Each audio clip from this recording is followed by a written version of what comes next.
I lay on my hospital bed, barely clinging to life. I knew my time was running out, but even in my final moments, I wasn't expecting her, Wan Hui, to show up. Her husband, Gu Jinghang, had died the day before, but that didn't concern me. I hated Wan Hui. She lit a cigarette and began talking, casually reminding me of how she had manipulated me years ago. She tricked me into saying I didn't care about Gu, the man I truly loved. Little did I know, he had overheard everything.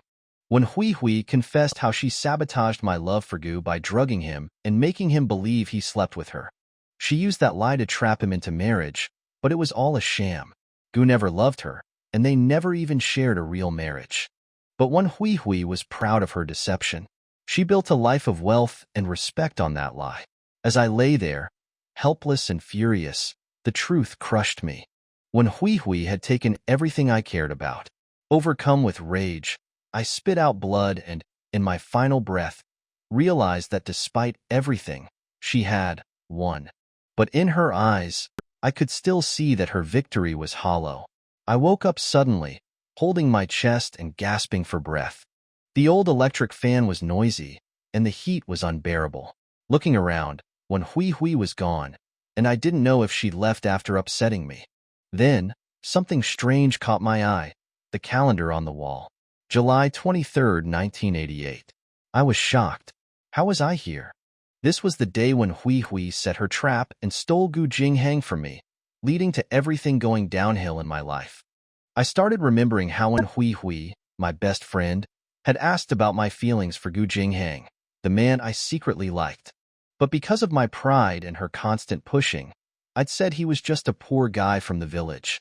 Little did I know, I had fallen into her trap. Today was the day she would drug Gu Jinghang and claim him for herself. I couldn't let that happen again. I grabbed my handbag and rushed out, determined to change everything. I had been so proud and cold back then, pushing Gu away when he tried to explain. That's how I lost him to Wan Hui. But not this time. I needed to stop it before it was too late. As I ran out, my sister called out to me, offering me some green bean soup. I wanted to hug her and tell her how much I missed her, but I couldn't waste any time. I dashed out into the bright sunshine of the 1980s, ready to fight for my future. I was struggling to support Gu Jinghang, who leaned heavily on me, clearly unwell from the drinks, or maybe the drug when Hui had slipped him.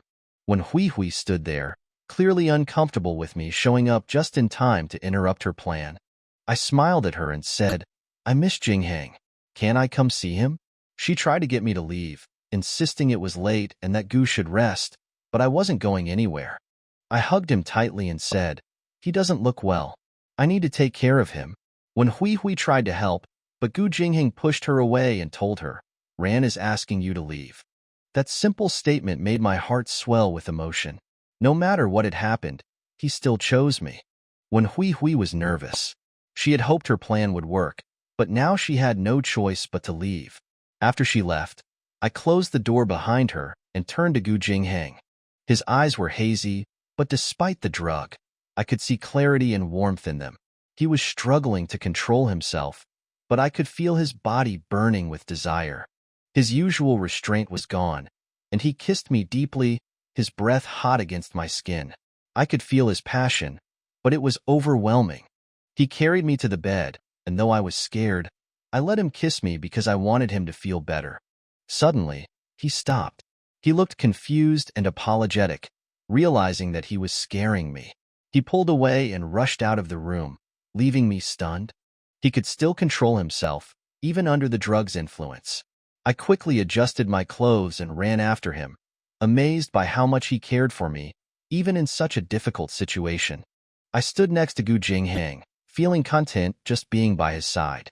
Even though we weren't speaking, being close to him made up for all my regrets from the past. He asked me gently, "Don't you want to go back?"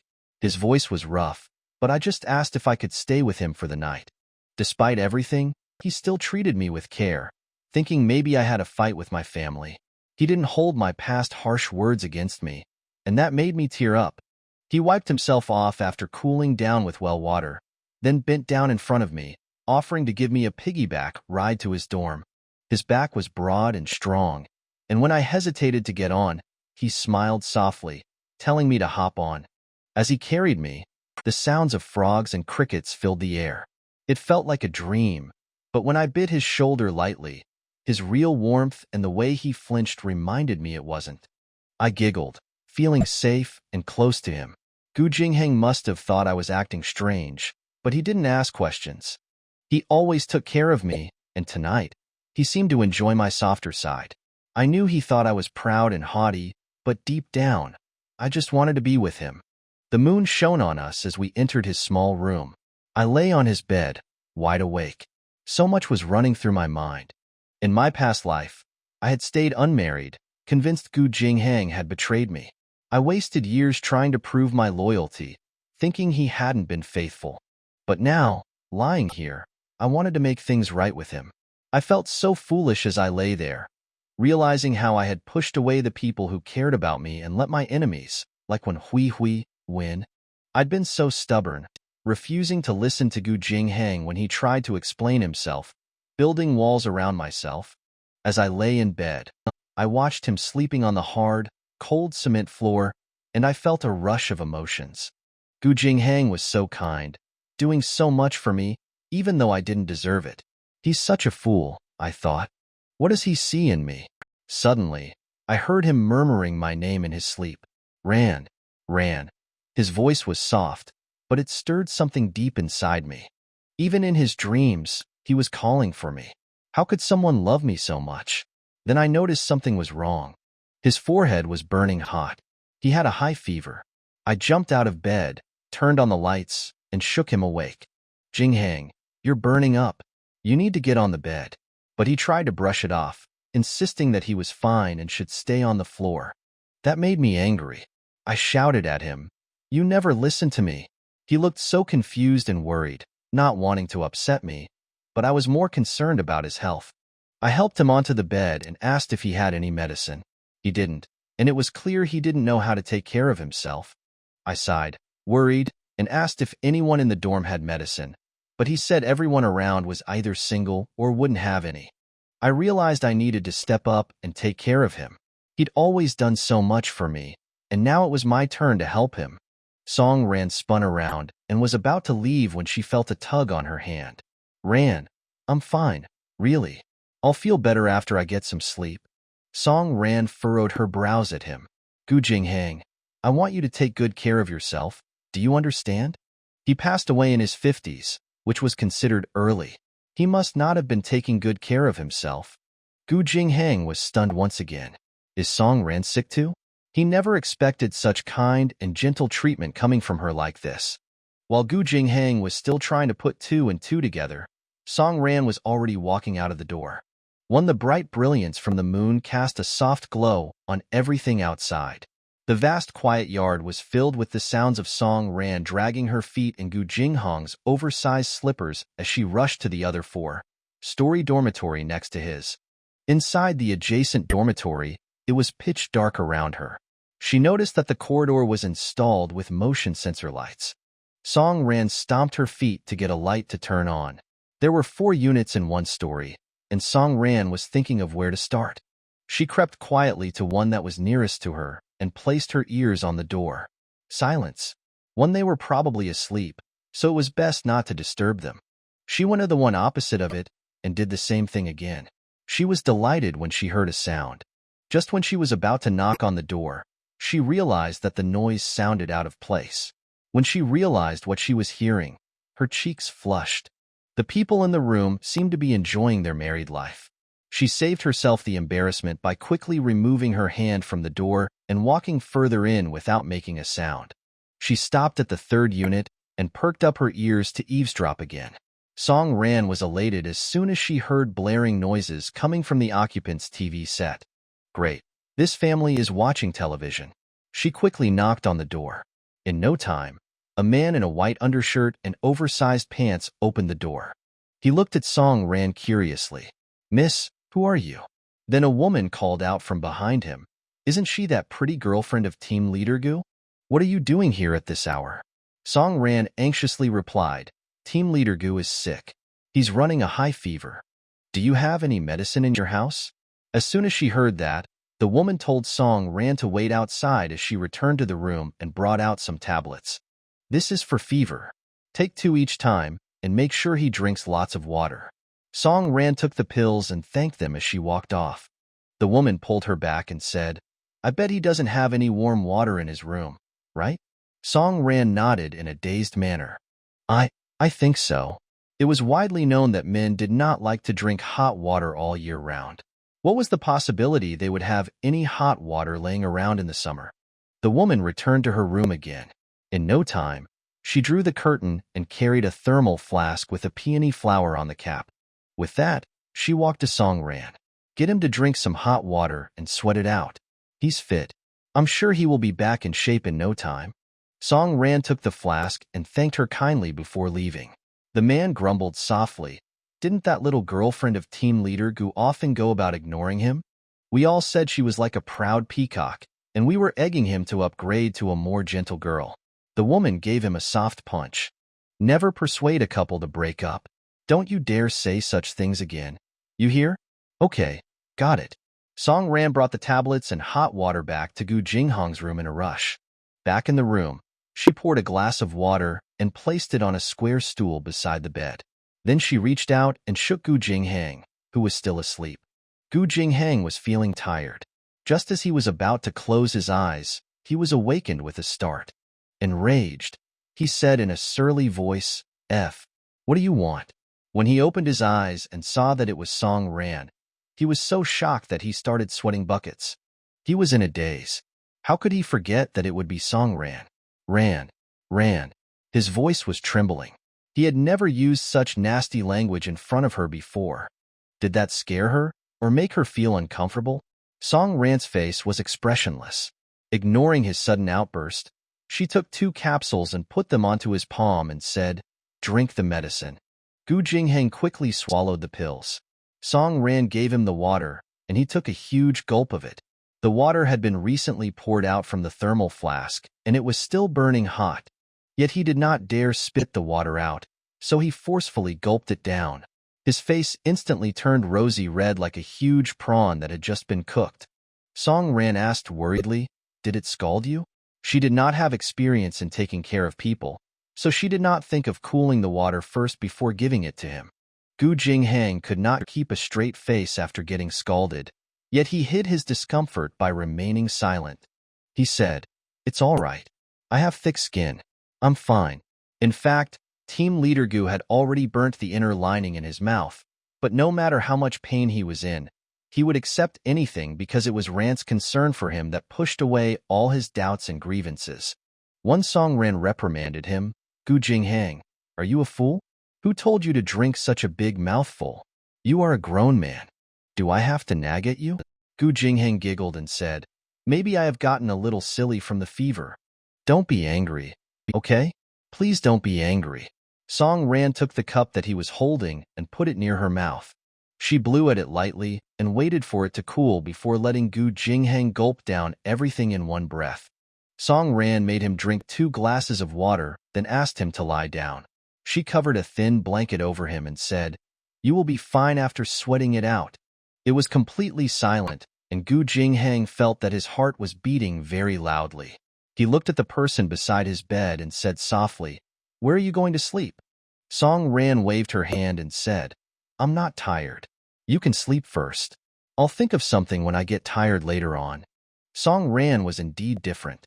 In the past, she would not have been so considerate towards him. After taking the medicine for fever relief, Gu Jinghang felt the effects of the medication immediately. He wanted to hold on a little longer and have a short chat with Song Ran as he did not know if Song Ran would revert to her old self by the time he got up. His eyelids started twitching, and soon he was fast asleep and dreaming.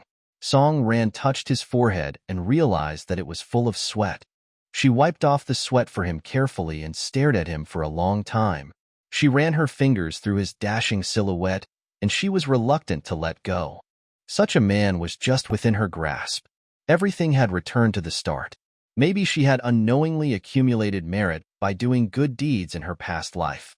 She stood up to turn off the lights before searching for 2 books on the desk. She placed them onto the cement floor beside the foot of the wall and sat down joyfully. The moonlight shone into the room through the squarish windows and onto the person lying on the bed. Song Ran was leaning against the wall while resting her head on the desk beside her, and she closed her eyes happily. Great. This is great. Song Ran thought that she would not be able to fall asleep. But maybe because it soothed her to have Gu Jinghang by her side, she fell asleep unknowingly and went into dreamland with his scent in her nostrils. In her dream, there was chaos. Gu Jinghang was dragging her by the arm, and his eyes were filled with anxiety as he said, Ran, listen to me. It is not how you imagined it to be. Song Ran replied with a touch of sarcasm, Not what I think it is. Then what is it? Gu Jinghang, I'm so disappointed in you. You are a total villain. A fake gentleman. The sky lightened up, and Gu Jinghang was awakened by the bright sunlight. He furrowed his brows. With one opened eye, he peered at the verdant banyan trees outside of the window, befuddled. Everything that happened last night seemed unreal, as though it was clouded by mist. He was dreaming, wasn't he? Ran would only treat him so well in his dreams. However, his reveries were disturbed by the sounds of snoring next to him. Startled, he turned around and saw Song Ran. Her head was tilted, and her eyes were closed. She was sound asleep, her head leaning against a wall. Suddenly, his heart went soft. Even his breathing came to a stop. Without delay, he got out of bed, forgetting all about his slippers as he walked to her and carried her in his arms. The cement floor was so cold, and she was such a fragile person. She wouldn't be able to continue her sleep without catching a cold. It was real. Whatever happened last night was real. Gu Jinghang hugged the girl in his arms and placed her gently on the bed. The lass was frowning slightly in her sleep, as though something was bothering her in her dreams. Gu Jinghang recalled the happenings of last night, as though he was counting the number of treasures he had. The corners of his mouth were upturned without him even realizing it. The look when she leaned her weary and sweaty body in his arms, the look when she watched him with her watery eyes, and the look when she said she was going to get him medicine for his fever. All these touched his heart. Oh gosh, how did Song Ran become such an adorable person all of a sudden? Even though he did not know what happened to her, he was so fond of her current attitude that he could not bear to separate from her. He calmed himself and decided to make a trip to the cafeteria and bring some breakfast back to have with Song Ran. With a clang, Song Ran was awakened by the sound of the closing door. Her eyes flew open and her heart sank when Gu Jinghang was out of her sight. Out of panic, she gave chase in her bare feet. She pulled the door open, hugged Gu Jinghang from the back, and let out a cry of fear. Gu Jinghang, are you going to desert me? Are you? At this time, several researchers passed by Gu Jinghang's door and watched them with unreadable expressions on their faces. Some of the guys even whistled, chuckled, and teased them. Wow, team leader Gu. It's early in the morning, and you're having a hanky-panky with our sister-in-law. Do you want us to die out of jealousy? Gu Jinghang pretended to be angry as he stared at them. You talk too much. The crowd dispersed as they laughed. Gu Jinghang hurriedly spun around and carried Song Ran back to his room. He closed the door and cupped her weepy face as he asked in a gentle voice, Ran, what's wrong with you? Song Ran remembered the dream she had where Gu Jinghang was going to desert her just to marry Wen Hui. As the sadness in her dream overflowed to reality, she could not stop crying. Are you going to desert me? Are you going to marry Wen Hui? Gu Jinghang, you cannot do that. I love you more than she loves you. She's only in love with your title, but I love you for who you are. Her cries were so devastating that it would have made anyone weep upon hearing it. Team leader Gu was confused. He was unable to follow Song Ran's train of thought as he wiped away her tears. His voice was incredibly gentle as he said, What silly things are you talking about? How could I desert you? Why would I marry Wen Hui? Song Ran finally came to her senses. Oh right, she was reborn again. Gosh, she had egg on her face. She just embarrassed herself in front of Gu Jinghang's subordinates, crying out desperately for Gu Jinghang to never leave her while hugging onto him tightly. Those men from the research institute were probably going to have the time of their lives teasing her. Oh gosh, Song Ran, can't you stay calm? She threw herself in his arms, wiping her tears and snot on him. Then she smiled. I I just had a nightmare. Gu Jingheng stroked her head. With a voice full of fondness, he said, "What a silly thing." She just remembered something. She raised her hand and placed it on his forehead. Then she touched her own too before mumbling to herself, "Yup, your fever is gone. I'm going to the cafeteria to get breakfast. Can you wait for me here?" It was a little worrying to see Song Ran like this. "Yup, okay." Song Ran was relieved. Gu Jingheng was going out of his way to make sure Song Ran's needs were met. When he arrived back at the dorm room, he unboxed the stainless steel lunchbox and said, "This bun is stuffed with vegetables and mushrooms. That is the red bean one. All these are your favorites. There are also steamed eggs, green bean porridge, and preserved vegetables with beans. Eat more." Song Ran sat on the stool and reached for the vegetable bun that Gu Jingheng had handed to her. She ate a spoonful of the porridge, then took a bite of the bun. Preserved vegetables are the best side dish for eating porridge. Song Ran took another bite as she glanced at Gu Jingheng. Gu Jingheng had nice eyebrows and a tall nose with a profound expression in his eyes. He was extremely good-looking, and he had a healthy wheat skin color, so he was naturally overflowing with manliness. She was stealing glances at him, so often it was as if she was afraid he was going to evaporate into thin air. Gu Jingheng felt a little strange that she kept looking at him. He was worried that Song Ran had fallen out with her family, which was why she had such a sudden huge change in attitude. He tried probing her, so he asked, "Did you quarrel with Anishan at home? Did your dad scold you?" Song Guoqing is Song Ran's dad, and Shun Mingfong is his second wife. Song Ran did not like her, and she had told Gu Jingheng many nasty things about her. Song Ran shook her head and said nothing. She could not explain it. Otherwise, Gu Jingheng would probably see her as a crazy person. Gu Jingheng did not ask further. He would know exactly what happened if he asked her elder sister later on. The weather was scorching hot, and Song Ran was feeling troubled. She stopped eating after finishing half a bun and half a bowl of porridge. She glanced at Gu Jingheng and said, "I don't want to eat anymore." "Eat a little more. Okay? Look at how skinny you are." Song Ran shook her head and said, "I really can't eat anymore." Gu Jingheng took the bowl she was holding onto and poured her leftover porridge into his bowl. He also took the half-eaten bun from her and ate her leftovers without any complaints. Song Ran was moved.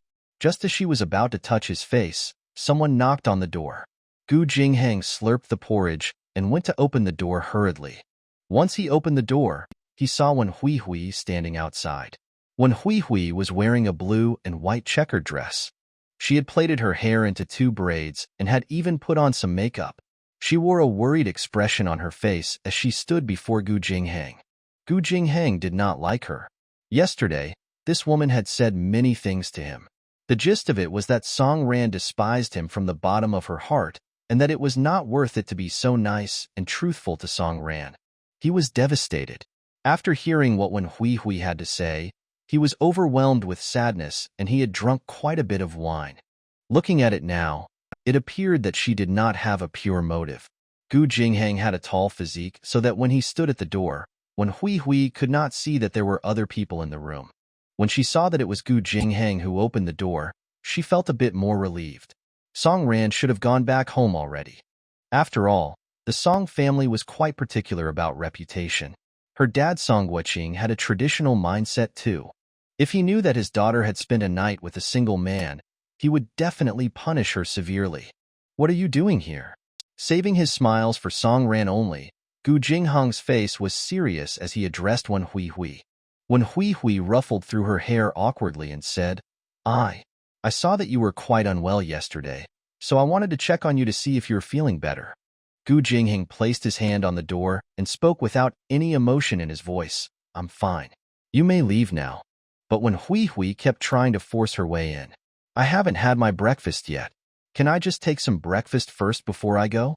"For no, you can't." As soon as she heard Song Ran's voice, Wen Hui's face revealed a dire expression. Song Ran got up, walked to Gu Jingheng, and wrapped her arms around him. With a broad smile, she looked at Wen Hui, who had obviously dolled herself up. Jingheng only prepared breakfast for 2. Wen Hui stared at Song Ran with displeasure. She really stayed here for a night? Did they sleep together? Gu Jingheng was young and rash. Coupled with the wine and that kind of drug, He would not be able to hold himself back when faced by the prospect of being with the girl that he liked. Song Ran, on the other hand, was a proud and rich girl. Could she really disregard the worldly constraints and sleep with Gu Jinghang? Uncertainly, she asked, Ran, did you really stay over here last night? Even without saying it, Song Ran knew what her concern was. She smiled and said, I told you Jinghang was not feeling well, and I had to stay over to take care of him. Do you think my words speak louder than my actions? When Hui Hui looked dreadful, it's over. The two of them must have done it. Song Ran's really shameless. 5 with an enigmatic tone. When Hui Hui asked, did your dad look for you since you didn't return home last night? Song Ran felt her heart sink. The utter shock and tremendous joy from being reborn again had swept away all her senses. She had forgotten that she had to face the same people and types of situations in her past life. She was the only one who had changed, but not the others. For example, her father remained strict and unyielding with the rules. She went slightly pale, and her legs shook. She leaned herself onto Gu Jinghang and spoke with a trembling voice. If my dad hits me, what should I do? When Hui Hui furrowed her brows involuntarily, Song Ran was simply weird. In the past, she would never lean on Gu Jinghang like a little girl. Neither would she use that kind of tone to ask for help, acting like a spoiled child, especially when she was a proud person. Gu Jinghang was already crazy about her even when she did not act pitiful. Once she did, the impact was unimaginable. True enough, the tough man displayed a gentle look when he spoke to her. Ran, don't be afraid. You have me. Song Ran responded to him sweetly and tenderly. Jinghang, I would be lost without you. Team leader Gu's mind was not working properly. Something must be wrong with this bewitching little fox. He could barely get a hold of himself when Song Ran was cold and aloof. But now that she was acting this way, he really could not take it anymore. Team leader Gu maintained a serious look on his face as he deliberately lowered his voice and stroked her hair. Everything will be fine. When Hui Hui was growing more and more perplexed. What is wrong with this Song Ran? A warning alarm sounded off in her head. It would be challenging to deal with the current Song Ran. To fight for Gu Jinghang with her was as good as mission impossible now. Finish your breakfast first, and come home with me then.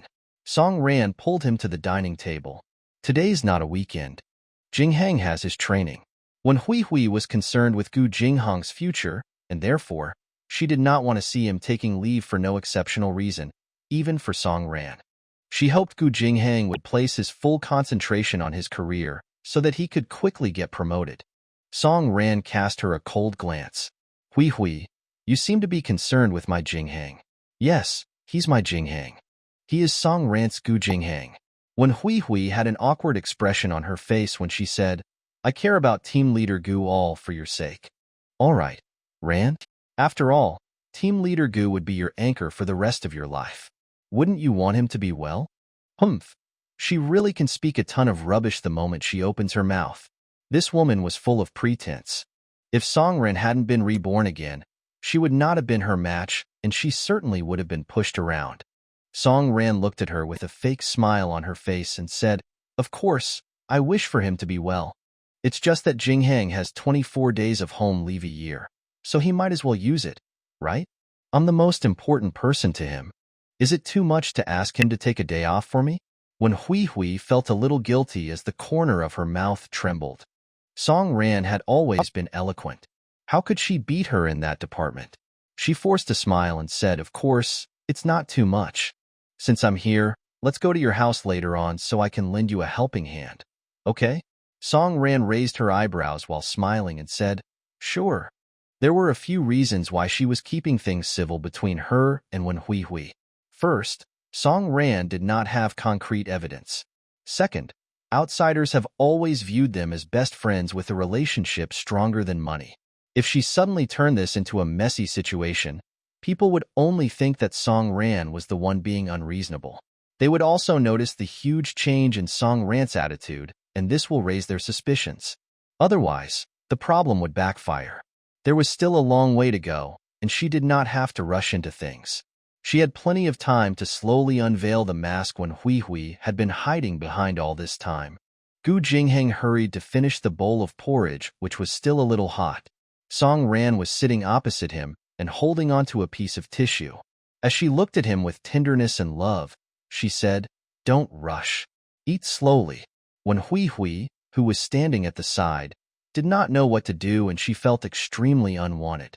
Gu Jingheng did not listen to Song Ran as he continued gulping down the huge bowl of porridge. Song Ran reached out her hand to help him wipe off his sweat as she nagged. "I told you to eat it slowly." She walked over to his side, held his chin and instructed, "Open your mouth." Team leader Gu grumbled. "Why? I need to check something." Team leader Gu obediently opened his mouth. His teeth were great. Despite having just eaten preserved vegetables, there was nothing stuck to his teeth. He had 2 rows of white and neat teeth without a single decay, but the inner lining in his mouth was burnt. Song Ran knew that it was because of the hot cup of water he drank yesterday. She said unhappily, "See? The skin inside your mouth is peeling off even more. It was because you were rushing to drink the hot water yesterday. Would you be more careful next time?" When Hui Hui gritted her teeth and said, "I'll wait for you guys outside." "Hurry up." Song Ran let out a devious smile. Behind her was the golden sunlight of the first morning of the 7th month. Gu Jingheng could see the fine hairs on her face coupled with her sly smile. She was so beautiful that Team Leader Gu's heart was beating fast. "Okay, we should go too." Team Leader Gu was staring at Song Ran passionately and did not make a move towards the door. Song Ran waved her hand in front of his eyes and said, "Hey blockhead, time to go." Gu Jingheng recovered from his daze and rubbed his nose shyly before he said, "Yup, let's go." Song Ran said with a smile at the corner of her mouth, "I noticed that you have been watching me a lot lately. Haven't got enough of me yet?" Gu Jingheng scratched the back of his head. He looked into her eyes sincerely and said, "You look so good. I wouldn't be able to get enough of you no matter how much I look at you." Song Ran mumbled shyly, "Himph, loquacious." Gu Jingheng hurriedly said, "Ran, don't be mad." I. Song Ran laughed out loud and she said, "You are truly a blockhead. I'm not mad. I like to hear you say that I look good." When Hui Hui was standing outside the doorway with her back facing the couple, an annoyed expression was fixed on her face. She took a few more steps forward to avoid hearing more of their cheesy conversation. Just as she was taking 2 steps forward, Song Ran took hold of Gu Jingheng's arm as they walked out of the room together. Before the admin block, Gu Jingheng dragged Song Ran under a little aspen tree. "I'm going to apply for leave with my manager. Wait right here for me. It's shady over here." Song Ran nodded her head. "Okay, go on." Gu Jingheng turned and ran to the admin block. "Ran, this isn't right." When Hui's voice came from behind, Song Ran turned around and looked at her, pretending to be puzzled. "What do you mean?" When Hui held her hands, acting like it was all for her own good. "As a girl, didn't you know you needed to act reserved? That way, men will like and respect you. If you always take the initiative, Jingheng will look down on you." Song Ran lowered her eyes and curled her lips. Then she looked up with eyes full of innocence. "I like him.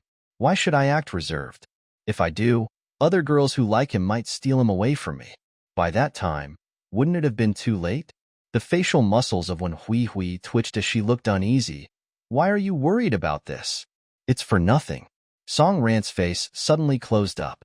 "How can you say that my worries are for nothing? My Jingheng is dashing, kind, and his boss appreciates him. He has a bright future ahead of him. A lot of girls like him." When Hui did not dare breathe under Song Ran's watchful gaze, Song Ran continued, Hui, don't you like Jingheng too?" When Hui's expression turned ashen, she felt her heart stop. After a while, she stuttered and pretended to be angry as she answered the question, "Ran, what are you saying?" Song Ran looked deadpan as she fixed her gaze on her. When Hui's heart slammed against her ribs as she began to feel uneasy and petrified. Did Song Ran sense something? Impossible. She was a well-protected child at home. Song Ran might be full of herself, but she was a simple person who was easy to fool. Suddenly, Song Ran put on a broad smile and took her hands. "I'm just joking with you. Why are you so nervous?" When Hui was so scared that she broke out in a sweat. She forgot what expression she should have on her face as her face stiffened after Song Ran sent her that fright. "You cheeky girl, Don't play such a joke next time. Understand? I'm treating you like my own younger sister. If you doubted me, I'd be really upset. When Hui Hui was 1 year older than Song Ran, she was an understanding and gentle girl who seemed to be thinking for Song Ran all the time. Hence, Song Ran did not have her guard up around her. It wasn't until recently when Hui Hui plotted to snatch away her Gu Jinghang that she became wiser. It turned out that humans could be such hypocrites, doing whatever it took just to get what they wanted. Plenty of thoughts were racing through Song Ran's mind, but she remained calm on the surface. She was no longer the girl who revealed her emotions outright to everyone. The aspen leaves rustled with the breeze. Song Ran kept silent for a while before she put on a smile as though nothing had happened. I know you're being nice to me. I do. I'll repay you in the future. I owe you big time. Her words stung when Hui Hui was unsure if she was imagining things. Since yesterday, Song Ran was a completely changed person. She could even sense unkindness and malice in Song Ran's words. When Hui hoped that this was only part of her delusion. Subsequently, silence flowed between them. When Hui did not dare make small talk with Song Ran since she was feeling guilty while Song Ran simply could not be bothered. About 10 minutes later, Gu Jingheng rushed out from the admin block made of green bricks and red tiles. He had a tall physique and he was wearing a short, sleeved blue striped shirt with a crew cut. Although he was already 24 years old, he still had the aura of a youngster. It was as though they were meeting again after being separated for a century. Song Ran ran towards him quickly and hugged Gu Jingheng. Gu Jingheng only had one thought in his mind. This cutie is so clingy. He looked down at the person who was in his embrace. He pinched her cheeks and said, "Didn't I ask you to stand under the shade of the tree? The sun is too hot." When Hui was so furious that her face turned dark red. Must Song Ran do this? Must she? Must she? Song Ran raised her head as she looked at Gu Jingheng with her big eyes and said, "Let's go."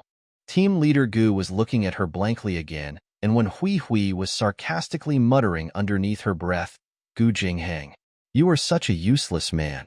As soon as Song Ran smiles at you, your legs turn to jelly." Song Ran held Gu Jingheng, and they walked out together. Gu Jingheng finally recovered from his daze. He loosened Song Ran's grip and said in her ears softly, "Let's wait until after we exit the research institute, all right? It's not good to let people see us." In these times, people were already more open-minded.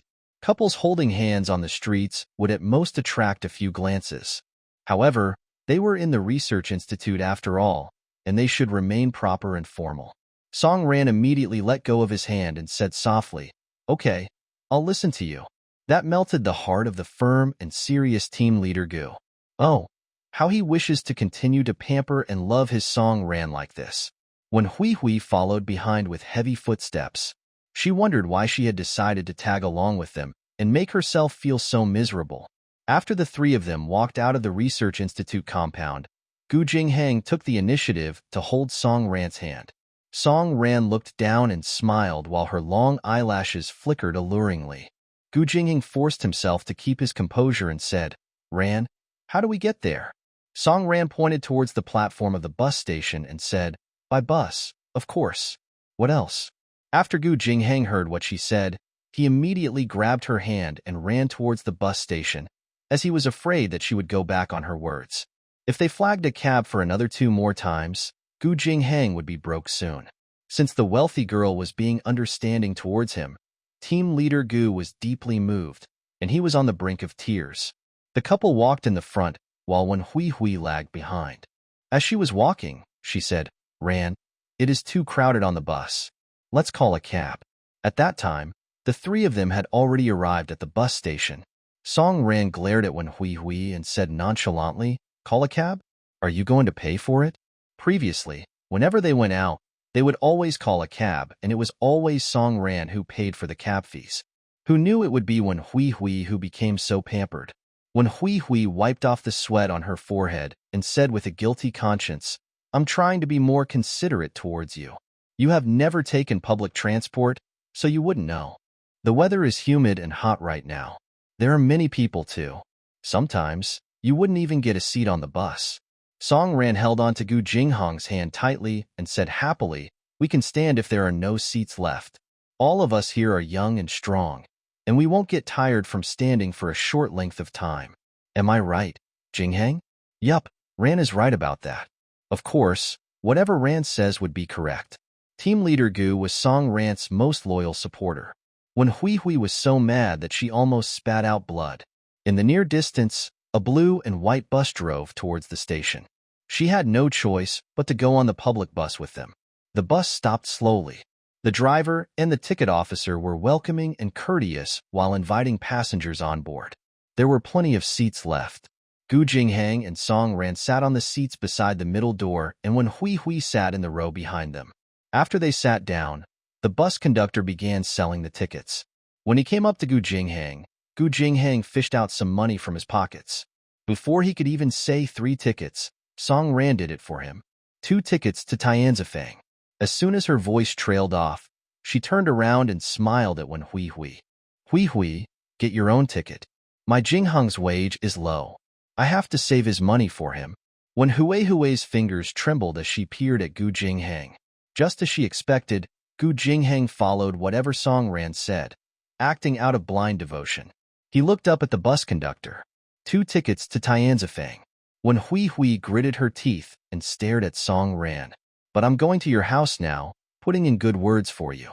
It was a habit of hers, spending Song Ran's money, and she was caught off guard when Song Ran suddenly turned thrifty. Song Ran feigned innocence.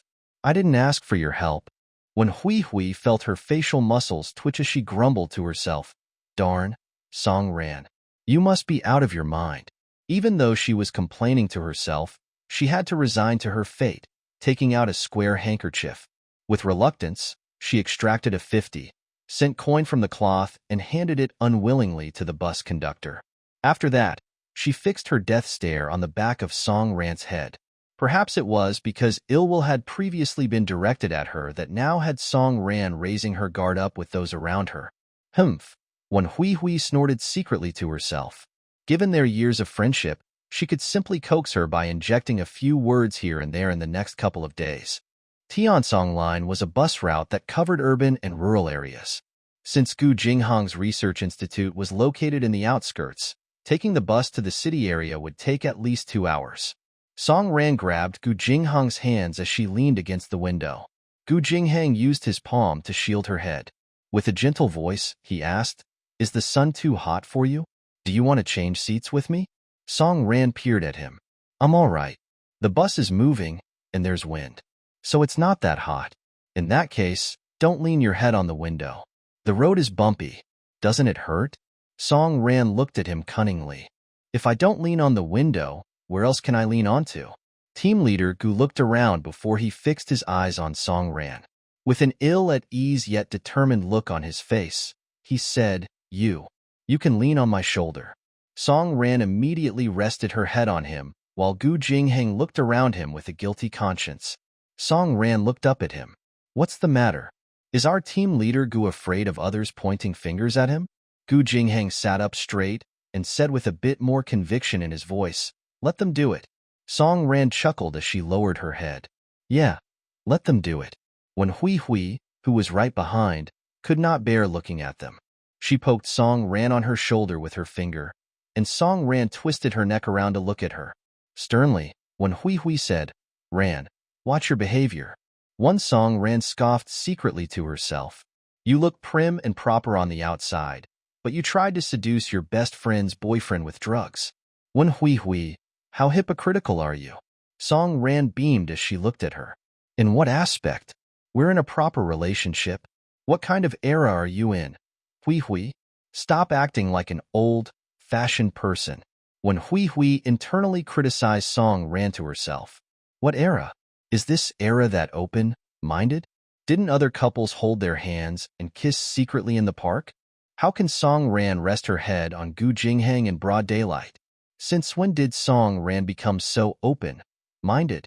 The bus drove off, making a few stops while the passengers behind them began to whisper their remarks about Song Ran and Gu Jingheng.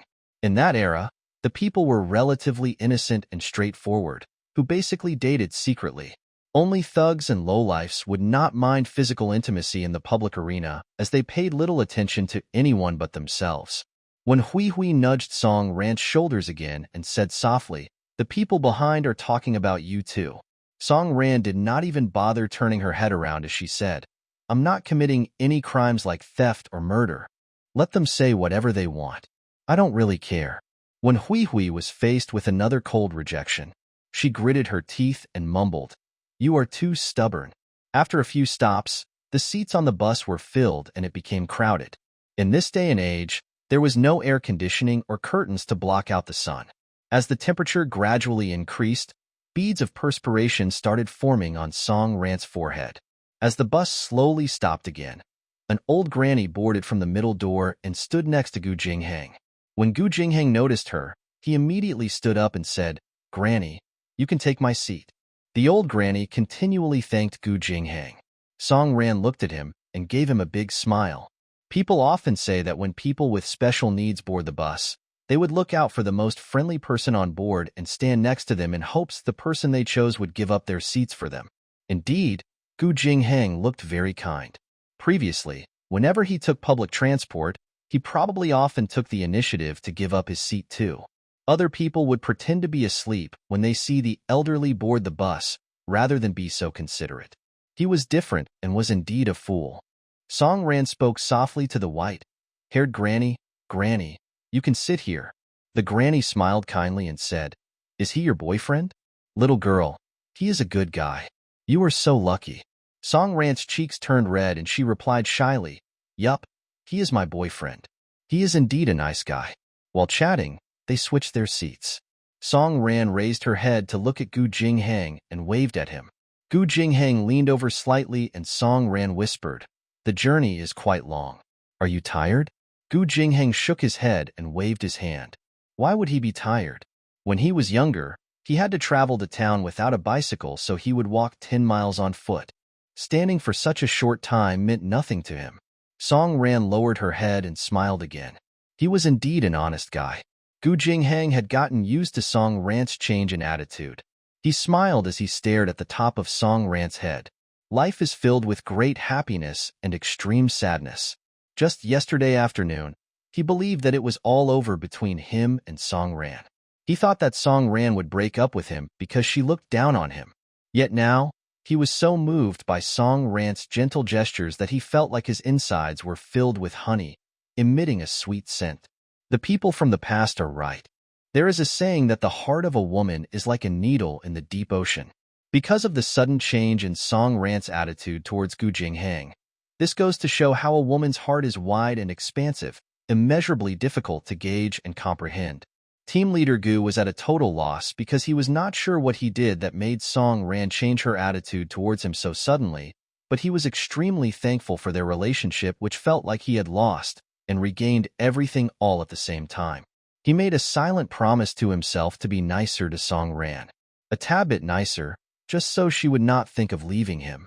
After 2 more stops, a pregnant lady came on board. While she was still pretty far away, Song Ran jumped up immediately and said, Big sister, you can have my seat." Gu Jingheng could not help but burst out laughing. He lowered his volume and whispered into Song Ran's ears, "No one is competing with you to offer their seat. Why are you in such a rush?" Song Ran dashed forward. She was beside the lady in an instant, helping the woman to her seat. She turned around and looked at Gu Jingheng while smiling sweetly at him as she said, "Jingheng, aren't I great? Shouldn't you be complimenting me?" The late summer sunlight was vibrant, and it shone in her beautiful eyes. Looking into Song Ran's small face before him, this immediately got Gu Jingheng's heart racing. Gu Jingheng was a little lost, and he turned red from trying to control his racing mind. Luckily, he was slightly tanned, so people could not tell that he was blushing. The person in front of her was stunned as he stared at her. Song Ran smiled at the sight of his distracted expression. She reached out her hand and waved before him. "Hey, Jingheng, what are you daydreaming about?" Gu Jingheng wiped off his sweat with guilt. With a low and husky voice, he asked, What did you say?" Song Ran rested her weight against the chair as she pulled his arm. With a broad smile, she said, "I gave up my seat to this lady. Don't you think I'm a good girl?" Gu Jingheng patted her shoulder as though he was coaxing a child. "Ran, you're the best. You're doing good deeds by helping others out. Song Ran chuckled. I learned from you. You're my role model. When Hui Hui wanted to roll her eyes, but she would rather close them and have some peace without looking at this nauseating couple. They were really unconcerned about their behaviors in public. How annoying. One Song Ran stood before Gu Jinghang while he held the handle above his head with one hand. His other hand was grasping the back of the seat. Song Ran was circled in his arms while his deep voice rang in her ears. Ran, hold on tight to my arms. It's bumpy. Song Ran leaned her entire body on Gu Jinghang, and she could feel the warmth emitting from his body and hear his heartbeat. She smiled without revealing her teeth. Okay, it was the end of summer, and the bus continued to travel along roads filled with trees and sunlight. As more passengers got on the bus, it was packed like sardines. No one took notice of the duo. Team leader Gu's hand slowly crept to Song Ran's waist while her hand moved and caught his index finger. The smile on her face got even sweeter. The 2 hours passed by in a flash. When the bus conductor announced the name of their stop, Gu Jinghang was reluctant to end the journey. Before Tianzifang's stop, he whispered to her, Ran, I'm getting off at this stop. Wait for me at home. Why? I can't possibly be paying a visit to your house with my hands empty. There's an agricultural cooperative at this stop. I'm going to get something. I'll get off with you. No, the weather is too hot. You'll get off at the next stop. The bus gradually came to a stop. Song Ran hurriedly dragged Gu Jinghang off the bus. When both of them had disembarked, Gu Jinghang suddenly remembered. When Hui Hui is still on the bus, she seems to have fallen asleep. Song Ran crooned, forget it. The bus conductor will wake her up when she reaches her stop. At 10 o'clock, the sun was scorching hot.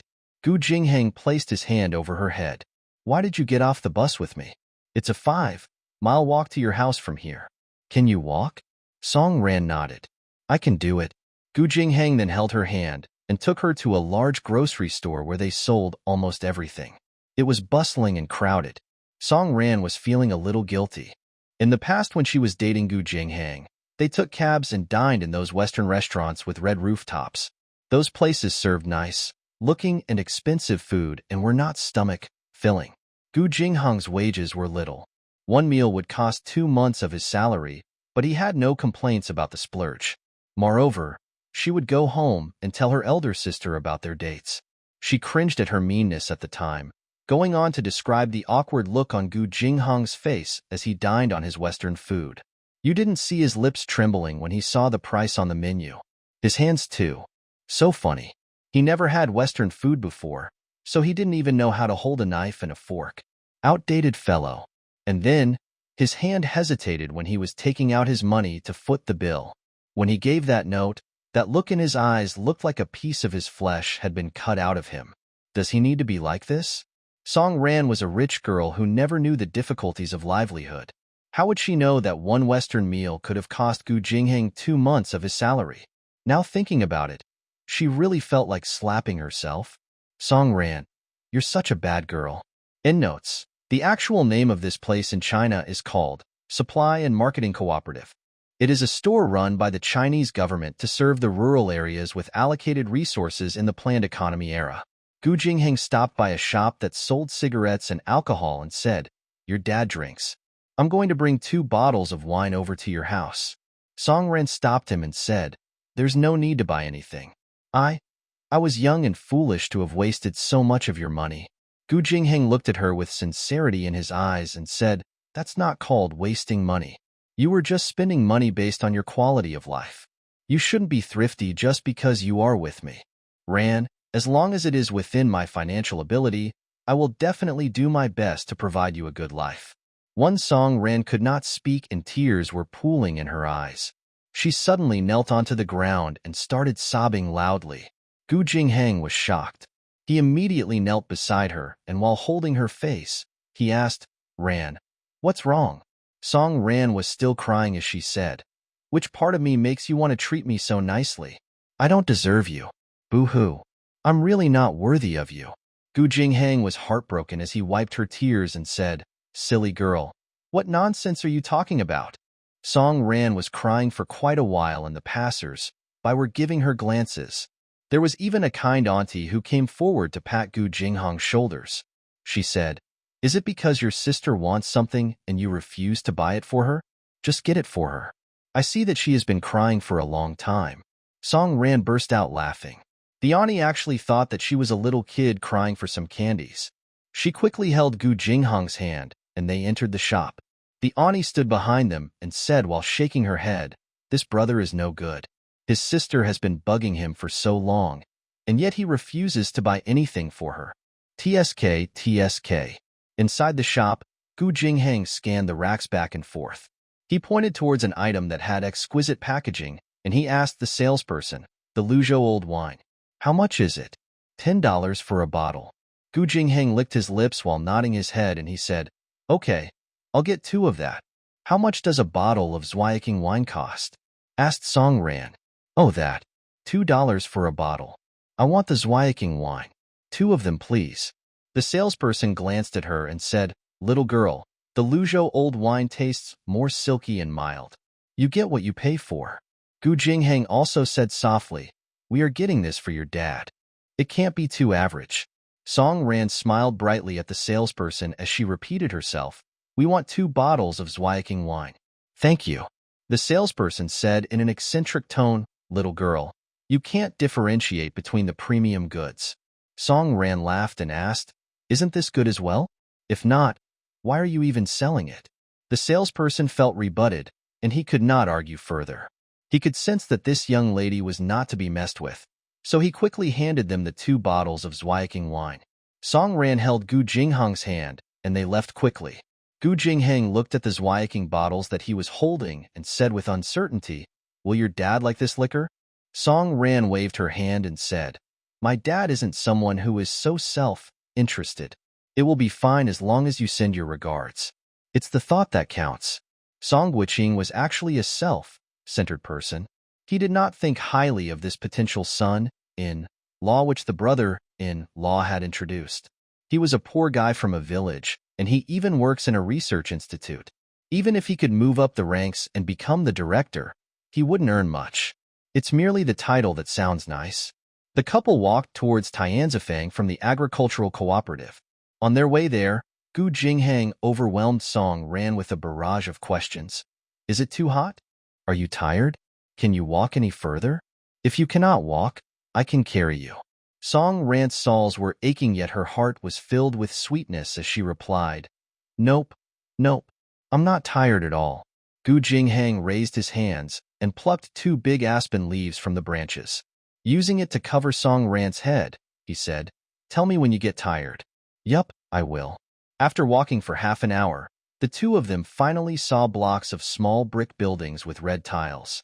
When Hui Hui was standing outside the courtyard of Song Ran's house with a perturbed look on her face. One Song Ran smirked as she held Gu Jinghang's hand and made her way back without any rush. The moment when Hui Hui saw them, she immediately ran to them in exasperation. "Song Ran, what are you guys doing? When did you get off the bus?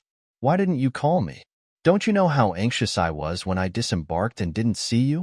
Song Ran remained calm as she peered at her. "I went shopping with Jinghang. What's the big deal? Can you stop making a huge fuss out of everything?" When Hui Hui gnashed her teeth, "I was worried about you." Song Ran said jokingly, "You're not my mom. Stop being overprotective." When Hui Hui could only swallow her resentment. She was trying hard to suppress her boiling anger, but on the surface, she pretended everything was all right by joking with Song Ran. "You simply love to pull a prank." Back in the courtyard, Song Ran's stepmother, Shun Mingfong, was sipping her coffee beside a small table under the camphor tree. As soon as she spotted Song Ran and the rest, she immediately screamed in a high-pitched voice, "Ah, Ran, where have you been? Your dad is very worried about you." Song Ran glanced briefly at her. Without saying a word, she pulled Gu Jinghang into the house. Shin Mingfong grabbed Gu Jinghang. Using the dialect in Haiqing, she asked him, "Did you abduct our Ran?" Song Ran turned to the woman before her. "He doesn't understand dialects. Ani Shun, can you speak Mandarin?" Shin Mingfong snorted as she chuckled. "Ah, you're jumping to his defense even before you're married?" Song Ran dismissed her with a smile. "Isn't it right to defend my own boyfriend? I'm not like Ani Shun, who defends other men." Song Ran knew all too well the nasty deeds that this woman was doing and would do in the future. Since she was reborn again, she would do all that she can to prevent this woman from squandering the Song family's assets. For a moment, Shun Mingfong was slightly stupefied, but she regained her senses very soon. Sounding fierce, she said, "Ran, what do you mean by this? Who am I defending? You better make it clear." Song Ran chuckled. "Didn't you defend your younger brother? Running back to your own family every now and then, doesn't that count as defending other people?" Shun Mingfong was clearly relieved. She was about to say something when Gu Jinghang shielded Song Ran from her attack with his body. "Ran, let's go inside and check on your dad first. I'm afraid he might be worried." Shin Mingfong followed them happily back to the house, gloating. This last did not return for a night, and Song Guoqing was fierce. Song Ran was also a proud person. Hence, Shun Mingfong knew that a grand performance awaited her. Song Ran released Gu Jinghang's hand just as she entered the house with him. Her dad was sitting in the living room with an upright posture and an intimidating look on his face. Before Song Ran could speak, Wen Hui quickly stepped forward and said with sincerity to Song Guoqing, "Uncle, Ran stayed over at the research institute with team leader Gu. Don't hold it against Ran because... Nonsense. You are not married yet, and don't you feel shameful?" Song Guoqing burst out angrily as he cast a cold look at Song Ran. Song Ran stared at Wen Hui and sighed to herself. "Wen Hui, you were so eager to put in good words for me, just because you wanted to shove me into hot waters. How heartless you are." The gloating expression on Shan Mingfong's face was getting noticeable. This last was rebellious by nature. She detested her father's lecturing the most. "Hang on, a war is about to erupt.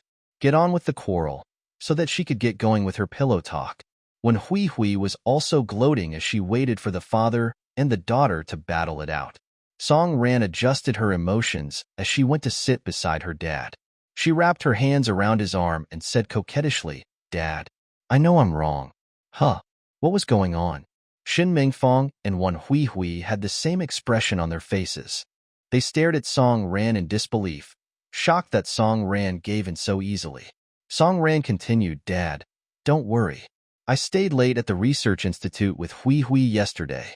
That is why we had to sleep there for a night. Hui and I slept in Jinghong's room while he stayed over at his colleague's place."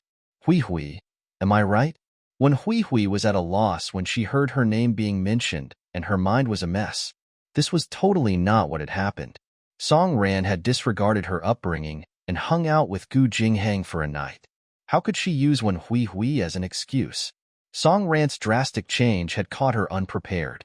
She wanted to explain that the events Song Ran described did not occur that way, but she did not dare to. She did not dare to go against what Song Ran had said when Song Ran had hinted that she should perfect the lie. When Hui's smile was rather unnatural when she said, "Yes, uncle. I was just about to explain it to you. Ran stayed at the research institute with me. I didn't get to tell you about this earlier on." Song Ran stared at her with a thoughtful smile on her face, which made Wen Hui's face tingle. When Hui had covered for her seamlessly. Should Song Ran believe in her? Song Ran remained calm and collected. She leaned her head onto Song Guoqing's shoulders and said cutely, "Dad, you heard that right? Hui and I were having fun last night, and we missed..." She leaned her head onto Song Guoqing's shoulders and said cutely, "Dad, you heard that right? Hui and I were having fun last night, and we missed the last bus. That's why we stayed at Jinghong's place. I know it's my fault. I won't do it again next time." When Song Guoqing saw his daughter acting like a child, his anger was reduced by half. Although he was still confused at Song Ran's change in attitude, he decided to let go of the matter since Song Ran had apologized. "All right." Song Ran answered obediently, "Yup, got it." Song Guoqing said gladly, "All right, it's getting late. Let's eat." Shin Mingfong was looking at Song Ran from head to toe as she continued to brood over what had just happened. Why is the wolf cub not fierce today? How did she become so obedient? Strange, so strange. Song Ran waved her hand, and Gu Jinghang walked forward. As he anxiously handed the 2 bottles of Zweiking wine to Song Guoqing, he said, "Hi, uncle. I bought 2 bottles of wine for you." The look of loathing on Song Guoqing's face was clearly visible. When other people visit him, they bring along Mao Dai or Wuliangya. Yet, this poor guy comes in with Zweiking wine. He obviously does not think highly of his daughter. Song Guoqing stared at him in silence and made no attempt to accept the gift. Dense beads of perspiration started forming at the corner of team leader Gu's forehead. Shin Mengfang's unconcerned voice pierced the silence. Wow, how could you come over to our house and offer us Zweiking wine? Team leader Gu, you are not taking our rant seriously. Gu Jinghang was sweating even more profusely and gave Song Ran a look. Song Ran merely laughed lightly and said confidently, Anishin, you are being too snobby. She was using her to scold her dad indirectly. While she openly accused Shin Mengfang of being snobbish, she, in fact, meant that if her dad did not accept the gift, he would be equally snobbish. Song Guoqing smacked his lips and remained quiet. Song Ran continued, I told the salesperson at the agricultural cooperative that my dad has high blood pressure. He recommended Zweiking wine, and Jinghang was just trying to be filial towards my dad. Unlike you, Anishan, you are only thinking about getting the most expensive item and neglecting my dad's health. Shin Mengfang was so infuriated that she could not control her facial expressions. How did this little wolf gain her arguing skills? She knew what to say to agitate her while, at the same time, knew when to avoid her dad's sore spots. Song Guoqing cleared his throat. All right, team leader Gu, you're being thoughtful. Mother Wu, keep the wine. I'll have Zweiking wine with team leader Gu this afternoon. Gu Jinghang visibly relaxed. Song Ran continued to be a filial and considerate daughter as she pulled her father's hand and acted like a spoiled child. Dad, you shouldn't drink that much. You have high blood pressure, high cholesterol, and high blood sugar. So take care to watch your diet, understand? Song Guoqing chuckled. Just a sip. A sip. The entire family walked to the dining room while Song Ran and Gu Jinghang trailed behind them. Song Ran wanted to hold his arm, but Gu Jinghang gently put her hand away. If he gets too affectionate with the precious daughter of his future father-in-law, he will soon receive his death warrant from Song Ran's dad. Gu Jinghang told himself that he must restrain himself. Song Ran was aggrieved as she grumbled, Humph, I helped you save your money, and you won't even let me touch your hand. Unsure if he should laugh or cry, he instead whispered, Not in front of your dad. On the other side of the room, Song Guoqing shouted to them, What are you two whispering to each other about? Get over here and sit down. As usual, when Hui Hui went to sit at the second seat on one side of the long table. Usually, Song Guoqing would sit at the main seat while Song Ran would take the first seat on his left. When Hui Hui was a regular visitor in this family, so she always sat beside Song Ran during mealtimes since they were on good terms. Upon seeing this, Song Ran walked over and pressed her elbows on the back of the chair. Hui Hui, go over and sit beside Anishan. This seat belongs to my Jinghang. When Hui Hui looked pitiful as she went over to the opposite seat, Shin Mengfang chuckled again. Ah, you two are not married yet. Listen to how you call him. My Jinghang? Aren't you afraid people might talk behind your backs? Song Ran guided Gu Jinghang over to his seat and sat down without any guilt. She looked up and glanced at Shin Mengfang. With a faint smile, she said, Speaking of which, I don't see you affectionately addressing my dad. You don't really care about him. Some time ago, Ani Tao, the hairdresser at the Double Tea Alley, told me that there was no love in your eyes when you mentioned my dad. Shin Mengfang suddenly felt nervous. Why did she have the constant feeling that this lass was seeing through her disguise? Impossible. Song Ran was just being straightforward. She just loves to attack her. Shin Mengfang calmed down and said, Ah, we're somewhat of an old couple since we've been married for so long. There's no need to display our affections. Song Ran snorted and sniggered. Oh, getting married for 5 years is considered an old couple? I thought it would take at least 50 years to qualify as an old couple. Song Guoqing cleared his throat. Ran, stop bickering with your stepmother. Eat your food. It was like this every time they met up with each other. Today was considered mild. Song Guoqing had already gotten used to it, though. Song Ran pretended she was hurt. Dad, you're biased. Ani Shan was the one who started this. You should ask her not to bully those younger than her.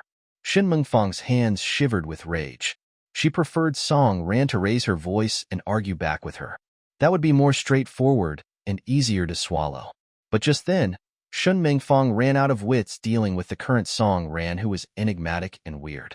Song Wuqing glanced briefly at Shin Mingfang before saying, "Well, you too. Ran is still young. Just give her some time." Endnote. Zweiking wine is a type of traditional herbal alcohol that has had a rich history since the Song dynasty. Shin Mingfang cursed silently. Did this crafty girl learn from a master? Could the master be this honest-looking team leader Gu, who usually had little to no words? No. This team leader Gu did not look that sophisticated. Shin Mingfang could not wrap her mind around it. Just then, Mother Wu placed a huge plate of Chinese mitten crab onto the dining table. Shin Mingfang had lost a few times that day, so she thought she could try to smooth things over by pleasing the young girl first. As she picked the largest crab and placed it into Gu Jinghang's bowl, she said hypocritically, "Team leader Gu, please have some crab. Country folks like you rarely have the chance to try this dish." Gu Jinghang thanked her politely. Yet Song Ran naturally frowned and said, "Our team leader Gu has a name. He is called Gu Jinghang. And what do you mean by country folks?" Shun Mingfang was already scolding her in her heart. "Little slut, have some pride while I leave it for you. I am already lowering my status to please this poor boyfriend of yours. Are you trying to walk all over me?" He was clearly a poor and old-fashioned man from the countryside. Except for his good-looking face, he was a good for nothing. Why would Song Ran treat him like a gem? She obviously could not say this out loud. She used an apologetic tone and said, "Haze, Ran, you know, I don't have any ill intentions. That's just the way I talk." Gu Jinghang tugged Song Ran's hand lightly under the table, indicating that she should not fight with her family over him. Song Ran pulled her hand away and patted the back of his hand so that he would not worry. She said calmly, "Anishin, you are not from Haicheng either. I thought you came from Ningqing? Should I label you as country folk as well? I don't mean to be rude either." Shin Mingfang panicked as she looked at Song Guoqing, asking for help. "Old Song, look at her being so impertinent." Song Guoqing was seated at the main seat beside Song Ran, and she quickly covered his eyes with her hands while she mouthed the word motherf to Shan Mingfang.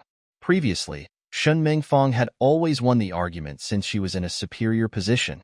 However, this time, she was so agitated from fury that she jumped and pointed at Song Ran while saying, "Old Song, she insulted me." Song Ran released her hands which were covering her dad's eyes as she innocently asked, "How did I insult you?" Shin Mingfang rushed to Song Guoqing and complained tearfully, "She cursed at me. She said motherfer." With guests around, Song Guoqing felt disgraced and his face sank in.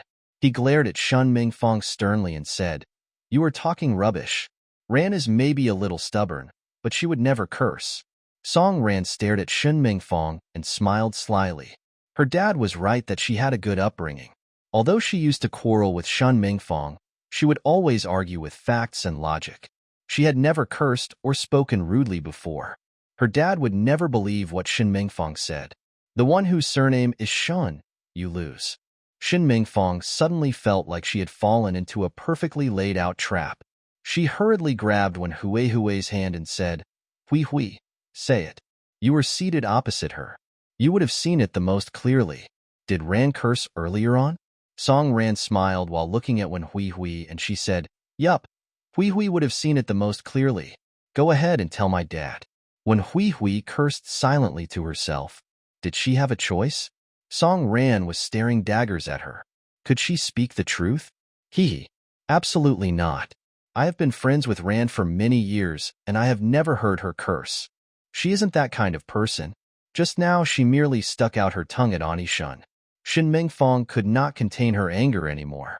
She pointed her finger at Song Ran furiously, then she shifted over to Wen Hui before saying, "You guys are ganging up on me. What? What intentions are you harboring? Enough. Are you done?" Song Guoqing scolded Shin Mingfang. Shin Mingfang was stupefied. In the past, Song Guoqing would reiterate what she said to that little witch because Song Ran could never endure her sarcastic remarks. Whenever Song Ran got angry, she would be reprimanded by her dad. This time, the situation was turned around. Shin Mingfang became the unreasonable one. She was a little flustered and did not dare to continue the fight. The more she did, the more she would lose. Immediately, she softened her attitude. "Oh, I'm sorry then. I must have made a mistake." Song Ran looked down and pondered to herself. Shin Mengfong was a flexible person who would recognize her chance and strike at the right time. What a ruthless character.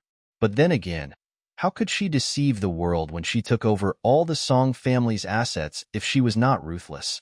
She lifted her eyes and smiled at Shin Mengfong. I guess Ani Shin has a prejudice against me. Don't wrong me again in the future. Shin Mengfong smiled awkwardly. No, of course not. I'll change strategy and cease fighting with this little witch. It's time to think of other ways. Gu Jinghong's mind felt at ease. He had been so afraid that Ran would lose out to Shin Mengfong, and he would not be able to help her.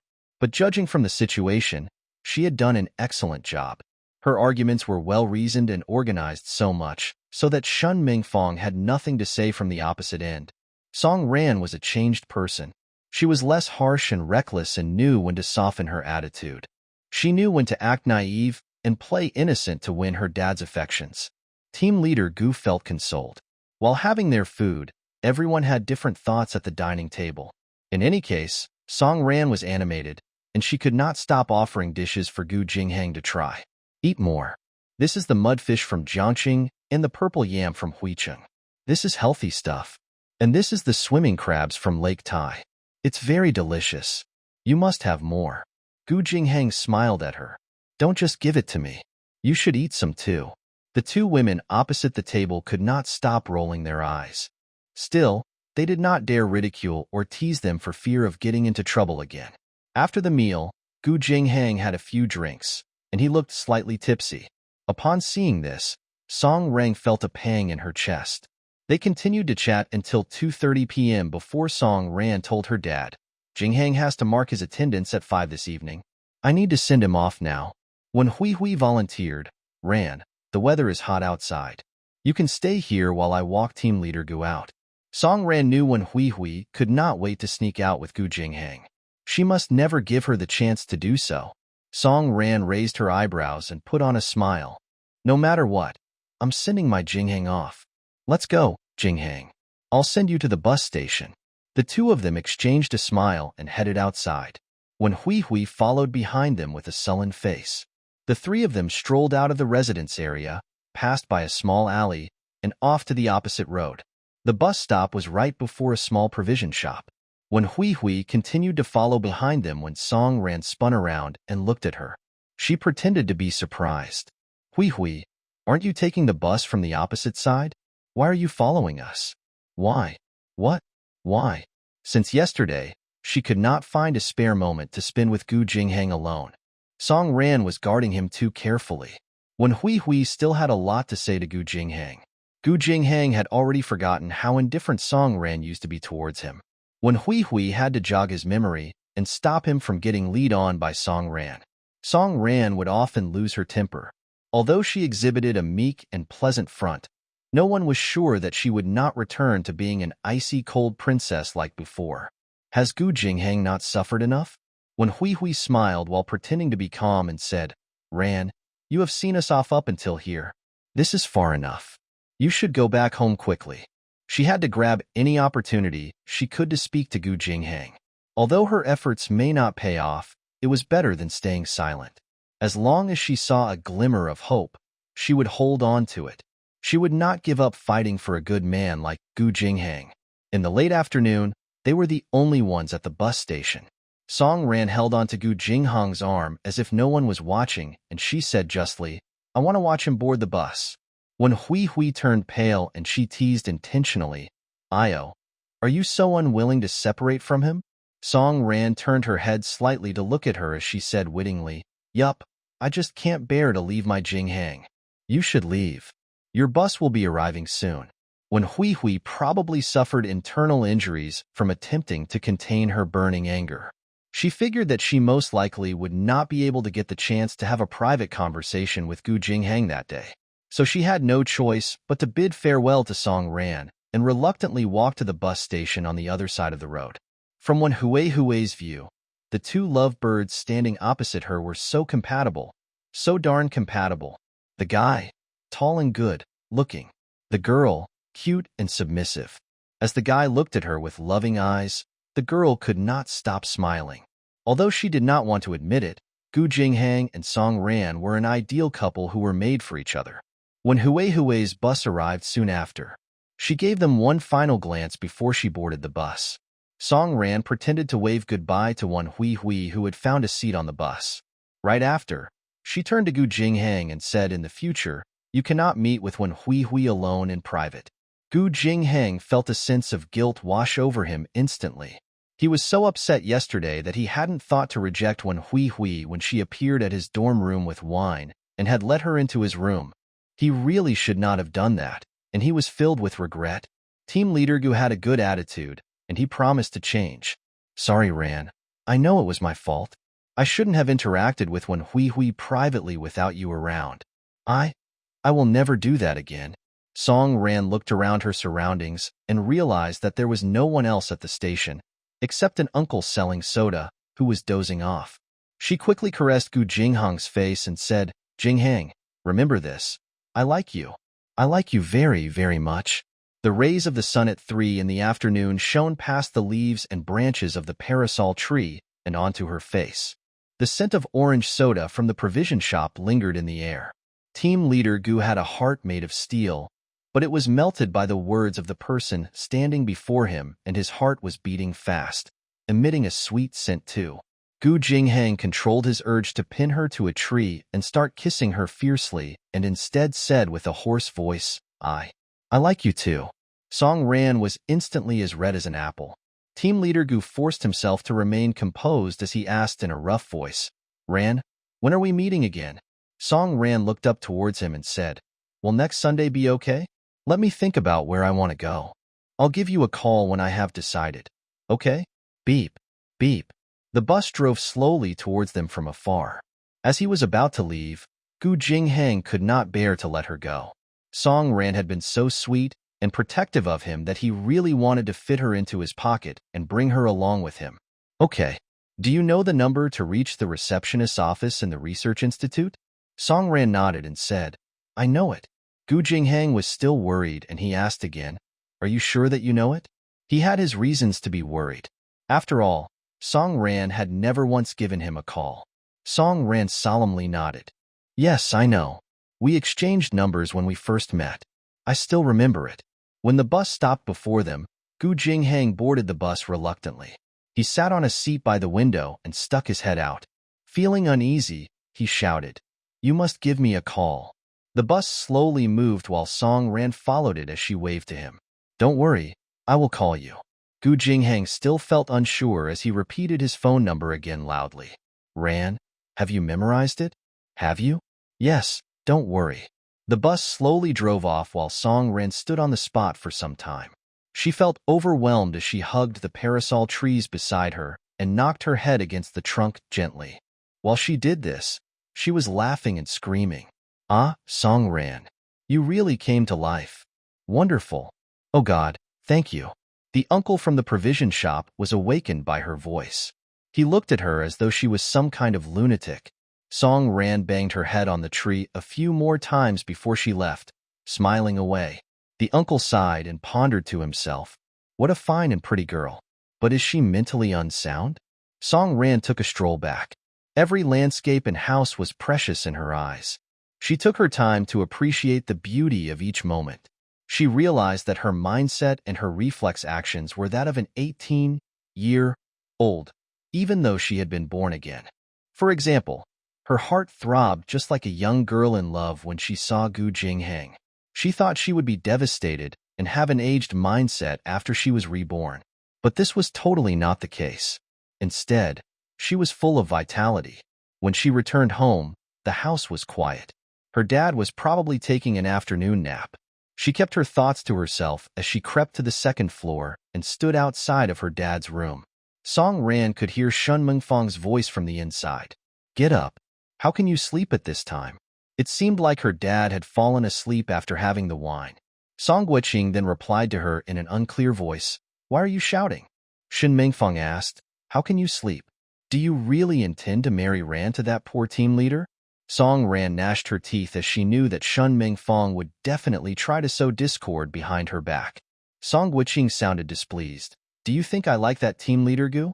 He came to our house with that Zweiking wine. What an unrefined thing. That's right. I wonder what he did that has Ran fallen head over heels for him. Look at how Ran treats him like some kind of precious treasure. That kind of man is unreliable. Darn you. Shin Mingfong. Song Wuqing spoke again. What do you suggest? Since Ran likes him so much, I can't be forcing them apart. Shin Mingfong answered. In my opinion, let's find a husband of good background for her so that she can pay less attention to Gu Jinghang. What do you think? Song Wuqing said. Ran is only 18 and just started her 3rd year of high school. Initially, I objected to the idea of her uncle introducing her to a boyfriend. Who knew? Her uncle insisted that team leader Gu was a man of good character and pushed for him. That's right. Ran is still young, and team leader Gu is a whole new world to her. But as her elders, we should not be impulsive. Don't you think so? We should introduce her to another guy, and Ran will probably lose interest in team leader Gu very soon. Song Ran gnashed her teeth. Shin Mingfong, just you wait. Song Wuqing asked, do you have any suitable candidates in mind? Song Ran stuck her ear to the door for fear of missing a single word. On West Street, Boss Yao of the agricultural cooperative has a 3rd son named Yao Shifeng. He is very talented. I do admire him. Song Ran almost wanted to interrupt and scream at Shin Mingfong. Nonsense. What is it that you are plotting against me? Boss Yao became a wealthy local landlord, but he was totally illiterate. He named his 3 sons, Dongfeng, Nanfeng, and Shifeng. He severely lacked culture and was a laughing stock. And the man, Yao Shifeng, who Shin Mingfong referred to as capable, was actually ignorant and incompetent. Normally, she wouldn't give such losers a second glance. But Shin Mingfong is such a terrible woman. She actually wanted to introduce Song Ran to such an unrefined character. Evil intentions, such evil intentions. Song Ran forcefully kept her anger in check and continued to eavesdrop from behind the door. Song Wuqing's voice sounded from within the room. Yao Shifeng. His reputation doesn't seem good though, and he loves attractive girls. Io. Unmarried men who have yet to settle down are all like this. After he marries Ran, he will definitely dote on her. I don't want to make any rash judgments on people who deserve better. Song Ran had almost crushed her teeth from grinding them too hard. Shin Mingfong, you watch out. The noises in the room continued for some time. Song Wuqing asked with uncertainty, is that so? Shin Mingfong said casually, yes, yes. It is certainly so. Old Song, you can't be indecisive about this. You will have no tears left to cry by the time your precious daughter runs off with that broke team leader. We are talking about marriage here. They must definitely be compatible. Oh, all right. A woman's pillow talk is crowned the best weapon in the world. Song Ran listened in on their entire conversation before she tiptoed away from the bedroom door. She must know her enemy's plans in order to defeat her. She had always known that Shin Mingfong harbored ill will towards her. Now that she heard her plan, she could tackle it effectively and painlessly. That night, her sister Song Xian came home at 9. Song Ran knew that her sister was in a relationship. Her sister was with a guy whose trashy behavior would come to the surface in the future. As soon as Song Xian stepped into the house, Song ran quickly and hugged her. Her sister was pretty and she was also gentle and kind. Precisely because she was too nice. She would be hurt by trash like that no, good boyfriend of hers. After Song Xian placed her bag down, she stretched her hand and patted Song Ran's head while saying, where did you go last night? You never saw how worried Dad was and how Shin Mingfong was trying to frame you with her witchy talk.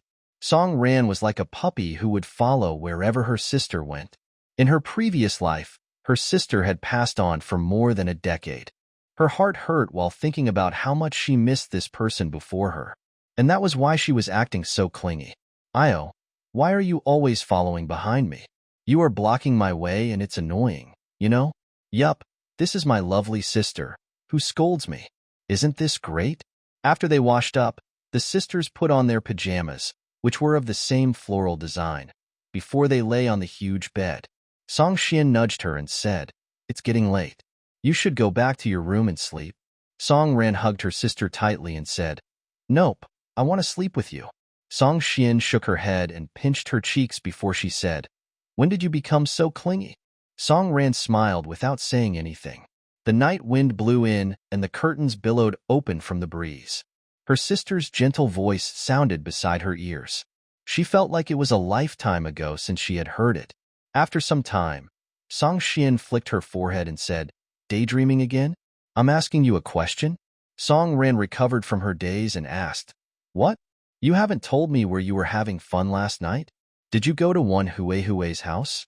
Song Ran was playing with her hair when she smiled and said, "You will be surprised after hearing about it." "What? I slept over at Gu Jinghong's place last night." Song Xian widened her eyes and covered her mouth with her hands. After a while, she stuttered. "Didn't you scoff at him for being old, fashioned, and poor? Why did you?" "I'm just a little girl who has fallen in love but refused to admit it." "That was sheer nonsense. My Jinghang is an exceptionally good man. He's dashing and good-natured. I like him. We must be content with what we have."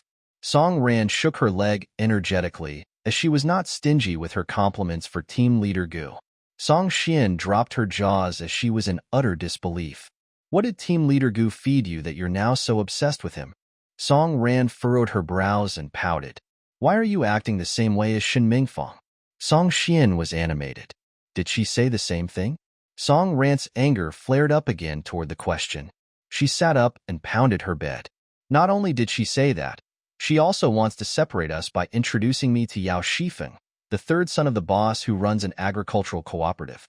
Song Xian could not help but knit her eyebrows. "What? Yao Shifeng is a good boy. What girl of a decent background will want to marry him? What did Dad say?" Song Ran snorted. "Our dad is old. He actually agreed because he could not stand the simmering pillow talk from that woman." Song Xian was enraged. "I'll look for Shen Mingfang and ask her what she is up to."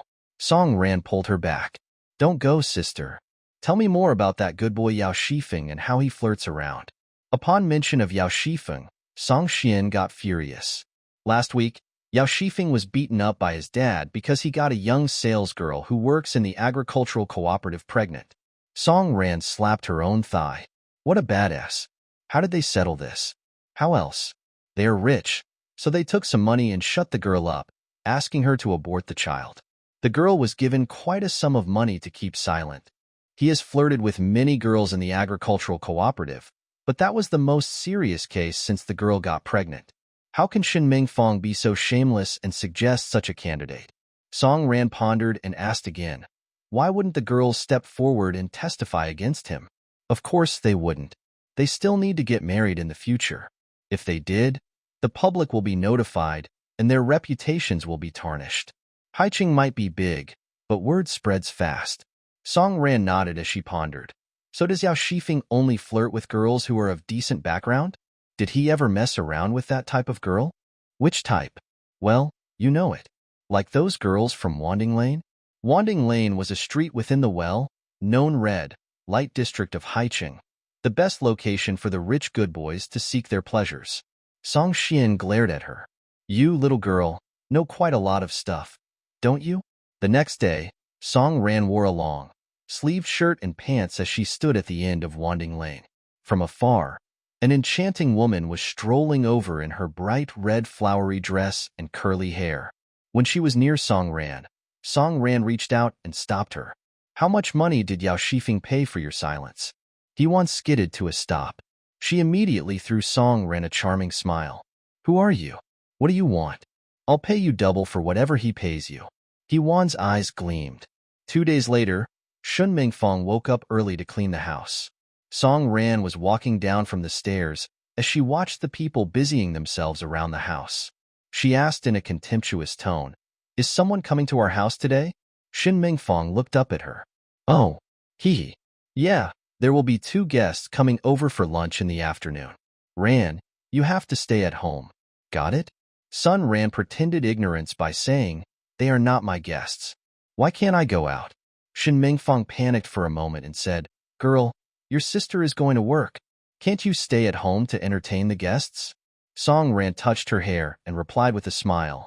Yup, Auntie Shun is right. Shin Mingfang was dumbfounded. This girl never exhibited such docile behavior before that such a change in attitude had her a little worried. You should go get changed. The shirt that you are wearing is not very nice. Song Ran had intentionally put on an old Dacron checkered shirt and black pants. She did not bother to wash or comb her hair, and had even stayed up for the past 2 nights, making her colors scarily dull. "Isn't this outfit nice?" Shin Mingfeng frowned and said, "Put on the yellow dress which has black floral prints and a bow on the waist." Song Ran rebutted, "Who are you? Why must I listen to you?" Shin Mingfeng was worried, so she said, "Fine. If you don't listen to me, I'll send your dad to have a talk with you later on, okay?" Song Ran snorted coldly. As expected, after some effort, Song Guoqing talked Song Ran into putting on a nice dress, but by then, she already knew that something was up. She obediently went back to her room and sat cross-legged on the bamboo chair while waiting for the guests to arrive. After an hour or so, Mother Wu's voice sounded from outside. "Ran, the guests are here. Your dad wants you downstairs." Song Ran flew to her dressing table.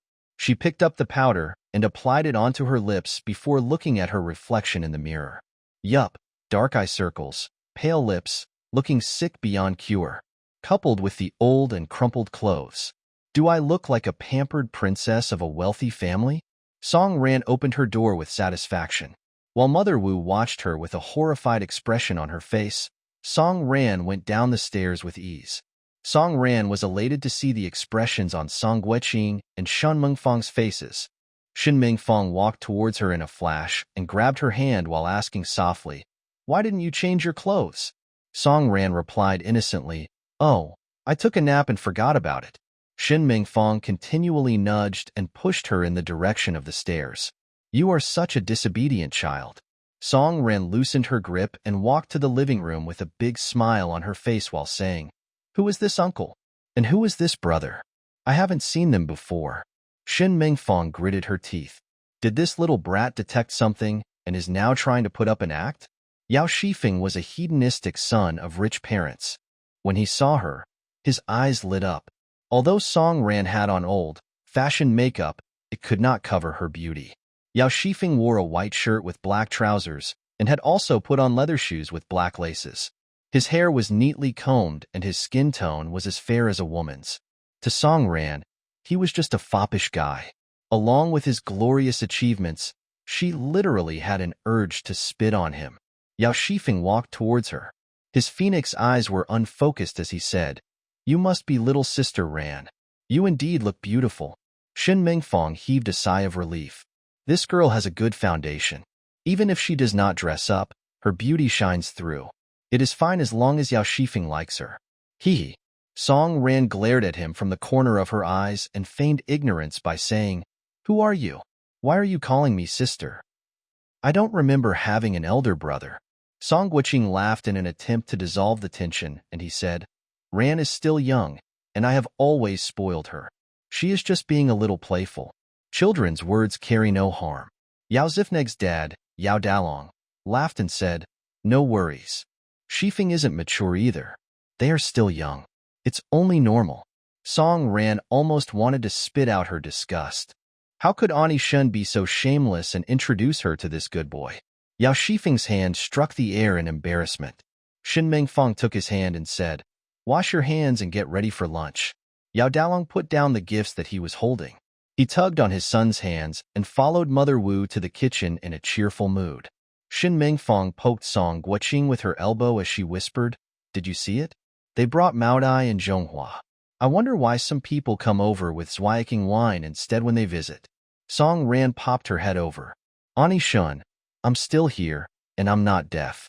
Shin Mingfeng gave her a confident smile as she said, "I didn't say anything wrong." Song Ran smacked her lips and nodded. "Oh, then I suppose you married my dad for Maodai, right? Ani Shen?" Shin Mingfeng was once again dumbstruck as she looked Pai Pai off. At this time, both Yao Dalong and his son were done with washing their hands, so Shin Mingfeng turned around and walked them over to the dining room for lunch. Song Ran was dragged to the dining room by her dad. "Here, Ran. Sit beside Shifeng. The younger ones should sit together since they speak a common language," said Shan Mingfeng, giving Song Ran's arm a tug. Song Ran struggled out of Shan Mingfeng's grip. "This seat belongs to my Jinghang. Can you switch over to the other seat? I want to show them that I have no manners. And to be as rude as possible. If Shan Mingfeng is capable of hitting me, Just bring it on. Shun Mingfang was unsettled as she felt she could not control Song Ran. It was Song Guoqing who said, Team Leader Gu is not here. Let Shifeng have that seat. Shin Mingfang had already let the Yaos know ahead of time about the existence of Team Leader Gu so that they wouldn't be surprised upon mention of his name. Yao Shifeng was also known for his notorious history, therefore he did not dare to ask too much of others. He came to the Song household with low expectations. Song Ran peered at Yao Shifeng with a disgruntled expression. She feigned ignorance and asked, Why must you sit beside me when there are so many other seats around? Oh, I know. You're a good boy. So you like to sit beside babes, am I right? The entire table darkened their expressions. Song Ran felt proud for having let the cat out of the bag. Shin Mingfang wished she could splash hot water on her face. This lass is asking for a beating. Yao Shifeng looked embarrassed, but he bit the bullet and sat on the seat. He even tried to ease the situation himself. Ran is so humorous. Song Ran snorted and rolled her eyes. Oh my, you heartless one. Suddenly, a woman was crying her heart out in the courtyard. Song Ran suddenly came alive upon hearing that. Oh man, the show is about to start. Song Ran acted surprised as she looked at her dad. Someone seems to be crying outside. The people on the table looked at each other, looking confused. Just as everyone was about to recover from their bafflement, the door was shoved open. Mother Wu hurriedly tried to stop the incoming person, and they could hear arguments. Hey, Mississippi. Who are you? Why did you barge into someone's house? How did you get into the yard? Song Ran chuckled secretly to herself. How did she get in? I let her in, of course. That woman's sharp and loud voice had already overshadowed Mother Wu's voice. I'm here to look for that heartless man. Why are you stopping me? Do you want to help that evil man too? Why must we, womenfolk, make things difficult for other women? If you don't get out of my way, I'll kill myself here. One must act rogue to deal with civilized people. Song Ran chose the right candidate. As the sound of high-heeled shoes gradually approached, a charming woman in a red and black one-piece dress showed up at the dining room. Endnotes: both Maodai and Zhonghua are well-known liquors in China. Yao Shifeng had a lost look on his face, while Song Ran was gloating over his trouble. He-Wan walked quickly but gracefully towards Yao Shifeng. She leaned onto his shoulders and began blaming him. You are such a heartless guy. How could you be having fun here? Everyone at the table was shocked. Song Guoqing glared at Yao Dalong. Yao Dalong was filled with embarrassment. He suppressed his burning anger and asked Yao Shifeng, Who is this? Just as Yao Shifeng was about to speak, He-Wan immediately sat down in his lap. Song Ran pretended to be surprised as she pointed towards the two of them and said, Aya, what? What is going on? Song Guoqing could not hold it in anymore.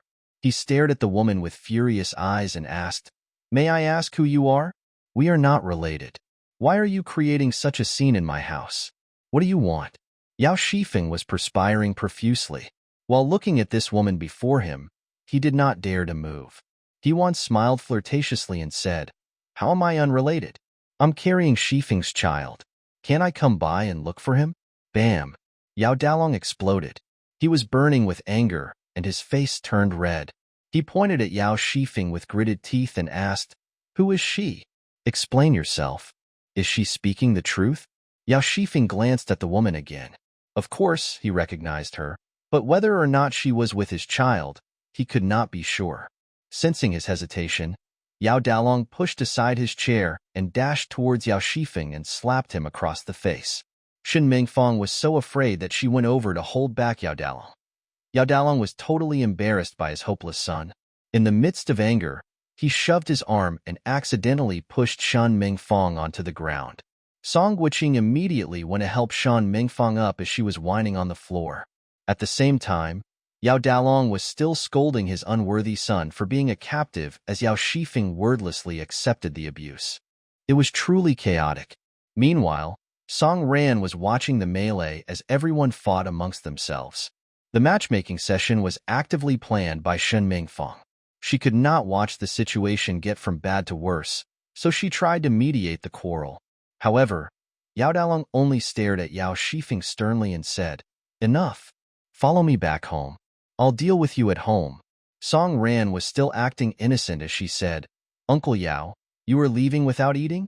Yao Dalong forced a smile upon his face and said, I'm really so sorry. This unworthy son of mine has created trouble. He-wan was still perched on Yao Shifeng's lap. She made him touch her belly and asked him when he was going to marry her. Yao Shifeng did not dare to stay any longer, so he left quickly with his dad, who was filled with fury. Watching the father and son step out of the house, Shun Mingfang wanted to chase after them, but Song Guiqing stopped her. Enough. Isn't this embarrassing enough? Song Ran glanced at Shun Mingfang, who had an awkward expression on her face.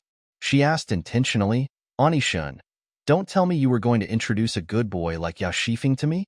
Shin Mingfang felt agitated. When she looked into Song Ran's eyes, she was scared. How did this girl become so mature? She could understand social relationships now, unlike in the past when she gave them no mind. She was only 18. It seemed like only yesterday that she appeared rude and impetuous, yet today, she displayed a calm personality that did not match her years. Shin Mingfang stood there in a daze and could not say a single word. Song Ran asked again, Shun, you actually wanted to marry me off to such a useless idiot who is also a good boy? Even though you are not my biological mother, you wouldn't dare wish ill will onto me like this, am I right? Shin Mingfang seemed to be slapped awake as she quickly denied. Why? Why would I do that? Ran, isn't this just a part of your wild imagination? I'm just inviting friends over for lunch. That's all. You're overthinking it. When she said that, she was flustered as she took brief glances at Song Guiqing. She could not help but quiver upon seeing the darkened expression on his face. Song Ran chuckled softly as she wrapped her hands around her dad's elbow. With a soft voice, she said, Dad, if Anishin thinks this, you must help me.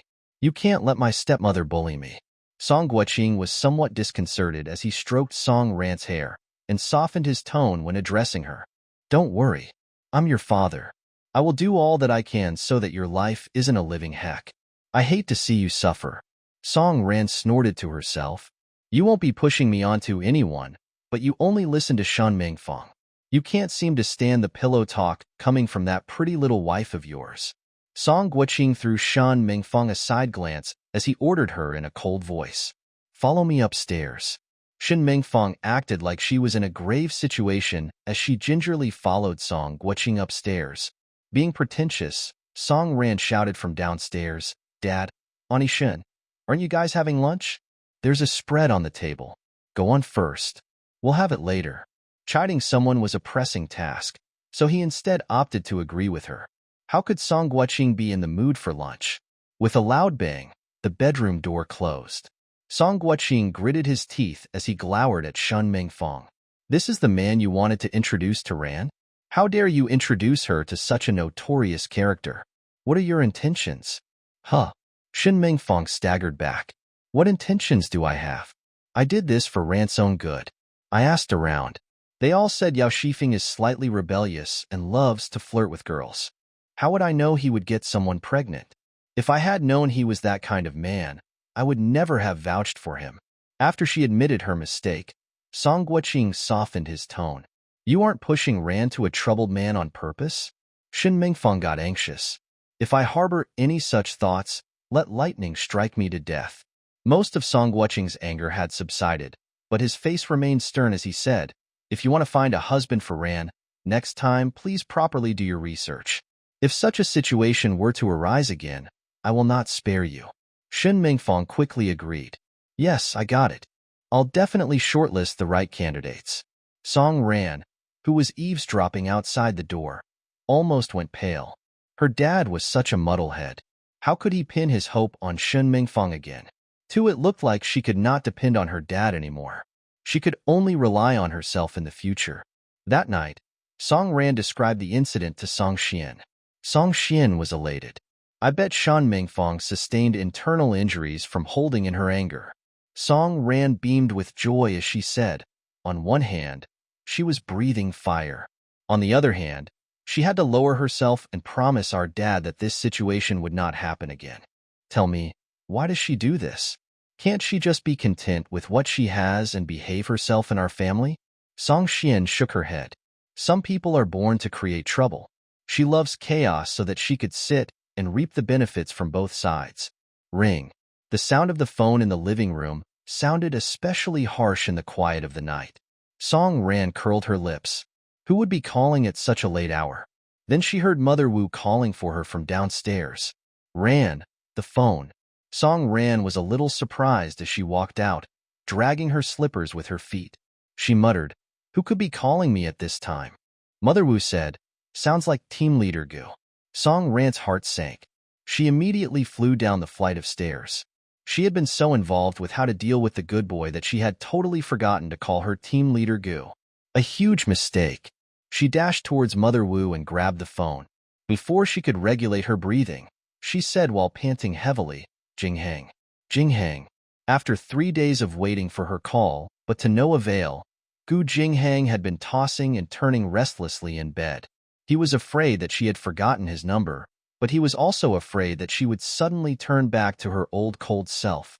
He wanted to take the initiative to make the call, but he was also worried that she would be annoyed. Team Leader Gu had it tough for the past few days. He could not contain his emotional turmoil any longer, so he went to the receptionist's office and made a call to Song Ran with an unsettled heart. "Jingheng, Jingheng." At that instant, her gentle voice was as peaceful as Qingjian County under the moonlight, and it soothed his uneasiness. "Yup, Ran. It's me, Jingheng." His voice was soft and extremely gentle. Song Ran immediately blamed herself and said, "Jingheng, I'm sorry. I had forgotten to give you a call earlier." In the empty receptionist's office, Team Leader Gu laughed out loud joyfully. Great. After 3 days, Ran was still the same. She had not returned to what she was like before. "It's all right. I just wanted to ask you if you have decided on where to go on Sunday?" This was the main reason for his call. He was afraid that Song Ran had forgotten about her date with him. Song Ran blurted out, "How about People's Park?" "Okay." Gu Jingheng agreed instantly. "Yup, all right. Shall we meet at 8 in the morning at the entrance of People's Park the day after?" "Sure." The stiff expression on Team Leader Gu's face was gone instantly, and he was looking forward to the date, which was in 2 days. "I have been busy for the past few days. That's why I forgot to call you. Why didn't you call me earlier?" The living room only had a floor lamp, which was lit. The dim light lit up a perimeter of 1 foot. The other areas were dark and quiet. The night was so still that Song Ran was able to hear Gu Jingheng's breathing.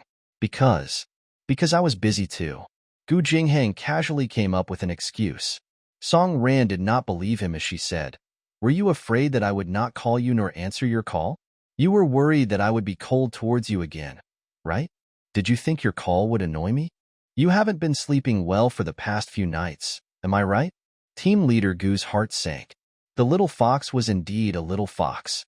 How could she have known all these things? "How do you know everything?" His voice was as pure as jade. Through his deep and soothing voice, he delivered forgiveness and love through the phone into Song Ran's ears.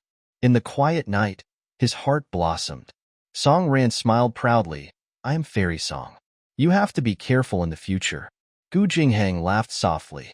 Song Ran's heart was tickled by his laughter, so she quickly changed the subject and said, "Do you know what I've been busying myself with these past few days?" Gu Jingheng stood tall like a pine tree. He laughed and said, "I'm not a fairy. I don't know what you have been up to." Song Ran chuckled. Gu Jingheng was now comfortable enough to crack a few jokes in front of her. She said, "Ani Shin arranged a matchmaking session for me." Team Leader Gu struggled to stand straight for a moment. His heart, which was initially like calm waters, was suddenly rippling. He pretended to be composed as he asked, "What? What marriage?"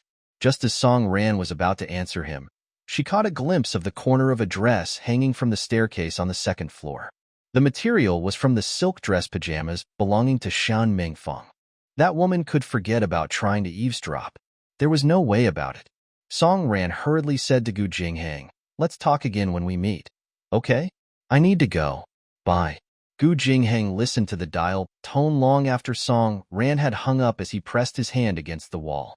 This lass is bent on making him lose appetite and sleep for 2 days. Someone had arranged her in a blind marriage? A blind marriage? So, she went forward with the blind marriage?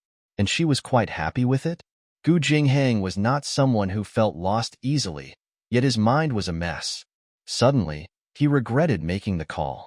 It was better to keep all those heartwarming memories of her and enjoy a few peaceful days. For Song Ran put down the phone and crept up the stairs. Then she saw Shun Mingfong, who was standing furtively around the corner. "Ani Shun, are you eavesdropping?" Song Ran suddenly yelled at her, causing Shun Mingfong to break into a cold sweat. She quickly calmed herself down. With one hand at her waist, she pointed the other one at Song Ran. "What nonsense are you talking about? I was just about to go downstairs and get myself a drink." Song Ran shrugged her shoulders and laughed. "Anishin, don't blame me for being so suspicious. After all, you wanted to push me into a life of living heck. It's only reasonable that I would have all these doubts, right?" Shin Mingfong was so infuriated that her cheeks twitched. "You really misunderstood me in regards to this. But it was my fault too. I didn't do my research properly and suggested a candidate that wasn't worthy of your consideration. I promise you this won't happen again." Song Ran hugged her arms before her chest as she whispered into Shun Mingfong's ears, "I don't need you to worry about me. If you dare to separate Jinghang and me again, I will not let you off so easily next time." Shin Mingfong had the impulse to dash into the bedroom and complain to Song Guoqing that this lass was threatening her. But Song Ran turned back to her usual innocent and naive self again. Suddenly, Shun Mingfong felt a tremor in her heart. This lass was not a simpleton. One Shin Mingfong had to find out a way to deal with her kiddish ways from now on. Shin Mingfong's eyes gleamed as she continued to harp on, "Ran, you really misunderstood me. Team Leader Gu is a nice person. He really is." Song Ran turned around and gave her a face. Since her dad was not around, she could not be bothered with this woman. Shin Mingfong gnashed her teeth as she fixed her eyes on the back of Song Ran. She pondered to herself, no matter how great she is, she's only 18. She might be a smart girl, but how intimidating can she get? One day, she will chase this brazen wicked girl out of the house. The next day, Song Ran woke up early and took a cab to People's Park. In her arms was a large jar of salted plums. With an uneasy look, she headed to the ticketing booth, where a lady had just changed into her uniform for her shift. That day was a usual working day. Moreover, it was early in the morning. Hence, there was no one except Song Ran at the ticketing booth. A middle-aged lady about 40 with short and curly hair peered at Song Ran from a small window. "Miss, do you want to get a ticket?" Song Ran hesitated before she handed her a $10 note. "Auntie, can you do me a favor, please?" The lady was quite friendly. "What favor?" "Well, I want to get 2 all-day tickets not for today but tomorrow. I'm paying you first. Tomorrow, I'll be coming with a guy who will purchase the tickets from you, and you'll pretend that he won a lucky draw, like he was the 10,000th visitor of the year. Then tell him that the tickets are free of charge. Can you help me with this?" The lady, who was smiling brightly in the beginning, suddenly pulled a long face. She waved her hands firmly and said, "I can't do that, young lady. That would be fraud. I would be punished severely if my boss finds out. I can't help you with this." Song Ran criticized her silently. People from the 80s are just so rigid and inflexible. She quickly handed over the jar of salted plums and said, "Auntie, these plums are salted by my nanny and they are very delicious. This is for you." The lady looked at Song Ran with righteousness and said, "Young lady, don't try to bribe me with this. It won't work, and I strictly forbid this. We have our regulations to comply with here. Don't put me in a difficult spot, all right?" At that time, there were visitors who were standing behind waiting to purchase their tickets. The lady returned the $10 note to Song Ran and said, "Young lady, please stand out of the way. There are people who are waiting to purchase tickets." Song Ran clenched onto the note, carried the plums, and clutched the bag of bread from the ruby cake shop. As she retreated to a corner, she mulled over the events that had just transpired in her head. Song Ran wasn't surprised. She had expected things to not go down smoothly. The people in this generation values rules over anything else.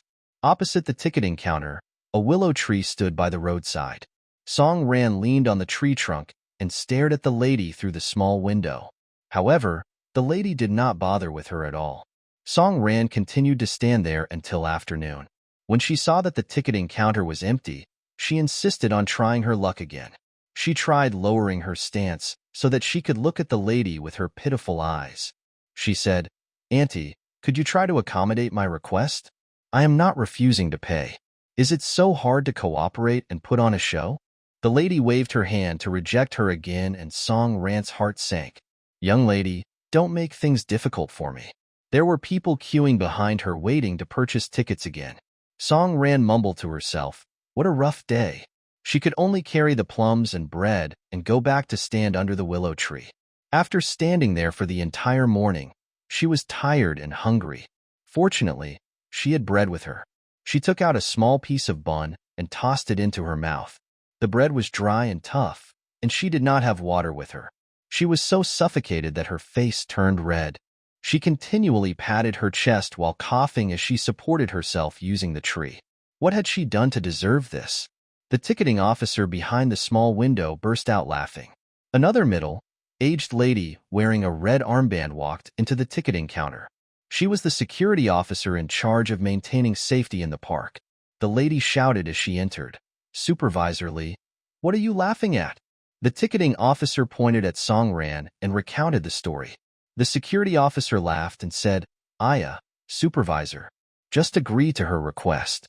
The ticketing officer laughed and said, "I'm going to wait and see how long she holds up for before I do that." In the afternoon, the sun was scorching hot. Song Ran felt dizzy.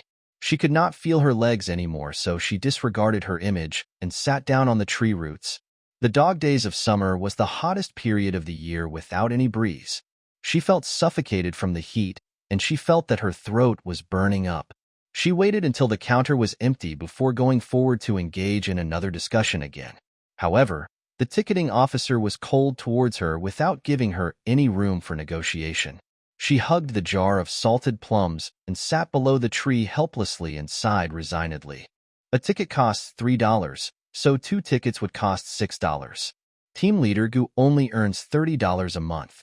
She used to be insensitive, wasting so much of Gu Jinghong's money. Now that she wished to save his money for him, she could not do it, and her heart hurt. Song Ran sat there groggily till sunset, feeling the pain in her butt. She lifted her head and quickly stood up when she saw the ticketing staff locking the door. She patted her, but before she rushed over. The ticketing staff was walking very fast, and Song Ran had to trot to catch up to her. She tugged the hand of the staff. Before she could say anything, Song Ran willed a few tears to form in her eyes. The ticketing staff fixed her eyes on her. "You don't have to cry in front of me just so that I would break a few rules for you." Song Ran was upset as she pouted. Her voice was shaking as she prepared to speak. "Auntie, it's not easy for my boyfriend. He's only a team leader of a research institute in Songshan County, getting a low wage every month. To spend a day in the park will cost him half a month of his wage. I was not being understanding by splurging his money in the past. Now I only want to make it up to him. Can't you give me this chance?" Why does she feel bad? Why can't she stop crying? The ticketing staff intentionally put on a cold face. Since he's a poor lad, why is he dating? Just stay single, and that would cost nothing. Song Ran had waited for an entire day for this, and she was anxious and frustrated. She grabbed the hand of the ticketing staff, and her tears flowed freely down her cheeks. Yes, he has no money. He's a poor chap, but he's a kind-hearted person. He always gives up his seat for others on the bus. If he sees a bicycle going uphill, he will go out of his way to help give it a push. He's not rich, but he will still give his money to the homeless. Where can I find such a righteous and kind-hearted man? She cried as she said this. The ticketing staff finally burst out laughing at her pitiful look. Is he really all that great? Song Ran sniffled as she nodded. Yes, he's very good. Super good. He's not only kind, but he's also good looking. The ticketing staff nodded after her. Well, that's rare. Okay, I'll help you then. Happiness came too suddenly as Song Ran froze on the spot. The ticketing staff stroked her head and asked, "Why? Are you simply too happy?" Before she could forget, she quickly fished out $6 to give to the auntie. With eyes full of gratitude, she looked at the staff. "Thank you, auntie. Thank you." As she said this, Song Ran passed the large jar of salted plums to her. "This is for you." The ticketing staff declined her offer as she waved her hands. "I'm not accepting any bribes. I can help you, but on one condition." "What is it?" "You have to clean the park for 2 days. Are you willing to do it?" Song Ran swallowed her saliva with difficulty. Clean the park in the dog days of summer? But she's a missy in the house who has never lifted a finger to help around the house. Can her body take it? Will she black out after getting a heat stroke? Why? Perhaps your boyfriend is not good enough for you to do such a trivial thing. I'll do it. I will. Song Ran made her promise. It's just cleaning the park for 2 days, picking up bottles, trimming the grass, and so on. They are just trivial tasks. The lady chuckled as she waved. Sure. See you tomorrow then. Song Ran held her hand. Auntie, you must put on a good show tomorrow. My boyfriend cannot know. Okay. The lady deliberately put on a stern face. You're such a fussy girl. I can't do it if you ask for too much. Song Ran immediately relaxed her grip on the situation. Okay, just do whatever you can. The ticketing auntie rolled eyes before she rode off on her bicycle. Song Ran hugged the large jar to her chest as she happily went home. The moment she came home, she met Wen Hui Hui, who was in the living room waiting for her. As soon as Wen Hui Hui saw her, she went up to her with eagerness. Ran, where did you go? Song Ran put on a fake smile and replied, I went out to play. Where did you go? You were carrying so much food with you. Song Ran muttered, Oh, I went to the Demukio Bird and Flower Market. I'm going there with Jingheng tomorrow at 10 in the morning. I want to check out the location today. When Hui's eyes lit up as she said, Oh, is that right? Let me go with you. Song Ran glared at her and said, You can come to my house at 9 in the morning tomorrow. I won't wait for you if you're late. When Hui smiled and said, Okay, got it. She believed that Song Ran was still the naive girl who was not well versed with the affairs of the world. She wanted to take the chance to clarify things with Gu Jingheng before Song Ran caught on about it. Her family had already arranged a blind marriage for her. They obviously despised the poor Jingheng. When Hui stayed for dinner, she was chatting with Song Ran about things that happened in the past and all the nice things she had done for her, hoping to wake up her conscience. Song Ran did not say anything. When Hui would only work with her mouth when it came to helping others. Yet, she treated Song Ran's kindness towards her like dirt. In her past life, Song Ran had been too silly to realize the hypocritical show of affection from others. Since she was given the chance to relive her life, she would not be tricked by others again. After seeing Wen Hui off, Song Ran dragged Mother Wu into the kitchen to make green bean tarts and mint cake for her to bring along tomorrow.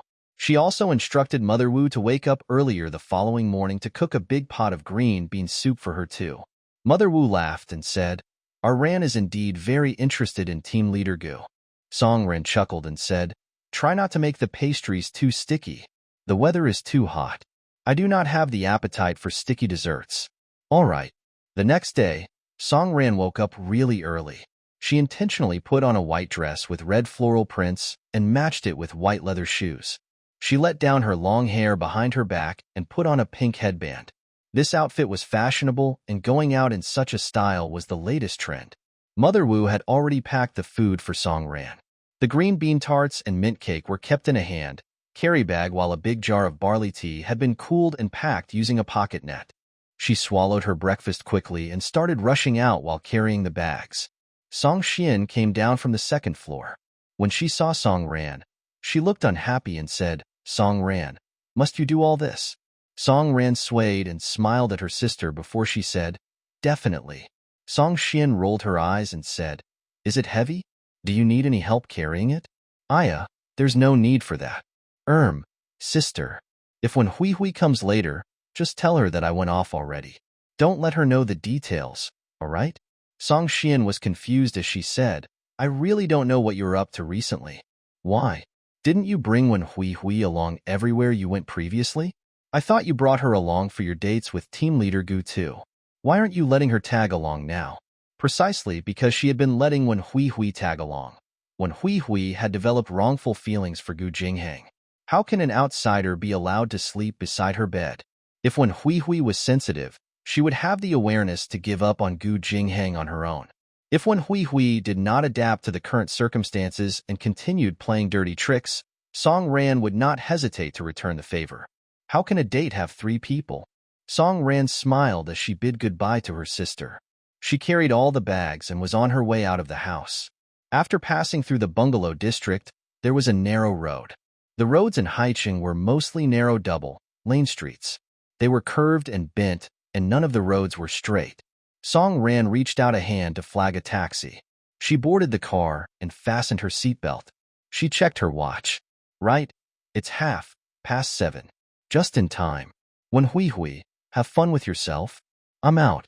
Song Ran sat tight and suddenly remembered that all it took was 20 minutes for her to reach People's Park. But Gu Jinghang would take at least 2.5 hours.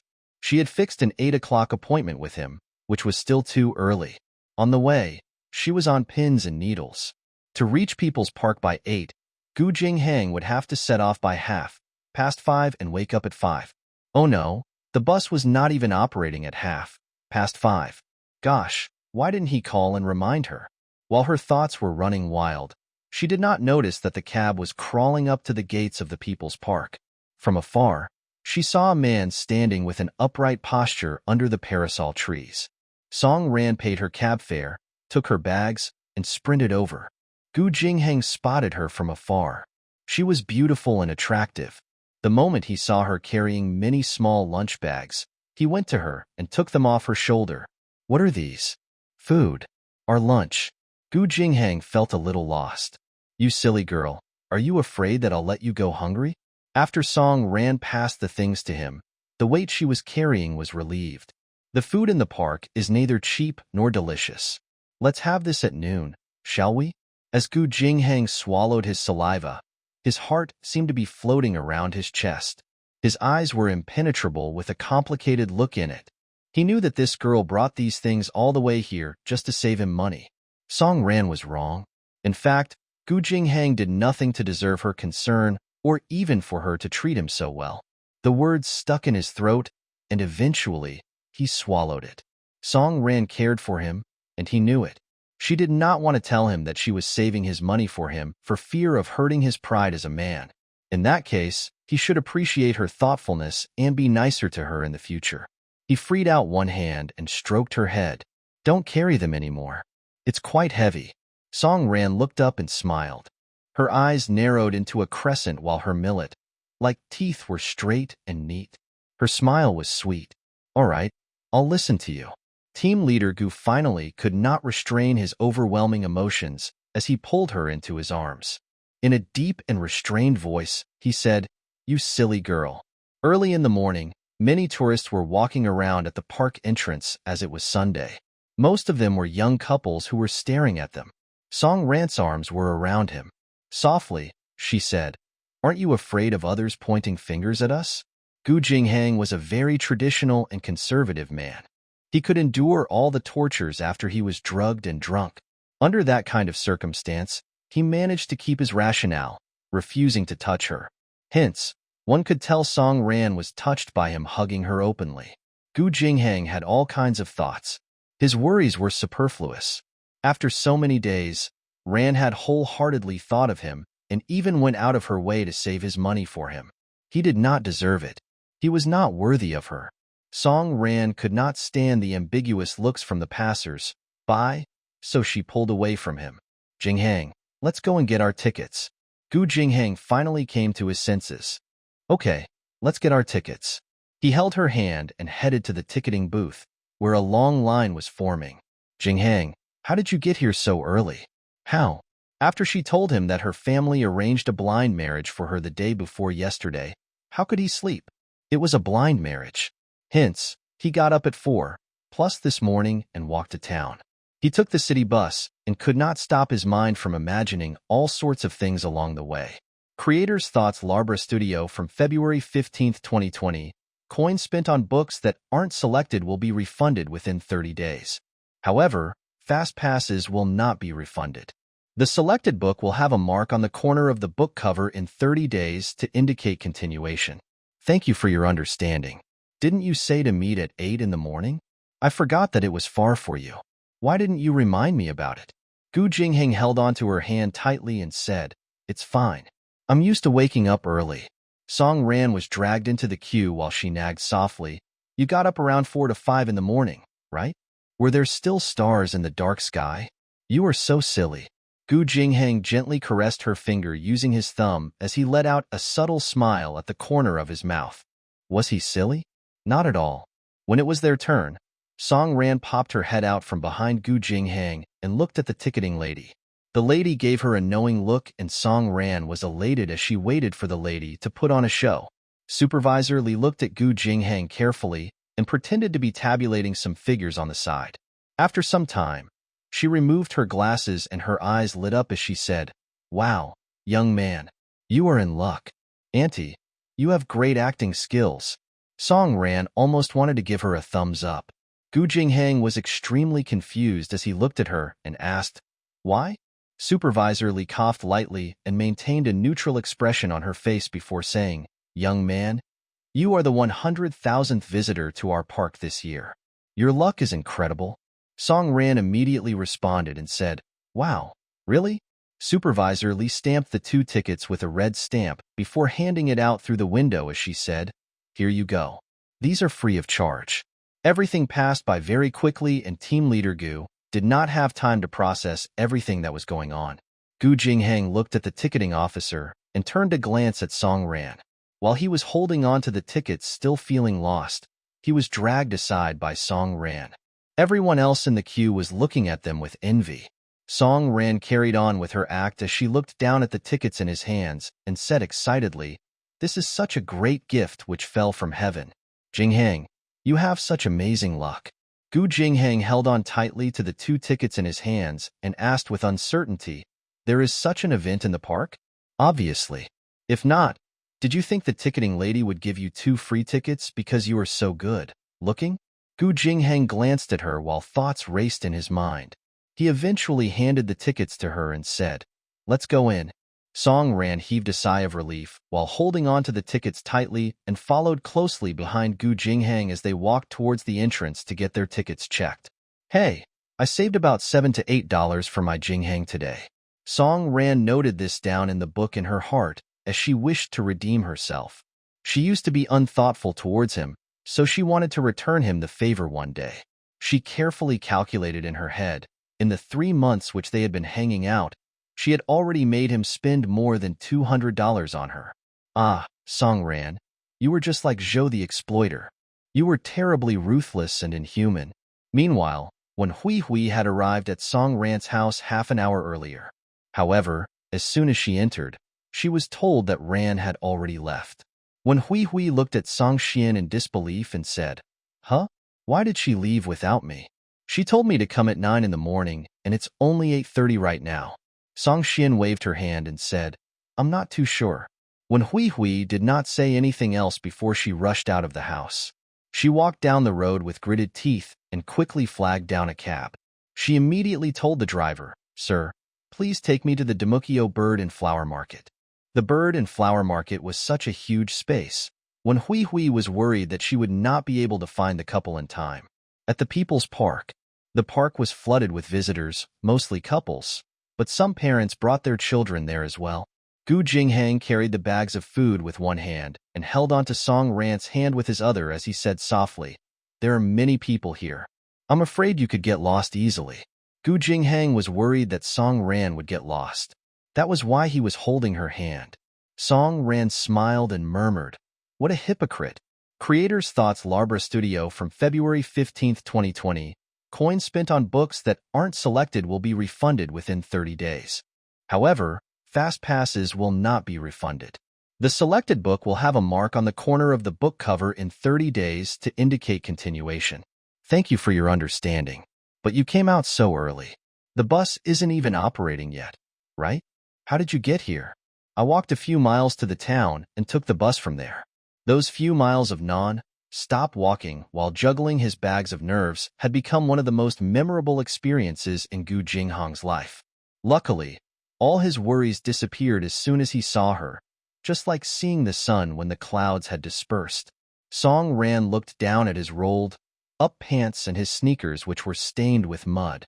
It seemed like he had traveled over mountains and rivers to get to her. It rained last night. The road must have been difficult to walk on, wasn't it?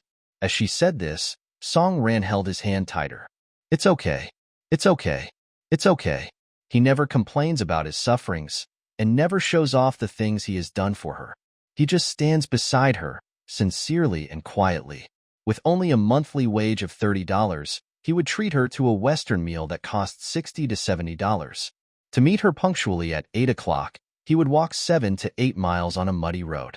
Song Ran teared up again, but she quickly lowered her head and warned herself not to cry anymore. If she continued, her eyes would get puffy. Gu Jinghang did not notice her unusual behaviors. He hesitated before he asked, "Ran, you told me on the phone that your family has arranged a blind marriage for you. What's going on?" Song Ran carefully wiped the corner of her eyes. "Don't mention it.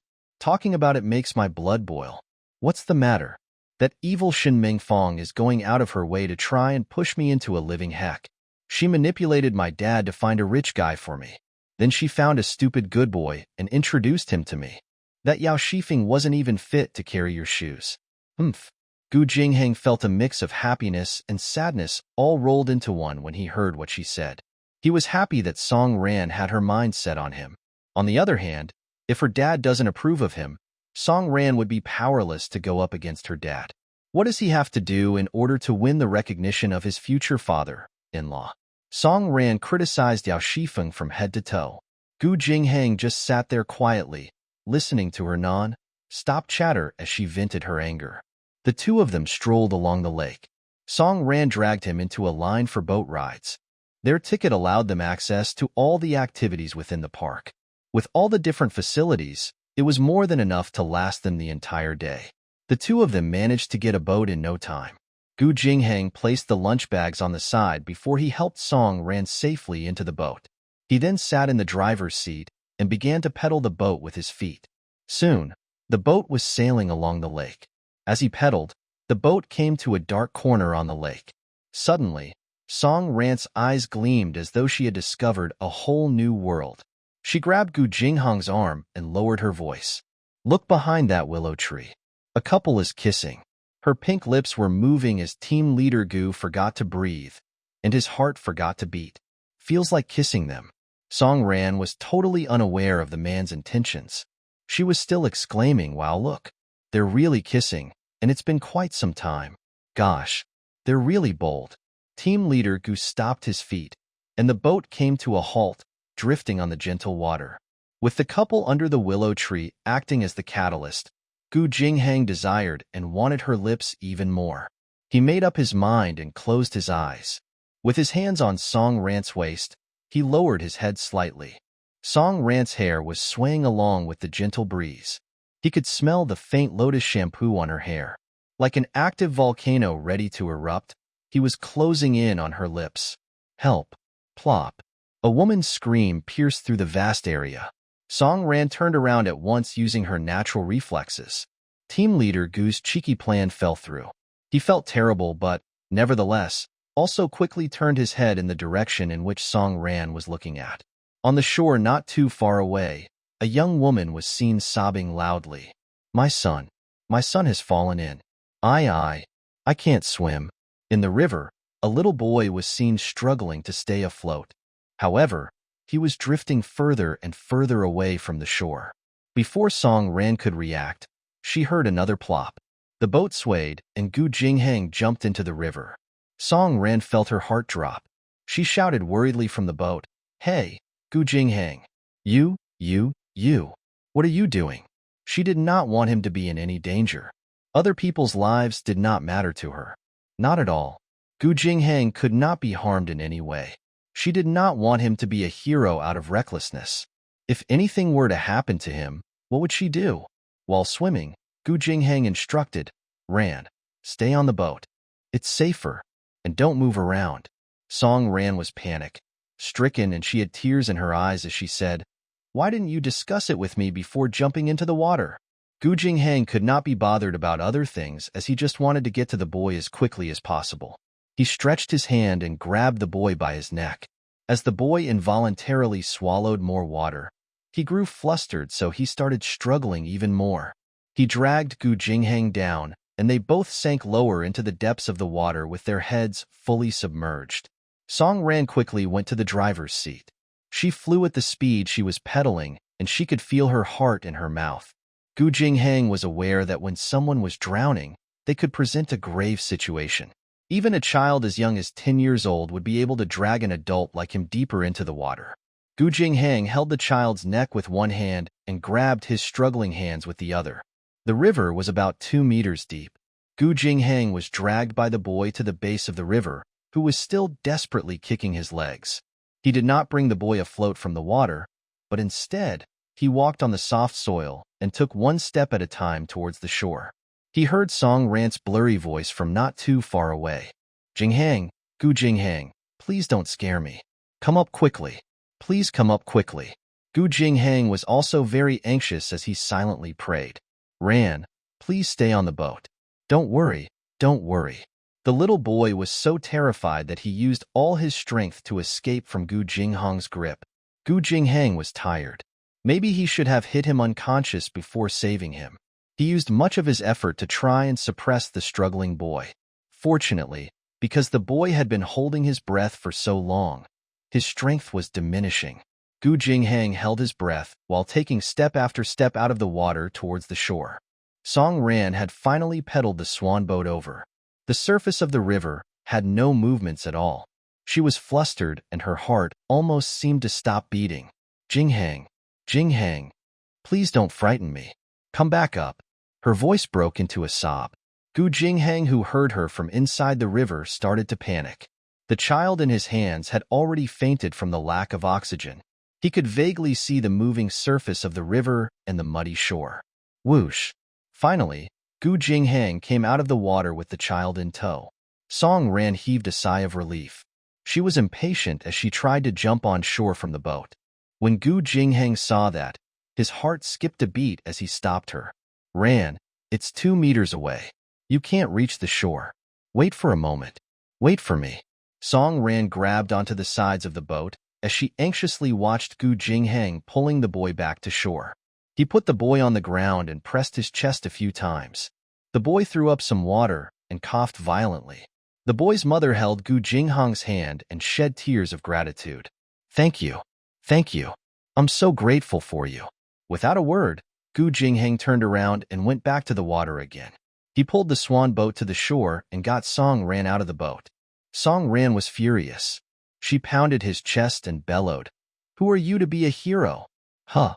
Do you know it's dangerous to blindly jump into the water and save someone? I read on the news that every year people get themselves drowned while trying to save a life. Do you know how worried I was?" Gu Jinghang reached out and stroked her head. "I'm still kicking, aren't I? I know my limits. Don't worry. You know your limits, my foot." The security officer dashed over and spotted Song Ran, who was weeping. She recognized this little girl who pestered supervisorly for the entire day yesterday just to help her boyfriend save some money. It looked like her boyfriend was indeed worth her while. The mother took her son and thanked him again before they left. Gu Jinghang made casual remarks as he was still trying to coax Song Ran, who was feeling emotional. Song Ran tugged on the wet clothes around his chest. "Gu Jinghang, don't you dare be rash and act heroic next time. I'll not spare you again." Many people around them were watching. Gu Jinghang had to coax her softly and gingerly. "No, I won't. I'll listen to what you say from now on, okay?" Song Ran's eyes were red. Gu Jinghang continued in a deep voice, "Don't be angry, all right?" Song Ran pouted as tears welled in her eyes. "I like you, so I worry about you. I was afraid something might have happened to you." Gu Jinghang, do you not understand? How can you not understand? Gu Jinghang was stunned. He tried to recollect his memories. When did Song Ran develop such deep and intense feelings for him? He was puzzled. For the past 3 months, Song Ran was aloof to him. Why did she suddenly change and feel so much for him that she could barely control herself? He really could not recall anything that he had done for her during that period for Song Ran to be so touched. The moment she cried, his heart ached for her, and he would be lost. He would do anything for her just to make her happy and bring a smile to her face. Song Ran was weeping hard, and his heart almost broke. He could not think any further. He wanted to hug her and coax her, but he was soaking wet, so he could only continue to stroke her head. I know you care and worry about me. From now on, my life is yours. I'll treasure my life, okay?" Yes, he made a clear and solemn pledge to her. Song Ran looked at the man whose clothes were wet and dripping with water.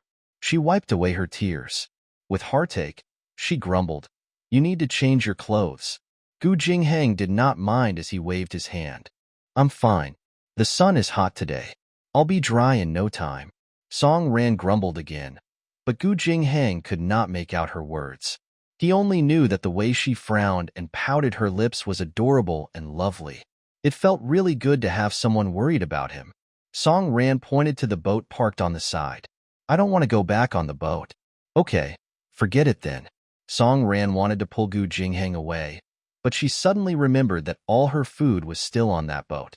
So she got Gu Jingheng to go back on the boat to retrieve them. Gu Jingheng hopped onto the boat and hesitated. "Should we return the boat?" Song Ran put one hand on her hip and roared, "Why are you always so responsible?" The security officer laughed in the back and said, "Young lady, your boyfriend is right. You shouldn't leave the sightseeing boats lying around." Song Ran grumbled, "My boyfriend just saved a life. How are you going to go about thanking him?" "About that, I need to consult my supervisor. Perhaps a pennant as a gift?" Song Ran applauded and said, "Auntie, you have to keep your word. I will remember what you promised about the pennant. You have to send it to his research institute in Songshan County. If a good deed is done, he should leave his name. Only then would his supervisor in the research institute know about it and record his credit points." The security officer laughed and said, "Don't worry, young lady. I will definitely acknowledge this."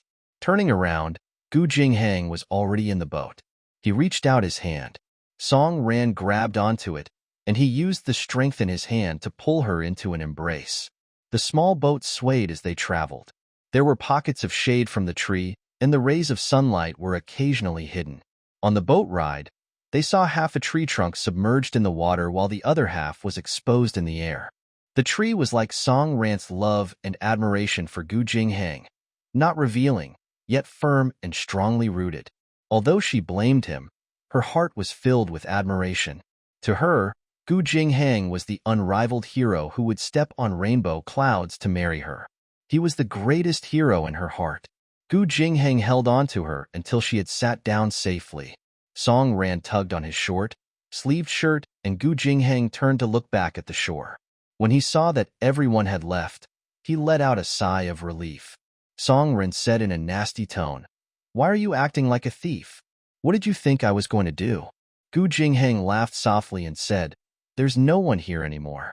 You can do whatever you want." Song Ran snorted softly, "Humph? What are you thinking of?" As she was speaking, she started twisting the edges of his shirt to get rid of the water. The sound of water dripping onto the wooden planks of the boat was audible. Gu Jingheng was so moved.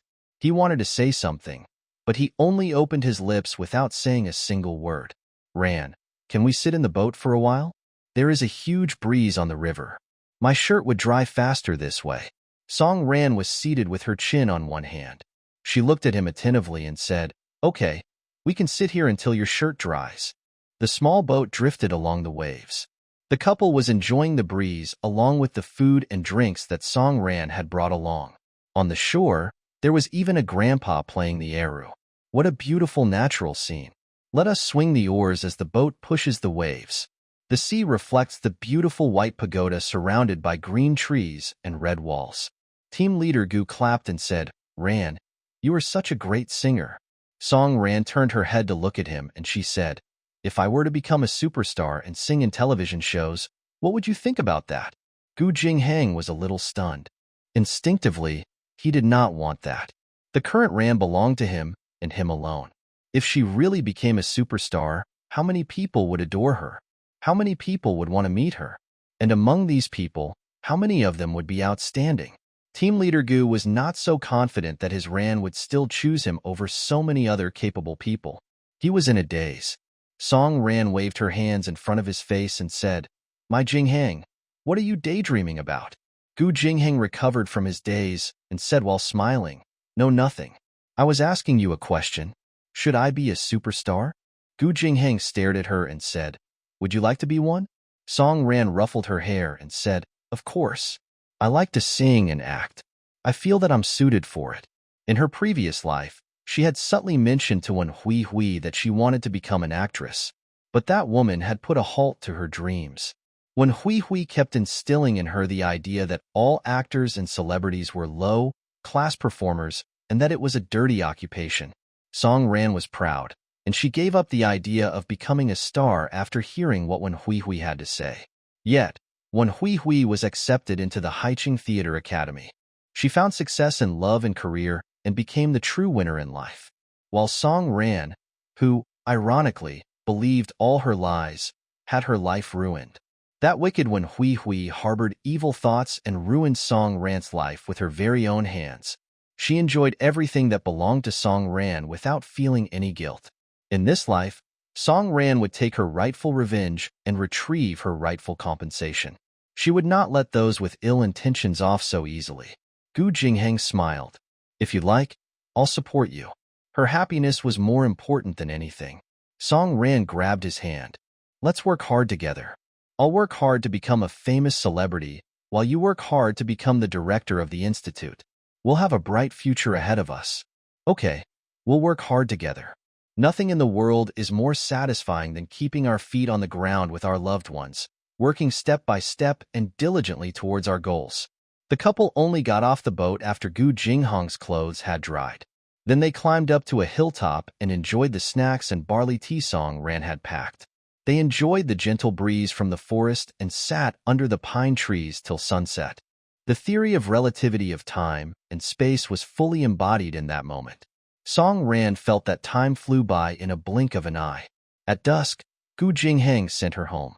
Looking at Song Ran's flushed cheeks, he urged, "Don't bring anything next time when you're out with me.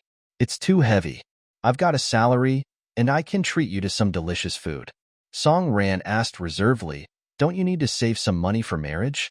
Gu Jingheng's eyes dimmed. This lass is getting bold with her words. She's supposed to be a lady. I have some savings. I'll work harder and save more money in the future.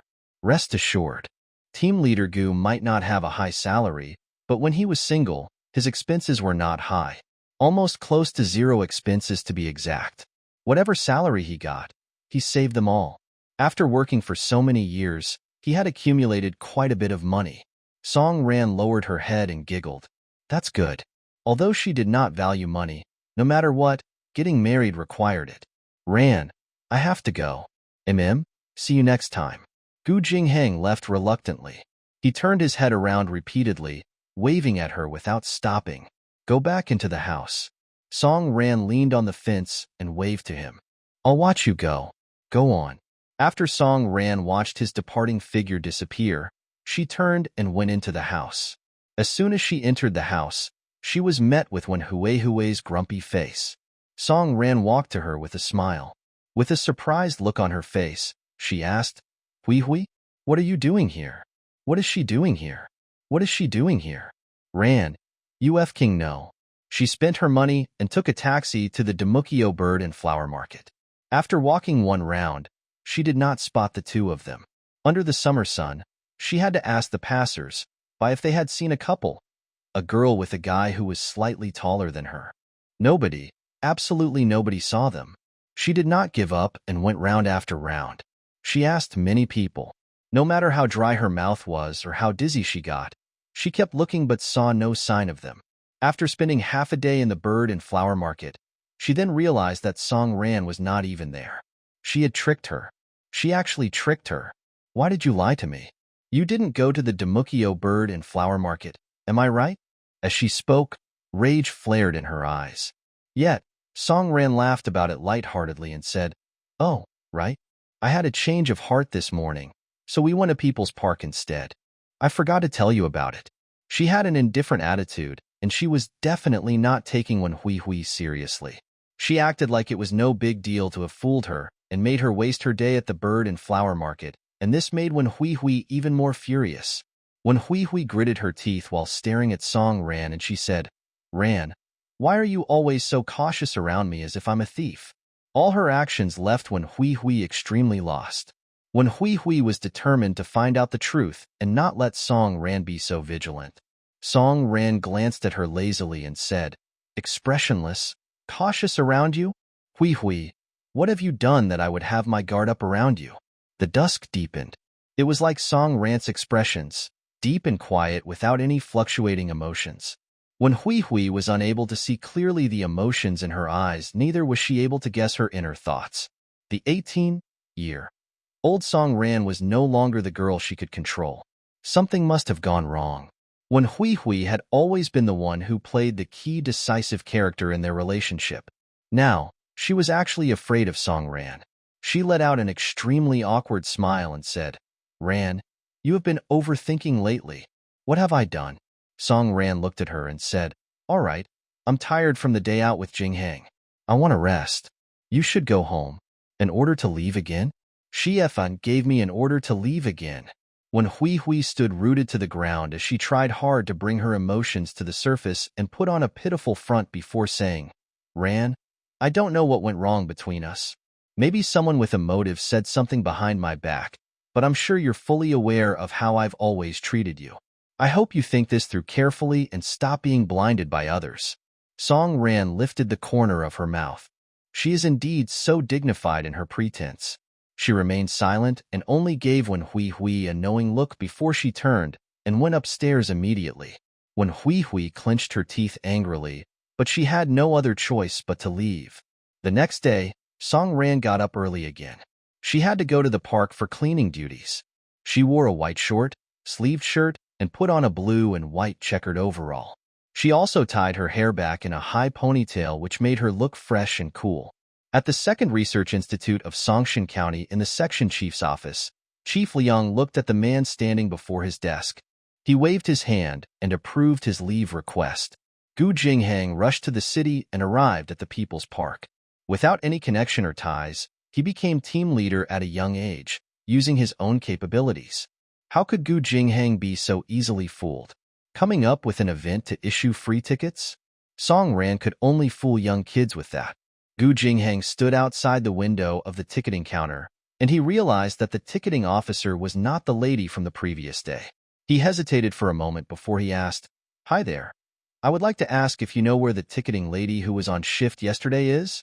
The middle-aged lady raised her head to look at him and said, "You are looking for Supervisor Lee? What's the matter? Please inform her that I'm the visitor who collected tickets from an event yesterday. I have something to clarify with her." The ticketing officer looked him over carefully before she picked up the telephone on the table. She punched in a few numbers and said a few lines to the person over the phone. Not long after, a woman who wore an armband appeared by the road at the park entrance. She was the ticketing staff who told Gu Jinghang about the special event yesterday. When Supervisor Lee approached, she sized up Gu Jinghang from head to toe. "I heard about your heroic deed yesterday. We had the shop make a pennant for you. Are you in such a rush that you have to come personally and pick it up?" Gu Jinghang came straight to the point. "Supervisor Lee, those tickets yesterday were not from some event. Am I right?" Supervisor Lee scratched her head with her little finger. "Why do you want to know? And why are you so serious about it? Please tell me the truth." Supervisor Lee peered at him. "You young people are really fine. To be honest, your girlfriend pestered me for the entire day. She told me earnestly that she had been ignorant in the past, splurging your money away. Then, she cried and described your difficulties. She just wanted to save your money. I didn't agree to her request at first. So, she waited here and almost got a heat stroke. Frankly speaking, I was quite moved by her. So I agreed to help her. But you should know that she didn't want you to find out about what she had done." Gu Jinghang clenched his fist while his eyebrows slightly twitched. He looked quiet and restrained, but emotions surged in his eyes. Gu Jinghang stood there for a while before he turned around and walked off. He even forgot to say goodbye to Supervisor Lee until she stopped him. "Hey, young man, where are you going?" "I am going to go look for her. She's in the park right now." Gu Jinghang turned back with surprise. "In the park?" Supervisor Lee nodded. "I told her she must clean up the park for the next 2 days in exchange for my help." Gu Jinghang felt bad. Song Ran was a spoiled girl who would not even pick up a fallen soy sauce bottle at home. Yet, she actually came to clean up the park for him during the summer. His heart wrenched so hard that he felt a twinge in his nose. She had always called him a fool, but she was the bigger fool. He looked at Supervisor Lee with sincerity. "Can I help her out?" Supervisor Lee laughed. "You two sound like a pair of ill-fated lovebirds while I'm the evil woman. Fine, you can help her out. But you must not let her know. That little lass is extremely fierce. If she finds out you knew, she'd probably go after me. I understand. I will not let her know. For fear that Song Ran might spot him, Gu Jingheng suited up. He wore a long, sleeved uniform and pants with a scarf over his face. He put on a straw hat, wrapping himself from head to toe. Supervisor Lee looked at him, worried. Young man, the highest temperature today is 37 degrees Celsius. Are you sure you won't be overheated when you cover yourself like that? It's okay. Supervisor Lee felt a little sorry for him. If you can't stand the heat, just go to my office, which is in the second room on the left behind the ticketing office. There is water and a fan. Got it? Got it. The sun was scorching hot, and the cicadas were noisily singing away. Even though it was not a Sunday, there were many tourists visiting People's Park because it was the summer holiday. Song Ran was wearing the park's armband, holding a big black plastic bag on one hand and a pair of long iron pliers for picking up trash on the other hand. Supervisor Lee had explained the job scope to her. She must walk continuously without stopping. She was the only one taking care of the sanitary in this park today, and no catching trash should be found on the roads. There were 15 trash bins in the park. Due to the high volume of summer tourists, they must be clear once every hour. All the trash had to be transported to the garbage truck located at the southeast corner of the park, and the truck did its rounds every 3 hours. Song Ran made great strides just to save some money for her team leader Gu. This was definitely not easy for her. She had always led a pampered life. She never had to deal with such things before. After walking around for about an hour, she was surprised to see that the visitors of the park were rather cultured, as there was barely any visible trash on the ground. Song Ran bore her discomfort and rummaged through the trash bins, only to realize that the bins were empty too. She was extremely puzzled. Supervisor Lee had told her that the 2 other uncles in charge of cleaning the parks were on leave that day. So what was going on? She continued walking forward and looked into 3 bins. Every one of them was clean and empty. Coincidentally, Supervisor Lee passed by Song Ran on her bicycle as she rang the bell. Supervisor Lee, called Song Ran. Supervisor Lee stopped and got off her bicycle. She intentionally looked at her expressionlessly and said, "What's wrong? Are you exhausted already? Looks like your love for your boyfriend isn't that strong." Song Ran waved her hand and said, "No, I just think that the park is strangely clean." Supervisor Lee glanced towards the river where Gu Jingheng was picking up the litter on the surface of the water. She raised her eyebrows slightly and said, "It's not that. One of our cleaners, Uncle Qian, was afraid that you wouldn't be able to manage on your own, so he insisted on coming to help. Look, he's over there on the boat." Song Ran turned her head. Gu Jingheng was standing in the small boat on the water. He was dressed discreetly, and he also purposely bent down. Because he was too far away, even if Song Ran had discerning eyes, she would not have recognized that he was the team leader Gu who had been on her mind all day long. Song Ran wiped off the sweat on her forehead and said, "Uncle Qian is such a kind person. Supervisor Lee, could you please tell him not to work so hard and leave some work for me?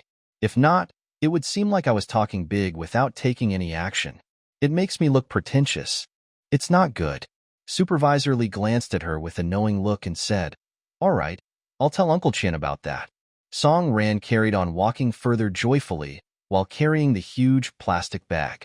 Supervisor Lee waited for her to walk far away before she waved at the person on the river. Gu Jingheng quickly used the bamboo pole to bring himself back on shore. It was almost noontime, and he was wrapped up tightly in his clothes. His sweat was dripping non-stop from his forehead. Supervisor Lee was screaming in her heart, "I have committed such a grave sin." She had indeed made life difficult for the young couple and made them suffer. "When your girlfriend wants you to leave some work for her to do." "Supervisor, you told her about me?" Gu Jingheng's eyes read huge disaster. The supervisor quickly waved her hand and said, "Nope, I didn't say that. I told her that you are Uncle Qian." Gu Jingheng wiped off his sweat and laughed before he said, "Oh, okay. I'm fine. I have the strength to do it. Supervisor, just let her rest somewhere shady and cool." When he lifted his head, he saw Song Ran racing in his direction through the forested path. Gu Jingheng's heart sank, and he thought something bad was going to happen. Gu Jinghang did not have time to hide, so he quickly turned around. He intentionally bent down, hoping that Song Ran would not realize that it was him. Song Ran rushed over with her face red and her eyes shimmering. She stopped before Supervisor Lee and raised her hand. In her hand was a new $10 note. Supervisor, I found money. I found money. Quickly, look for its owner through the broadcasting system. Ha ha ha. My Jinghang is such a lucky charm. Her tone was extremely lively. Gu Jinghang's hands were trembling as he wished to turn back and look at Song Ran so badly. He wanted nothing more than to look into her dazzling eyes. They must be very attractive. The supervisor took the money in Song Ran's hand. Okay, I'm going to the announcement stand. Come with me. Song Ran managed to catch a glimpse of the figure who was stooping behind the supervisor. Isn't that Uncle Qian? As she said this, she wanted to break free from Supervisor Lee and check out Uncle Qian. Supervisor Lee grew anxious as she pulled her back. Yeah, it's Uncle Qian. He has a scar on his face and detests people looking at him.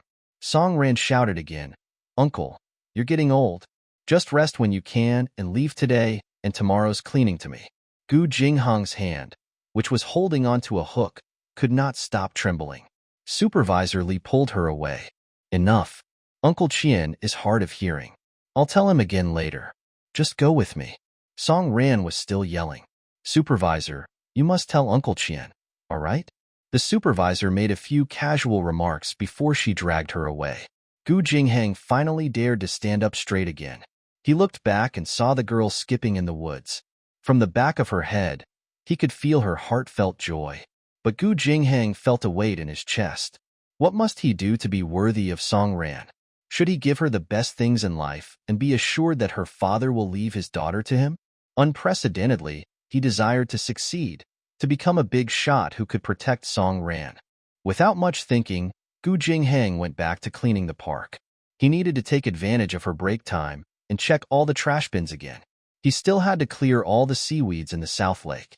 He had a lot of work to do. Diligently and meticulously, he cleared all the trash bins in the park before Song Ran came back. He even swept away all the litter off the ground. It was noon, and there was no wind. His clothes were all wet. He squatted by the river, took off his hat and scarf, scooped the water, and washed his face. Then he drank 2 mouthfuls of lake water and put on his straw hat and scarf again, revealing only a pair of eyes. Not far away, he saw Song Ran carrying a black plastic bag, peering into the trash bins by walking around them. He could even gauge her emotions and hear her asking herself why they were all empty again. He chuckled to himself softly, following not far behind. Ahead was a small hill, and there was a provision shop at the foot of the hill. Gu Jinghang took a detour and reached the provision shop ahead of her. He took out 20 cents and passed it to the shop owner. Later on, there will be a girl wearing a checkered jumpsuit with an armband coming over. Can you pass this orange soda to her? The shop owner looked at him. Young man, you're sweating all over. Do you want a bottle too? Gu Jinghang paused and revealed a forced smile. I don't like to drink this.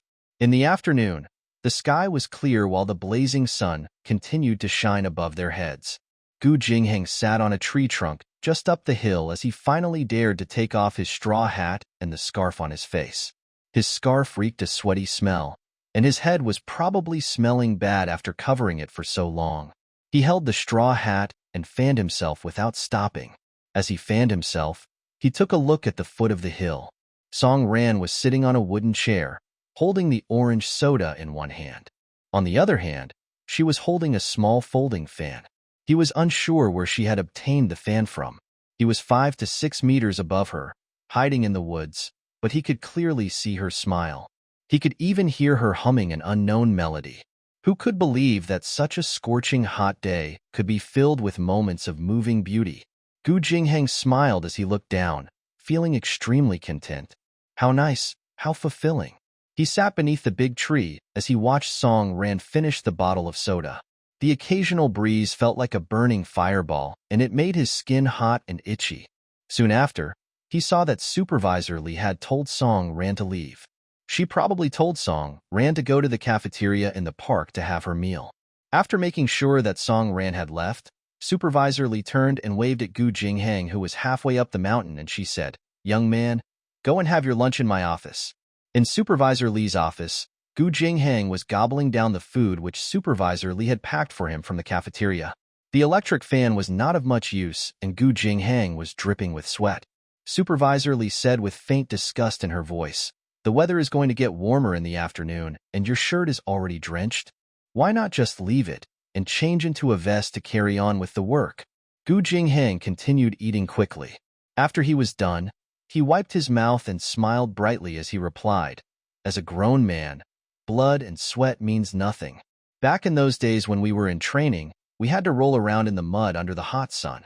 So this is a simple task for me. I have to clear the trash once more before Rand finishes her meal. Supervisor Lee, could you let Rand rest here for a while?" Supervisor Lee sighed deeply. "I have committed such a sin." She could only smile and say, "Thank you for your hard work, Team Leader Gu." Gu Jingheng put on his wet work outfit and a hat before walking out in the sun again. Gu Jingheng worked conscientiously for the whole day till the park closed in the late evening. By then, the sun was no longer burning hot. He hid in the dark and watched Song Ran bid farewell to Supervisor Lee before he finally felt relieved. Gu Jingheng took off his shirt, which was drenched in sweat, and he washed it by the river. He lowered his head and sniffed the shirt to make sure that the stench had been washed off before making his way to Supervisor Lee's office. Supervisor Lee was waiting for him at the entrance. When she saw Gu Jingheng walking towards her through the shaded path, she immediately went forward to welcome him as she said, "Io, you have worked hard today, Team Leader Gu." Before Song Ran left just now, she told me to ask Uncle Chien not to come to work tomorrow. I did not know how to answer her. Gu Jingheng handed the wet clothes to Supervisor Lee and said while smiling, "Could you tell her not to come tomorrow? Tell her that Uncle Chien complained that she isn't doing a good enough job." Supervisor Lee waved her hand in objection and said, "Although that girl usually has a bright smile on her face, she does have a stubborn personality. I wouldn't dare say that to her." Gu Jingheng lowered his head and laughed. Indeed, Ran was a pleasant girl, but when she flares up, no one would be able to handle her. Just as he was about to speak, he heard Song Ran's voice from behind him, "Supervisor Lee, I forgot my umbrella." Gu Jingheng was flustered. No, he could not be seen by Song Ran. He did not have time to think twice before dashing into Supervisor Lee's office. Song Ran was panting as she ran over, and her forehead was filled with beads of perspiration. She fanned herself continuously and had an anguished look on her face as she said, "I forgot my umbrella. It's too hot. Supervisor Lee, I need to get my umbrella." Supervisor Lee panicked and quickly grabbed her hand as she said, I'll get it for you." Song Ran was confused and she replied, "Huh? I want to go inside and make use of the electric fan. The weather is too hot right now. I was thinking of going home only after the sun sets." Song Ran was already at the entrance of Supervisor Lee's office. Gu Jingheng was so terrified that he did not know where to hide. The interior of Supervisor Lee's office was simple. There was only a desk, one chair, and a tiny bookshelf. Gu Jingheng was such a huge guy. He would be seen by Song Ran even if he hid under the table. He was scared to death. Supervisor Lee found it amusing as she grabbed Song Ran's hand. "You little girl are just too fragile. How hot can it be? Besides, I don't feel that it's safe for you to go home when the sky is dark. You're working for me. I will be responsible if anything happens to you." Song Ran reached out to push the door. "Supervisor Lee, do you need to do this? My house is not far from here. Worst comes to worst, I can always get my dad or my sister to fetch me." "Oh no, I think it's too hot. I'm going to suffocate." Gu Jingheng was on tenterhooks. Supervisor Lee paled as her facial muscle twitched. "TSK, you lass. Why are you so disobedient?" Just then, a ticketing staff walked over, asking Supervisor Lee to double-check that day's ticketing sales. As though seeing a life savior, Supervisor Lee got that staff to drag Song Ran away while she stormed back into her office and picked up the umbrella off her desk.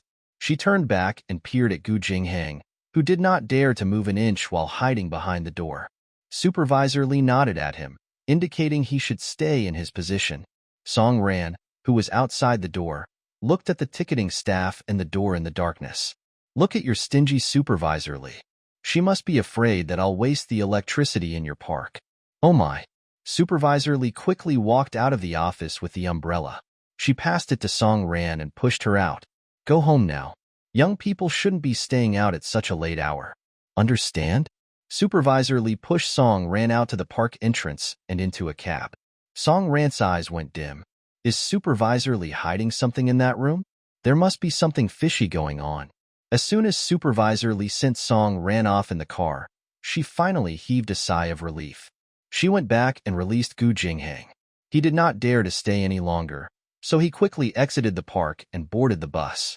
He knew that he reeked, so he stood close to the door all the way to Songshan County. Back at the institute, when Hui Hui stood at the entrance for quite some time. She was surprised that Gu Jinghang was not in again. The frequency of taking leave was too high. Could this affect his image in the eyes of their section chief? It seemed like they would have an appraisal in the coming spring. If this goes on, would it affect his career?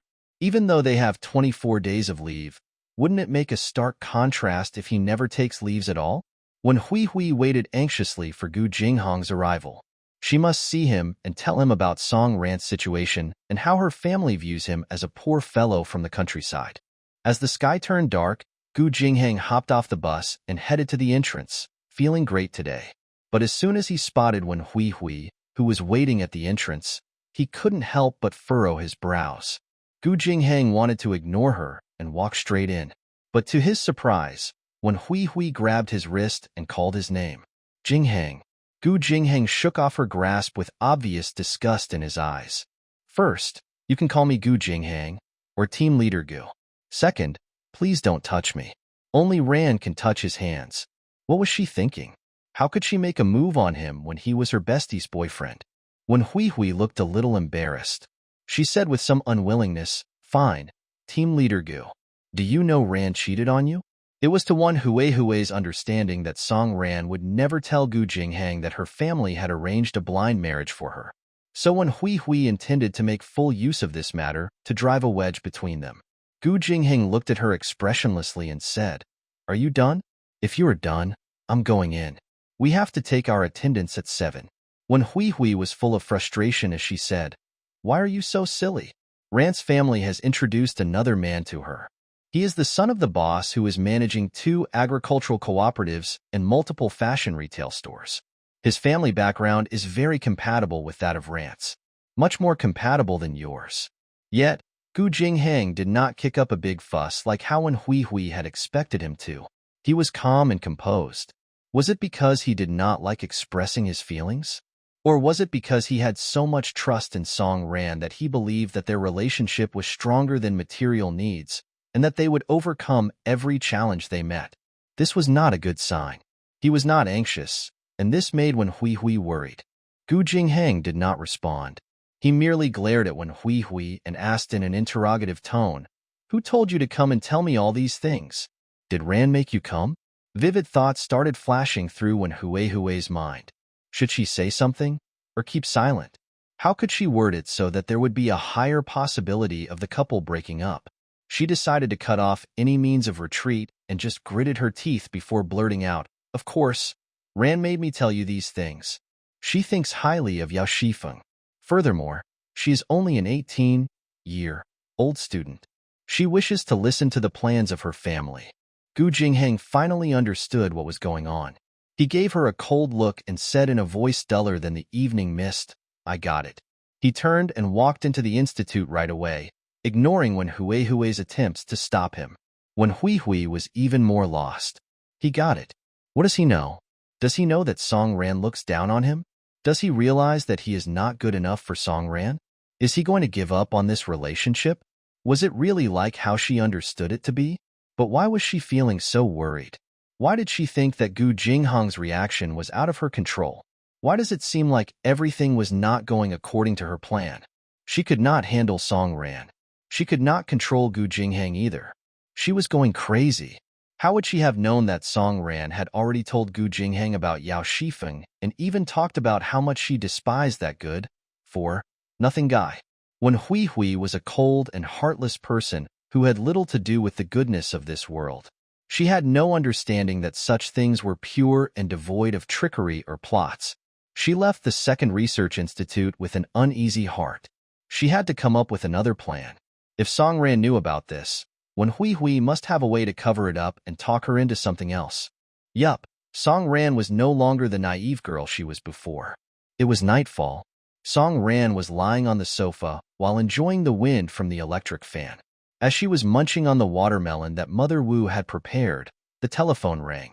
Song Ran picked up the phone slowly and said lazily, "Heko, who's this?" "It's me." Gu Jinghang could understand some simple words in the native tongue of Haiqing and knew that Song Ran was asking about who he was. The native language of Haiqing sounded soft. Hearing it from Song Ran felt like she was trying to attract him. Song Ran immediately threw her watermelon aside and sat upright. She switched to speaking in standard Mandarin in 1 second and said, "Oh, it's you, Jinghang. What's wrong? We just met yesterday.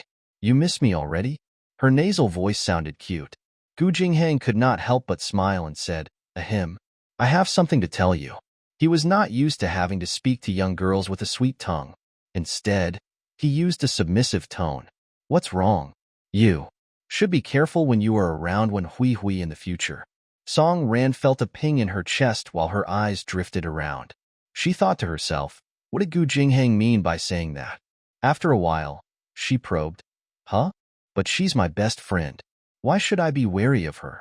Did Wen Hui Hui run into him again and say something to him? Things like Song Ran will never like him because he's a poor country bumpkin?"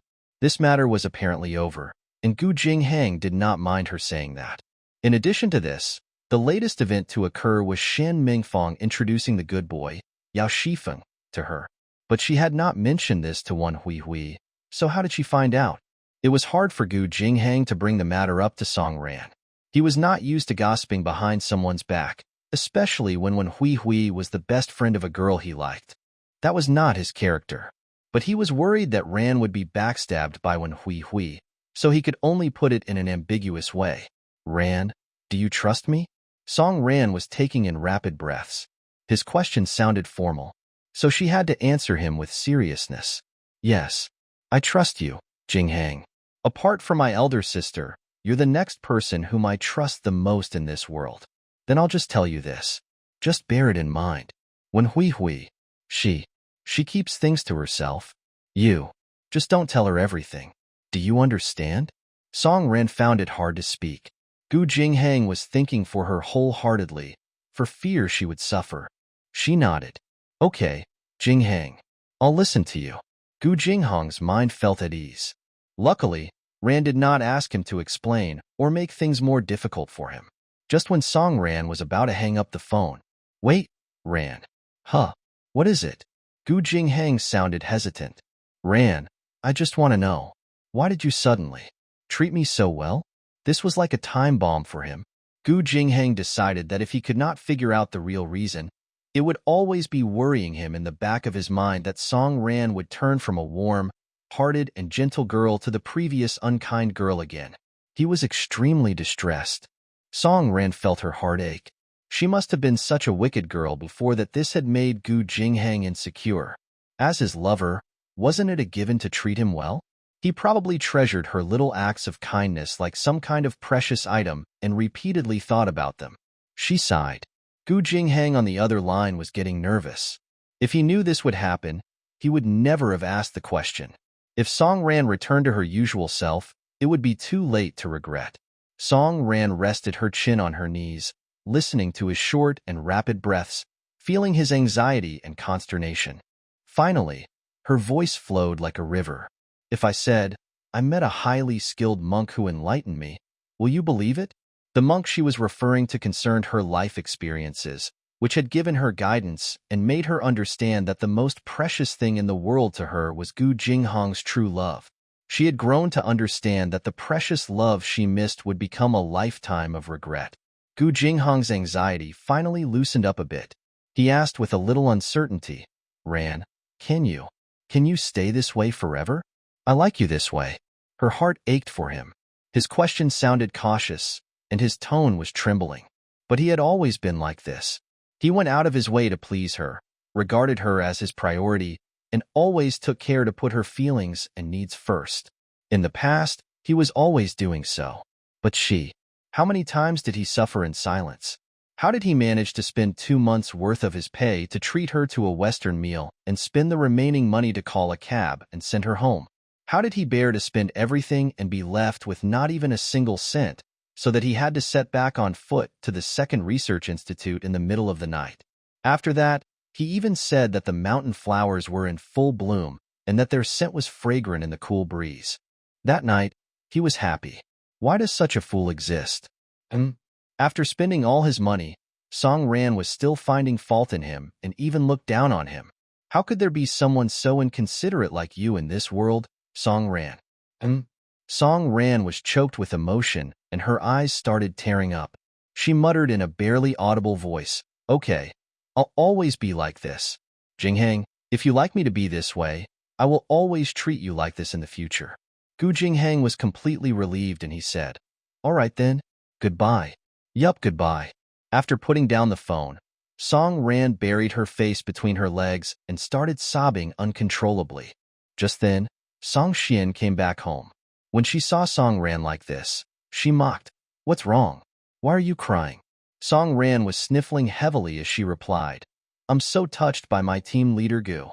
Song Xian rolled her eyes and said, "Girl, you are exaggerating. It can't mean so much." Song Ran walked forward and hugged Song Xian tightly and said, "Really, it's true. He is so moving." Song Xian pinched her waist and said, "It's too hot. Let go." Song Ran took a huge bite of watermelon and held Song Xian's hand as they went upstairs together. After going into the room, she asked her sister, "Have you told Wen Hui about Yao Shifeng?" Song Xian placed her briefcase onto the rack at the side. She glared at Song Ran and asked, "Do you think your sister is someone who gossips and tells everyone about the guy you don't like?" Song Ran sat cross-legged on her sister's bed and said, "Then how did Wen Hui know about it?" "What does she know?" "Wen Hui seems to know about the planned blind marriage with Yao Shifeng, but I didn't tell her about it." "Is she close to anyone else in this house?" Song Xian changed into her pajamas dress before she sat beside Song Ran. She frowned and said, "Not really. Wen Hui does not talk much. When she is here, she usually sticks with you. I don't think she interacts with anyone else." Song Ran began to be cautious. Wen Hui was such a sly woman. There were not many people in the house, so it would not be difficult to see whom she was close to. Song Ran shifted the topic of attention to her sister and asked, "Sister, is there anyone trying to woo you recently?" Song Xian took a bite of the watermelon before she glanced at Song Ran and said, "Are you trying to be a fairy now?" Song Ran felt rejected, but she questioned further, "How many people are there chasing you right now?" Song Xian hissed softly and said, "Stop trying to figure out my affairs. Quickly, go back to your own room and sleep." Song Ran had a knowing look on her face. She was familiar with this expression of her sister's. It was within her expectations. 2 days later, when Hui came to their house again, she acted sheepishly as she was afraid that she would say something wrong in front of Song Ran, even though she was pretty certain that Gu Jinghang was an honest and upright man who would not have told anything to Song Ran. However, Song Ran had changed, and Wen Hui was no match for her. If Song Ran noticed anything from Gu Jinghang's words, Wen Hui would have wasted all of her efforts. She ran towards Song Ran's bedroom and entered without knocking on the door. It had always been like this because they had a good and trusting relationship. Song Ran would even share what she wrote in her diary with Wen Hui. At this time, Wen Hui opened the door. Song Ran, who was lying on her bed, reading the Peony Pavilion, frowned unconsciously. Her voice sounded cold and aloof. In a lukewarm tone, she asked Wen Hui, "Don't you know how to knock?" All along, she did not want to fall out with Wen Hui, as she was afraid others might notice that she had changed too much. Hence, she had to continue to be friends with Wen Hui. However, there was no one other than her and Wen Hui in the room. Hence, she was feeling too lazy to act like a good friend. Wen Hui immediately felt like she was in dangerous waters with Song Ran. With an embarrassed look, she approached Song Ran slowly. "Given our relationship, I never had to knock on your door when I came into your room. Ran, are you trying to distance yourself from me?" Song Ran peered at the open door and made sure no one was around before she started speaking. That was in the past. After all, I have a boyfriend now. What if team leader Gu decided to stay over my house? What if we're doing something that we don't want others to know? If you barge in just like this, wouldn't it present an awkward situation? Ran, we haven't been getting along too well lately. Did I do something wrong and make you unhappy? If I did something wrong, just tell me so that I can explain myself to you. When Hui Hui fixed her wary eyes on Song Ran, who was holding on to the opera script, her heart was racing as she was trying to test Song Ran. Song Ran was not a composed person. If Gu Jingheng did mention to her about what happened last night, Song Ran would definitely question her. Without any emotion, Song Ran peered at her as she flipped a page with her finger. Slowly, she said, "Wen Hui Hui, have you wronged me recently?" When Hui Hui's facial muscle twitched as she was extremely nervous, she tried forcing a smile, but the corners of her lips quivered. "Haha, haha, how could I harbor ill will towards you?" Song Ran focused on the opera script as she flipped another page. She pursed her lips and said, "Then why do you keep asking me if I'm distancing myself from you? I don't feel like that is so. So why are you so suspicious?" When Hui Hui felt slightly more at ease. No matter how much Song Ran changed, she could never keep it a secret that she knew that when Hui Hui had betrayed her by telling Gu Jingheng about Yao Shifeng. Since Song Ran did not mention this, it meant that she had no idea. Luckily, Gu Jingheng had sealed lips, and he was not a big mouth who loved to gossip. When Hui Hui was scaring herself, and she broke into a cold sweat, she struggled to swallow her saliva and smile. "Perhaps I care too much about our friendship. I'm always afraid that you might have a new friend who is so discord behind my back and that you will stop hanging out with me." Song Ran squeezed a slightly teasing and contemptuous smile at the corner of her lips. "Haha, Wen Hui Hui, you're indeed the first drama queen in history." Song Ran reached and gently patted Wen Hui's shoulder. In a joking tone, she said, "Besties are forever while men don't last. We share a strong bond, and no one can easily sow discord between us. But if you're thinking of laying your hands on my man, I won't mind discarding our friendship." When Hui Hui was scared out of her wits, her face immediately turned ashen. She was aghast. The look in Song Ran's eyes, the tone she used, and the way she squeezed her shoulder just now seemed like a warning to her. Could she, the Missy who was ignorant of worldly affairs, smell something fishy? Did she feign ignorance in the past? Could she have found out about everything? When Hui Hui was caught by surprise, and she did not dare to utter a word. After a while, she stuttered, How would I dare to harbor such thoughts about your boyfriend? You are more talented than me in all aspects, and team leader Gu treats you so wholeheartedly. You shouldn't be worrying so much about your personal gains and losses." Song Ran smiled and laid back down on her bed to read her script. Her eyes were overflowing with purity. She looked like the old pampered girl who was unaffected by the happenings around her. The room was filled with bright greenery, but the shadows made it occasionally dim. When Hui Hui wondered if her eyes were playing tricks on her when she saw the cautious look on Song Ran's face. Whether or not she saw it correctly, when Hui Hui did not dare to be around Song Ran any longer. Since it was so difficult to conquer Song Ran, she changed her target to Gu Jingheng. After all, he was a man with little words and also extremely dependable. She knew that he would not bear to reject a woman, especially not a woman who is gentle and caring. When Hui Hui coughed lightly and said, "I came today to remind you that the weather has been very hot lately and that you should try to stay at home as much as possible. Even if you miss team leader Gu, you should wait till the solar term is over before you go on a date. He is a tough man, so he would be okay with being in the heat. Look at yourself.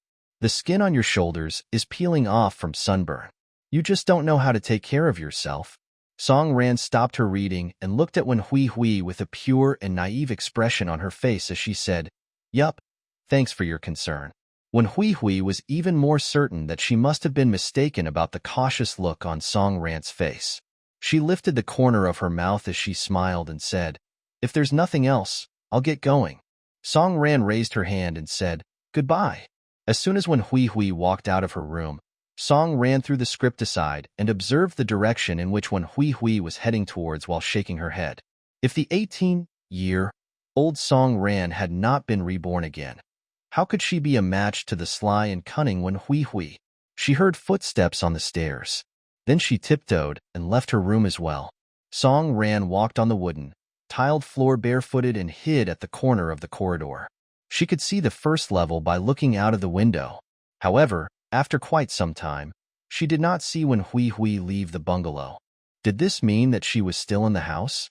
Song Ran walked down the stairs silently. Wen Hui was nowhere to be seen in the wide living room and dining area. Mother Wu was preparing dinner in the kitchen. Song Ran walked over carefully and asked, "Mother Wu, did you see Wen Hui?" Without lifting up her head, Mother Wu said, "I think she went into the backyard." Song Ran turned her head and glanced at the side door. The outdoors contained footpaths surrounded by trees. She did not go out, but instead, she went upstairs again quietly and went into her dad's room. From the window in the bathroom of her dad's room, she could steal a peek at what was going on in the backyard. She quickly ran into the bathroom and leaned close to the window. Hee, the two villains are colluding on something. I guess Beautiful Girl share a common language amongst themselves? When Hui and Shen Mingfong were seen discussing something in the backyard. So, this would explain how Wen Hui would know about the blind marriage between her and Yao Shifeng. Sorting out the timeline, Shen Mingfong had been trying to match Song Ran with Yao Shifeng, the good boy, using all sorts of methods, but she was not successful, so she told Wen Hui about it. Wen Hui, who harbored ulterior motives, went to tell Gu Jingheng about it, hoping to destroy their relationship. Wen Hui did not think that Song Ran would have beaten her into telling Gu Jingheng about this. Due to their wasted efforts, the two people should be devising their next plan. Screw this HT. Why do such lowlifes exist in the world? Song Ran almost wanted to blow up. She watched as the two people before her appeared to have come to some sort of consensual agreement before furtively separating. Song Ran's heart thumped as she headed out hurriedly. As soon as she opened the door to her father's bedroom, Shen Mingfong was already standing outside. She had walked back quickly out of fear someone would discover the secret between her and Wen Hui. At that moment, Song Ran began to feel resigned. "Dad, why do you have such a huge bedroom that now I have no time to escape?" She looked uneasy, afraid that Shen Mingfong might spot something amiss. Shen Mingfong looked even more flustered and uncomfortable. With her high-pitched voice, she asked Song Ran, "What are you doing here?" Song Ran calmed herself down as she pursed her lips. "Nan Nan is missing. I searched everywhere, except for my dad's room." Nan Nan was Song Ran's cat. Shen Mingfong looked wary. "Nan Nan won't come into this room. Don't you run in without any permission in the future." Song Ran felt her heart in her throat. She did not want Shen Mingfong and Wen Hui to find out what she was doing. Hence, she was going to feign ignorance. However, meows were heard behind Song Ran. She turned back and saw Nan Nan walking on the window ledge behind the bed. She heaved a sigh of relief. Nan Nan is such a smart cat. Well done. She shall reward the cat with fishbone tonight. Song Ran lifted her eyebrows. Look, who said that Nan Nan won't come into this room? Besides, what do you mean by without permission? This is my dad's room. Why can't I come in? Are you doing something immoral? Shen Mingfong raised her arm while Song Ran peered at her. Why? Are you going to hit me out of desperation? Why did you panic? Are you having an affair? Let me check if you're hiding a man over here. Shen Mingfong flustered. Out of frustration, she lowered her hand. She did not dare to slap Song Ran in this house. If she dares to lay a finger on Song Ran, this lass will skin her alive, and she doubted if even Song Guoqing could save her. Song Ran deliberately strutted around the room and successfully provoked Shen Mingfong. Song Ran left the room triumphantly with Nan Nan in her arms after Shen Mingfong's rage roared to life. Before she left, she even lifted her chin and said to her, "This is my home. The Song family's. I can go wherever I want. You're not fit to order me around. Understand?" Song Ran snorted as she hummed a chirpy song and left freely. As soon as Song Ran left, Shen Mingfong slammed the door closed and screamed, "Grr." Then she lowered her voice and said, "One day, I'll make sure this place doesn't belong to the Songs. Song Ran, you witch, just you wait. One day, I'll drive you out of the house and trample you under my feet so that you'll no longer dare to throw your weight around." Back at the Second Research Institute in Songshan County, Gu Jingheng came back from the scientific research block. Due to the hot weather, his shirt was wet. He decided to go back to his dormitory, take a bath, and change out of his clothes before heading to the cafeteria to have his meal. When he went back to his dormitory, his door was ajar. What's going on? He stood at the door and heard the sound of running water coming from the inside. He was puzzled and surprised. Gu Jinghang opened the door carefully. When Hui Hui was sitting there with her hair tied back, before her was a large basin, and she was washing his clothes in it. Gu Jinghang instinctively frowned and remained expressionless. With mild disgust in his voice, he asked, "What are you doing here?" When Hui Hui looked up and threw him a smile. "Oh, Jing. I mean Team Leader Gu. You're back." Gu Jinghang stood at the door and refused to enter the room. He used a serious tone and interrogated Wen Hui Hui, "Why are you here? How did you enter my room?" Wen Hui Hui used the back of her hand to wipe off the sweat on her forehead before smiling sweetly and said, "Team Leader sure gave me the keys. I just wanted to come over and help you tidy up your room and help you with your laundry." Team Leader Lei, was one of Gu Jinghang's closest colleagues. "He is such a fool. What the heck is going on?"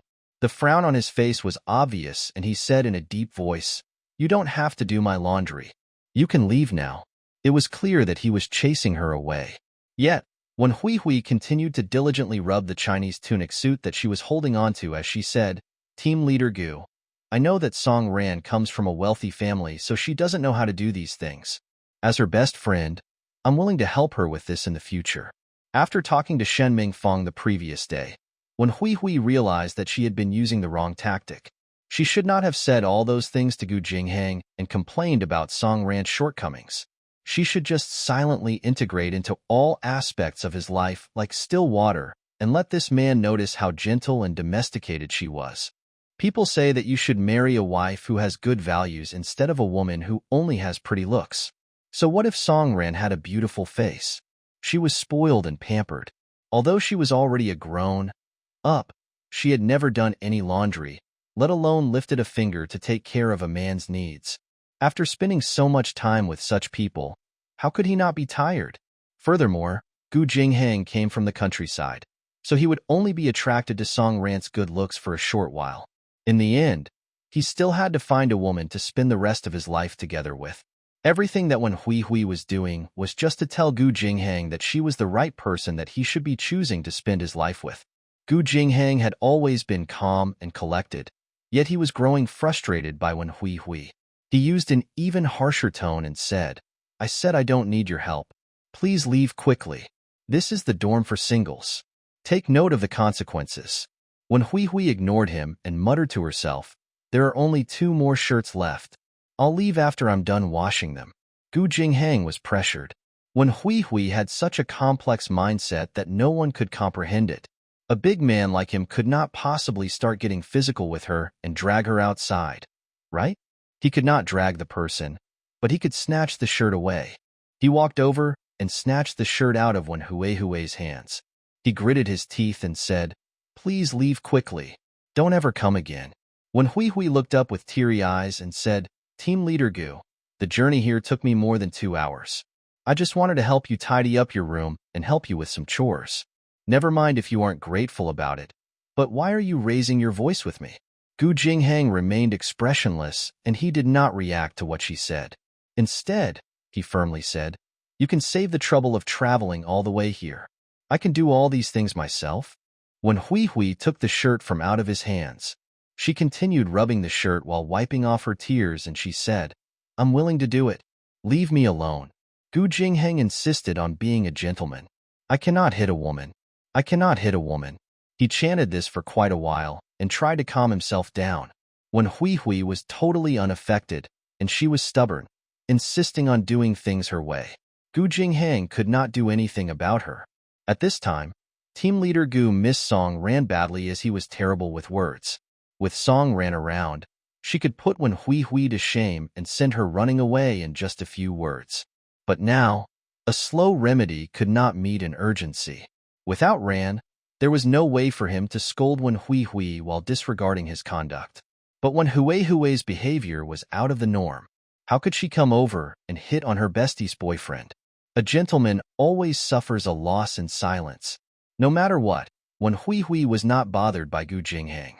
She wanted to show off her virtuous character and seep her tenderness in him just like the spring rain, quietly and subtly. She also believed that she might not touch Gu Jinghang in just a day or two with her kindness, but she would definitely warm his heart after a year or two, even if his heart was made of stone. Without any rush, she washed his sweater and remained calm, although she could sense Gu Jinghang's growing anxiety. Gu Jinghang was anxious. How could he not be? The last bus was almost gone, and the weather outside was terrible.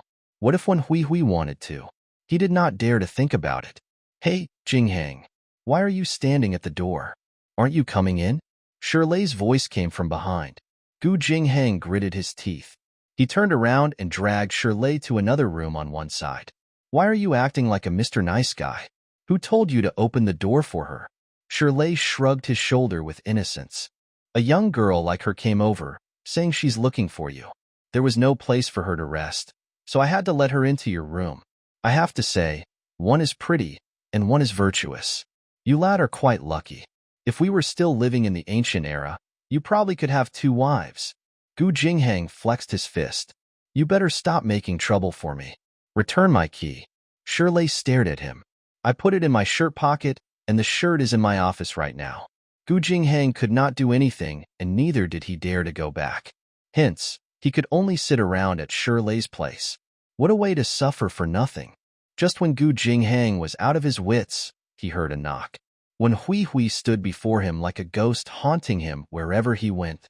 Team leader Gu, it's raining heavily now, and the last bus is gone. Gu Jinghang looked at her quietly. Wen Hui continued, Can I stay here for the night? Gu Jinghang pointed outside. There's a guest house operated by the Institute just across the road. It's free. You can stay there tonight. Shirley muttered behind him. You lad just don't have any compassion. Sister, tonight You shut up. Gu Jinghang growled at Shirley in a low voice. Softly when Hui urged, Okay. I'll stay in the guest house. Team leader sure. Don't argue with team leader Gu because of me. I'll go to the guest house now. As soon as she finished, she turned around. Shirley could not stand by and watch. So he passed her an umbrella. Sister, take this umbrella. Don't get wet. When Hui looked pitiful. Thank you, team leader sure.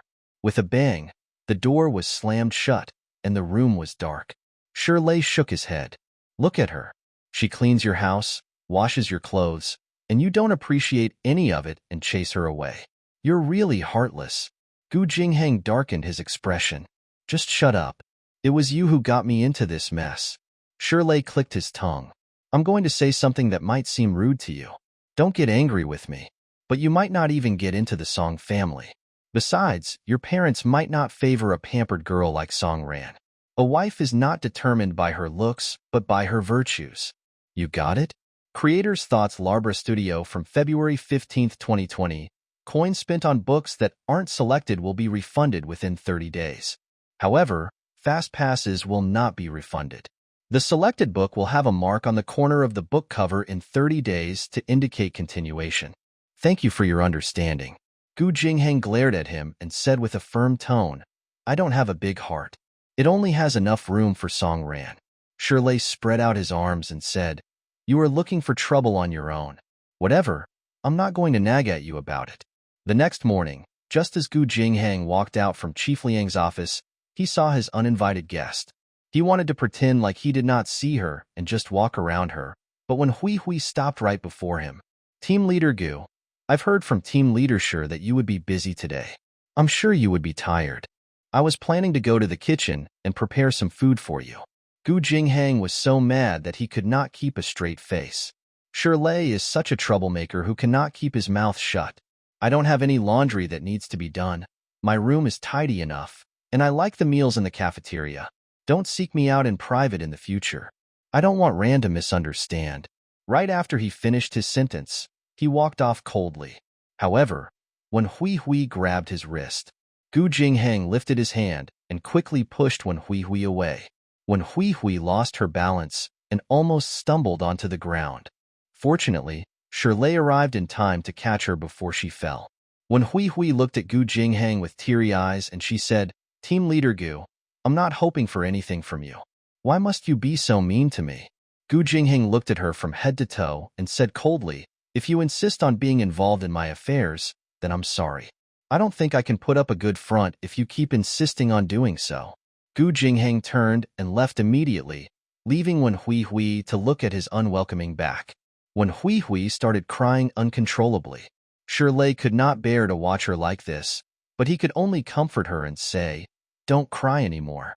That captive isn't worth your time and effort." Shirley brought Wen Hui over to stand underneath the shade. Wen Hui continued sobbing. She raised her head to look at Shirley pitifully and said, "I'm sorry for being such a laughing stock, team leader Shir." Shirley touched his head and replied, "It's all right. I won't laugh at you." Wen Hui used her sleeves to wipe her tears. She had a devastated look on her face as she said, "Team leader Shir, Song Ran and I actually fell for team leader Gu at the same time." This made Shirley drop his jaw slightly as he was surprised, and he said, "Oh, is that so?" When Hui pouted her lips and acted like she had been wronged before saying, "Yup, but Song Ran is so pretty and her family background is so good. I know I could never compare, so I've always kept my feelings to myself." Shirley could not stop sighing as he said, "Looks don't matter when it comes to choosing a wife. If you ask me, I would think that a girl like you is more suitable for marriage. Song Ran is too bold.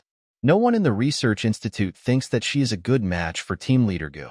When Hui sobbed even louder as she said, "But team leader Gu only has eyes for Song Ran, and he likes her that way. He doesn't even look at me. So what if I'm domesticated?" Shirley felt slightly uncomfortable watching the girl cry, so he tried to think of ways to comfort her. It was as though he suddenly remembered something as he said excitedly, "I have found a way for you." When Hui's eyes lit up in an instant and she asked, "Team leader Shir, what should I do?" "You should try to get the chance to meet his parents. They live in the countryside, so they should be very fond of you. Furthermore, Gu Jingheng is a filial child who listens to his parents most of the time." When Hui was hopeful again, she hid her excitement and acted like she was uneasy and unconfident as she said, "Thank you, team leader Shir. I'll leave everything up to God. I won't force anything." Creators' Thoughts Larbra Studio from February 15, 2020. Coins spent on books that aren't selected will be refunded within 30 days. However, fast passes will not be refunded. The selected book will have a mark on the corner of the book cover in 30 days to indicate continuation. "Thank you for your understanding." Shirley sighed. What a sin. That fellow, Gu Jingheng, was such a heartless man. This girl is a nice catch. Sigh. When Hui forced a smile on her face as she said, "Since team leader Gu is heated now with anger, I'll come over to cook him something, perhaps in the next few days." It was a Friday. The Song family received some huge and sweet watermelons from their relatives in Haicheng, Huinan County. Song Ran gazed at the big watermelons on the kitchen floor and arched her lips immediately. Song Xian clicked her tongue and said, "Are you thinking of your team leader Gu again?" Song Ran was looking at the watermelons. "These watermelons are sweet. I want to send 2 of them to him." Song Xian's eyes dimmed. "They are so huge and heavy. How do you plan to deliver them?" "Mother Wu has a small basket for grocery shopping, doesn't she? I can use that." Song Xian snorted. It's hard to keep a grown girl at home. Someone who does not think it is worthwhile to spare a thought for the family, but only thinks of her own boyfriend. Song Ran had already taken action by moving the watermelons into the small basket. Song Xian could not bear to see her working up a sweat while moving the watermelons. A watermelon is about 5 kilograms. It's almost 10 kilograms for 2. Can you do it? Song Ran wiped away the sweat on her forehead as she held the handle of the basket. "Of course. I can take a cab over." Song Xian shook her head. "Is team leader Gu made out of gold such that you are thinking of him for everything?" Song Ran had to flaunt. "My team leader Gu is full of integrity, kindness, determination, perseverance, patience, and helpfulness. He's a bar of gold to me." Song Xian rolled her eyes. "Fine. Get going. I don't want to see your arrogant face." Song Ran wore a small straw hat, took a small handbag, and happily went out of the house. Back at the entrance of the research institute, when Hui spotted Shirley walking from the Shady Road intersection, she adjusted the strap of her messenger bag on her shoulder with an apologetic look on her face. Shirley walked up to her, and when Hui apologized to him, "Team leader Shir, sorry to trouble you again for picking me up." Shirley was rather cool about it. "It's okay. This is just a trivial matter to me. You don't have to worry about it. Gu Jingheng went to his office already. Look at you. I'm all right. I will just check if his room is messy and if there is any dirty laundry. Then I'll go to the other building and cook some delicious dishes for him. Look, I've got all the ingredients ready. Team leader Sure, please join him and have some. Shirley stroked his head. That wouldn't be nice. I'll become the one who benefited from doing nothing, won't I? When Hui Hui looked down and smiled. It's okay. I doubt one person can finish all the food that I bought. Oh, team leader Sure, take out your laundry too. I'll wash it for you. It was in the afternoon when Shirley brought Wen Hui Hui to the doorstep of Gu Jinghong's dormitory. He fished out the keys and opened the door. When Hui Hui felt uneasy as she asked, "What time will team leader Gu be back?" "About 6 or 7. When Hui Hui nodded. "Okay, I'll wash the clothes and tidy up the place for him. Before I leave, I'll make him a few dishes. I'll try to leave before he gets back to save you the trouble. You just need to tell him that you cooked those dishes." Shirley sighed to himself. He did not understand why Gu Jingheng did not like such a good girl who asked for nothing in return for all the things that she did. He promised her with solemnness, "Don't worry. I won't say anything to him if that's your wish." When Hui Hui drew her lips, she was allowing Gu Jingheng to extricate himself from an awkward position. After all, he probably could not accept her as she showered him with attention. She tried to keep it anonymous, but in a way that he was still able to guess that she was the one taking care of him secretly. He should be more or less moved. The smile on Wen Hui's face became even more obvious. At 5 o'clock, Song Ran's taxi stopped at the entrance of the research institute. Song Ran took out 3 yuan and gave it to the driver. She then dragged 2 big watermelons out of the car. Gu Jingheng had specifically instructed the security guard at the entrance to let Song Ran in when she arrived. When the security guard saw her, he only saluted her. However, Song Ran had a high level of awareness. She did not want to break the rules for her team leader Gu. So, she asked the security guard in a well-behaved manner, "Can I go in?" The guard looked straight ahead and said, "Please enter." Song Ran grinned as she dragged the huge watermelon inside. Song Ran could see the ajar door of Gu Jinghong's dormitory from afar. Her eyes lit up with a smile. She thought that he was busy and that she would have to wait for a long time. It seemed that he had come at the right time. She tiptoed to the door and slowly pushed it open. When she saw the woman sitting in the hall, the smile on her face faded away. When Hui Hui was so flustered that she swallowed her saliva and her hands started to tremble unconsciously. She had already calculated the time. Song Ran rarely came to Gu Jinghong's research institute. Even if she did, it would be during the weekends when Gu Jingheng was off. Why did she suddenly appear on a Friday? Song Ran immediately let go of the basket handle and walked towards Wen Hui like the king of heck. When Hui's hand, which was holding onto her wet clothes, was suspended in the air, she stared at Song Ran, who was looking down at her with a fierce look in her eyes, in fear. The flesh on her cheeks trembled non-stop. She forced out a smile that was uglier than crying and asked, "Xiao Ran, Ingluo, why are you here?" Hee. However, she heard Song Ran's gaze filled with disdain as she chuckled. That chuckle made Wen Hui feel both hate and fear.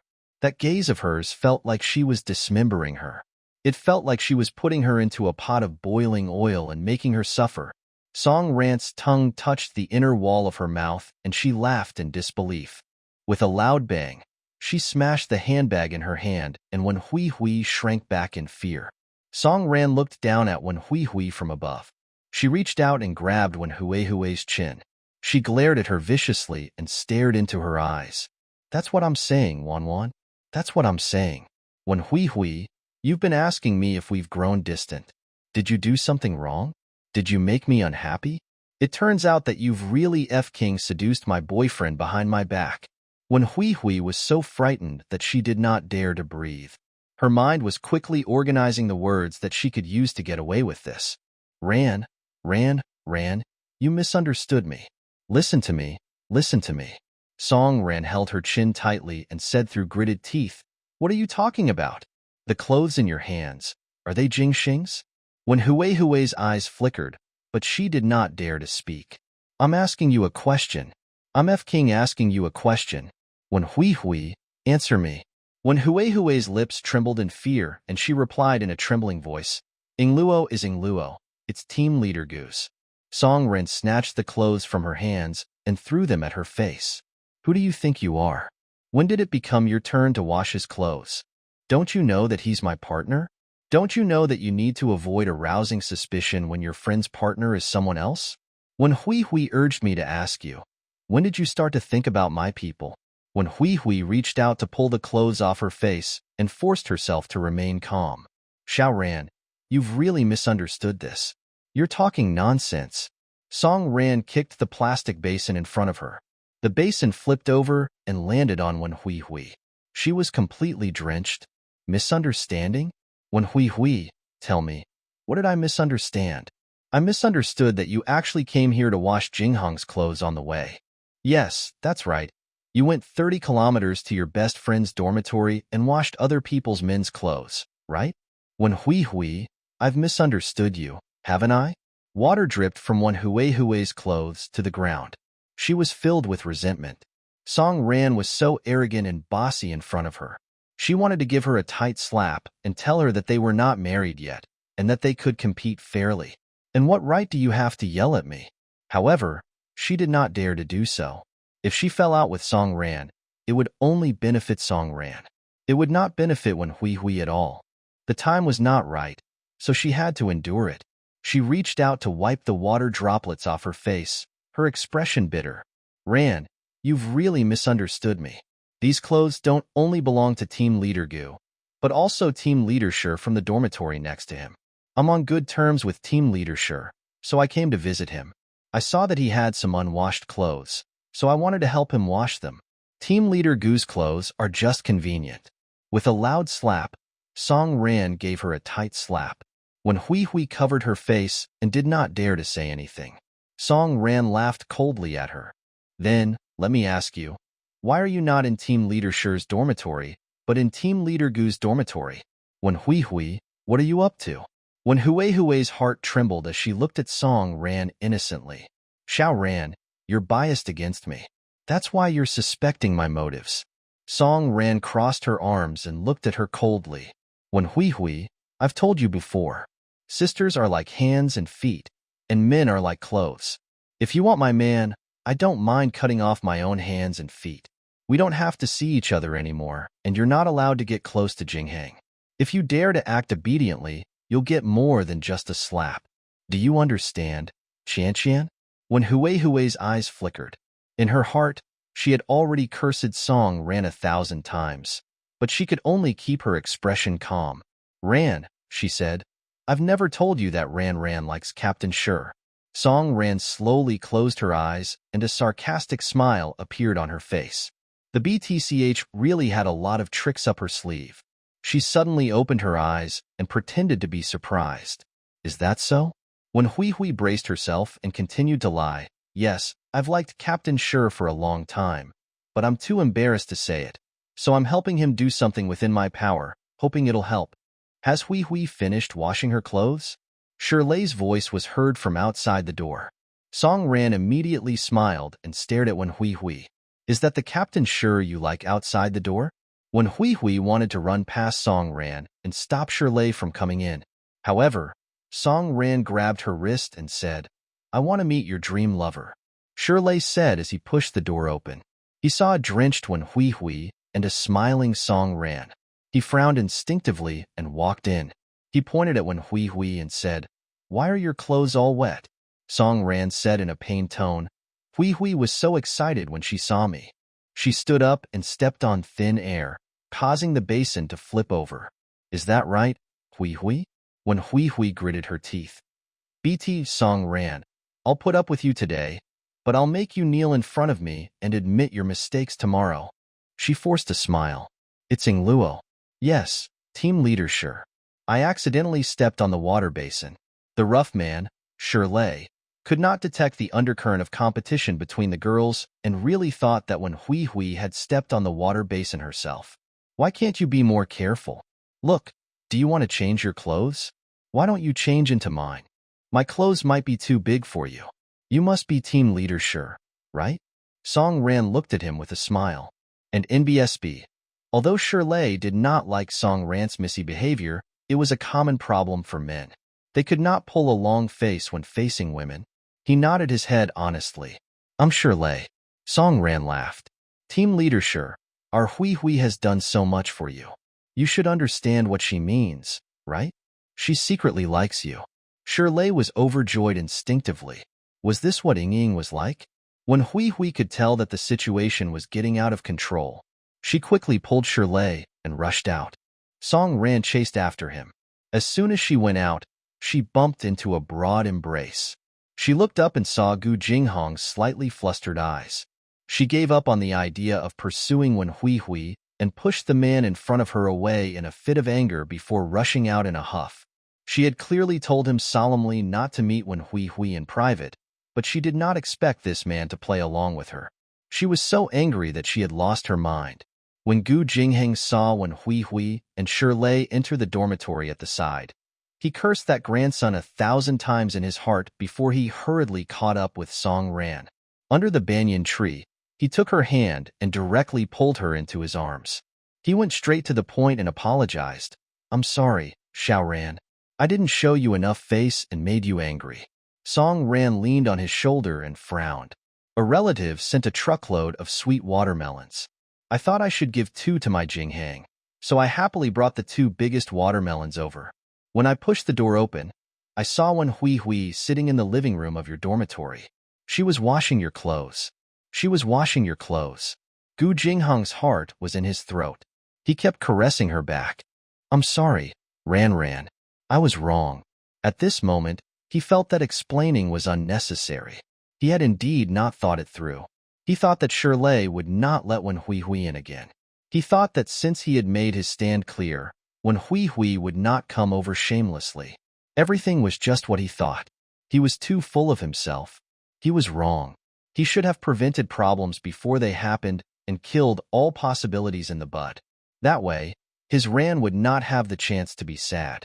Song Ran struggled. Let go of me. I want to go home. Let Wen Hui Hui stay and do your laundry. Gu Jingheng hugged her tightly. I'll send you back. Song Ran struggled again, but to no avail. She could only open her mouth and bite him hard on the shoulder. She heard Gu Jingheng groan, but he did not let go of her. Song Ran bit him even harder. Even when the taste of blood filled her mouth, the man was still hugging her tightly. Song Ran finally let go of her teeth and sobbed with a gloomy face. Don't think that I'll forgive you just because you're trying to hurt yourself. Gu Jinghong's heart broke into pieces when Song Ran cried. Xiao Ran, don't be angry anymore, okay? Let me go. I won't come back again. Gu Jingheng finally let go of her and stared into her eyes. Yeah, wait for me. I'll go in to get the money and send you back. Gu Jingheng quickly rushed back to his dormitory to get some money. He then picked up Song Ran's handbag that was thrown on the ground and ran out in a hurry. Song Ran had already run far away. He quickly ran after her. Song Ran quickened her pace, but she could not outrun him. Gu Jingheng forcefully grabbed her hand from behind and pulled her out of the research institute. In Shirley's dormitory, when Hui Hui saw that Shirley was staring at her, she felt a chill down her spine. Did he really believe what that BTCH Song Ran said? She did not like Shirley. Whether it was looks or future prospects, he could not be compared to Gu Jingheng. Song Ran, that BTCH, was really good at causing trouble for her. At the entrance of the car, Gu Jingheng held her hand tightly. Song Ran retracted her hand and furrowed her eyebrows in anger. Gu Jingheng, don't touch me. Gu Jingheng was like a loyal dog as he tried to please her.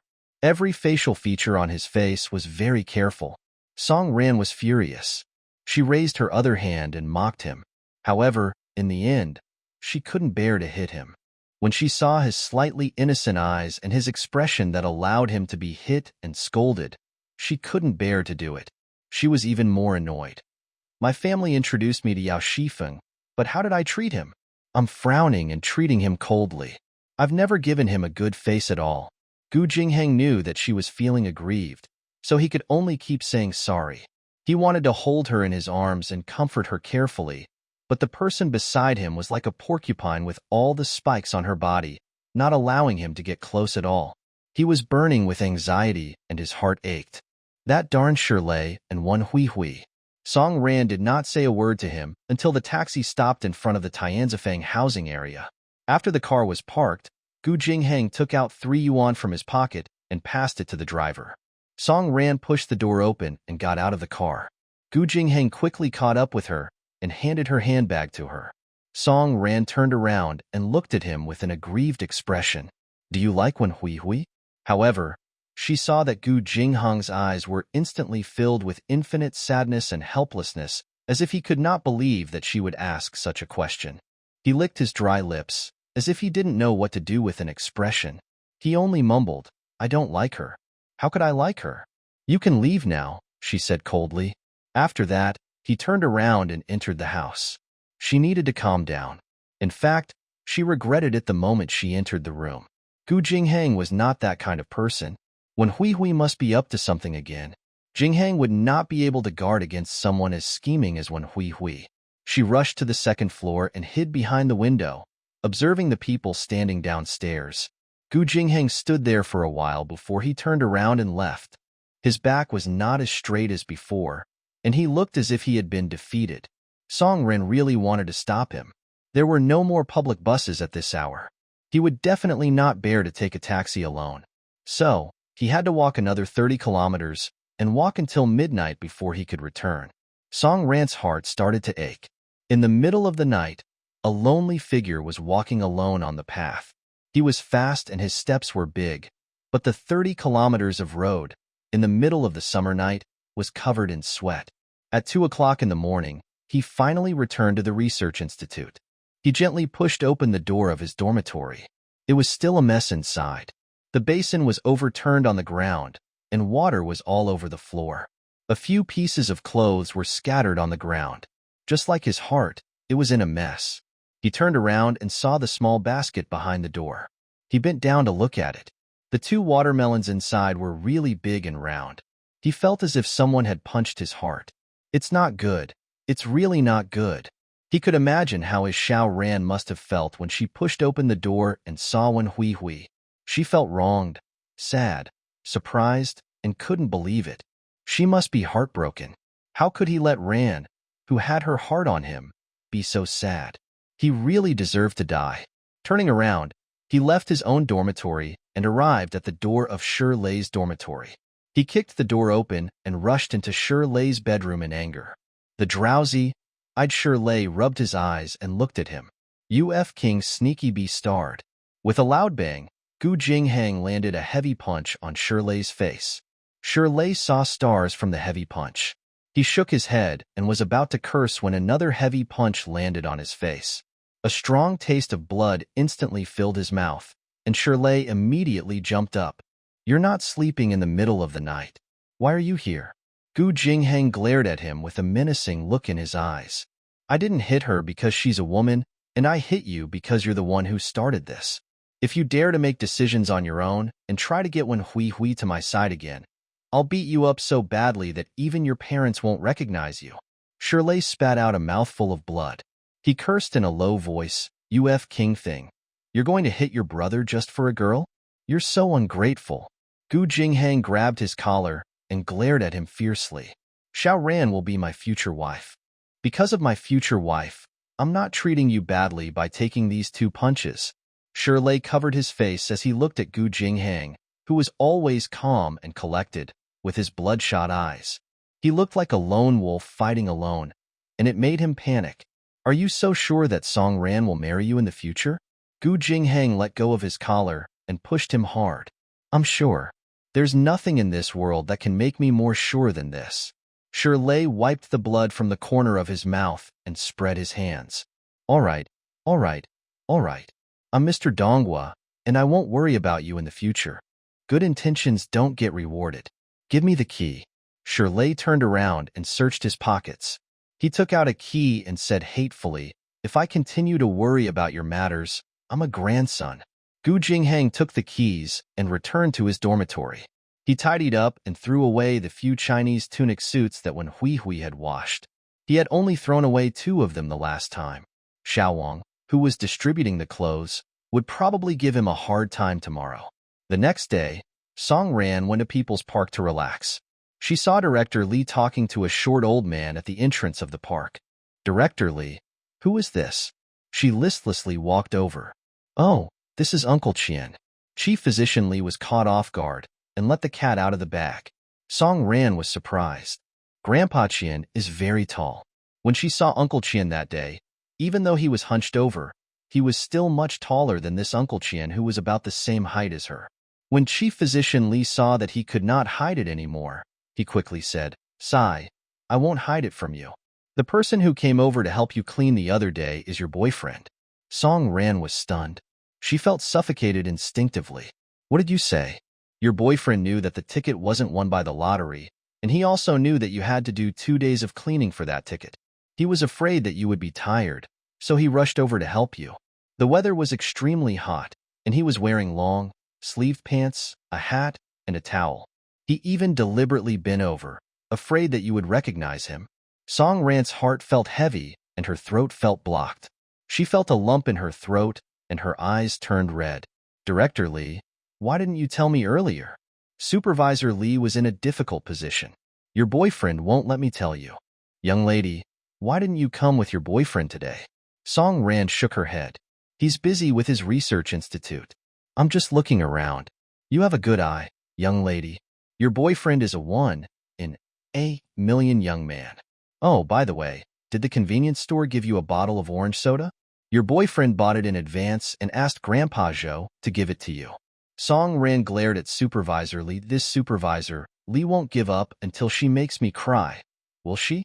Grandpa Zhou also told me that he asked your boyfriend why he didn't buy a bottle for himself. Your boyfriend said that he didn't like to drink it.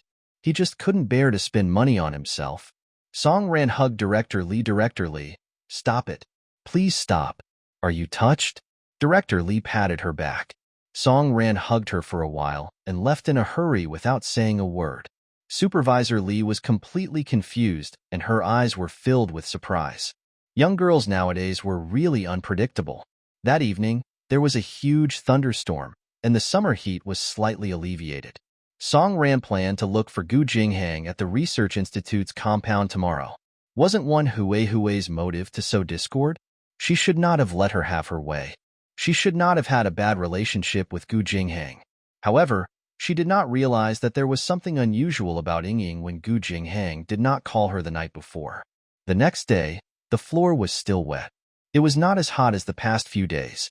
Song Ran got up early and put on her sunflowers-like dress with a black flower at the waist and a bow at the waist. She combed her hair into a yellow lotus hairstyle and went out. As usual, she took a taxi to the second research institute in Songshan County. When she reached the gate of the institute, she saw the guard from last time. She walked over. "Can I go in?" "You can't," the guard said righteously. Song Ran's face fell. "Are you kidding me? I'm your team leader Gu's girlfriend. Didn't your team leader Gu already tell me to do it?" Team leader Gu isn't in the research institute. The moment the guard said that, Song Ran was stunned. "Where did he go?" "I went to Huqing for a field trip." "Ah, how come I didn't know about it?" "We left the night before yesterday." Song Ran was worried. "What is this Gu Jinghang doing? Why didn't you tell me that you're leaving Haiqing? You should have at least given me a call. What's the point of making me so worried? I heard that Huqing has been suffering from a flood recently." "Yes, it's because of the flood that we went to inspect it." Song Ran squatted for a while before her flustered heartbeat returned to normal.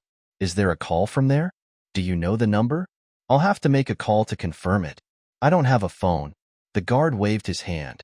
A middle-aged man in a Chinese tunic suit in his 40s came up behind her. Chief Liang walked over and looked at Song Ran.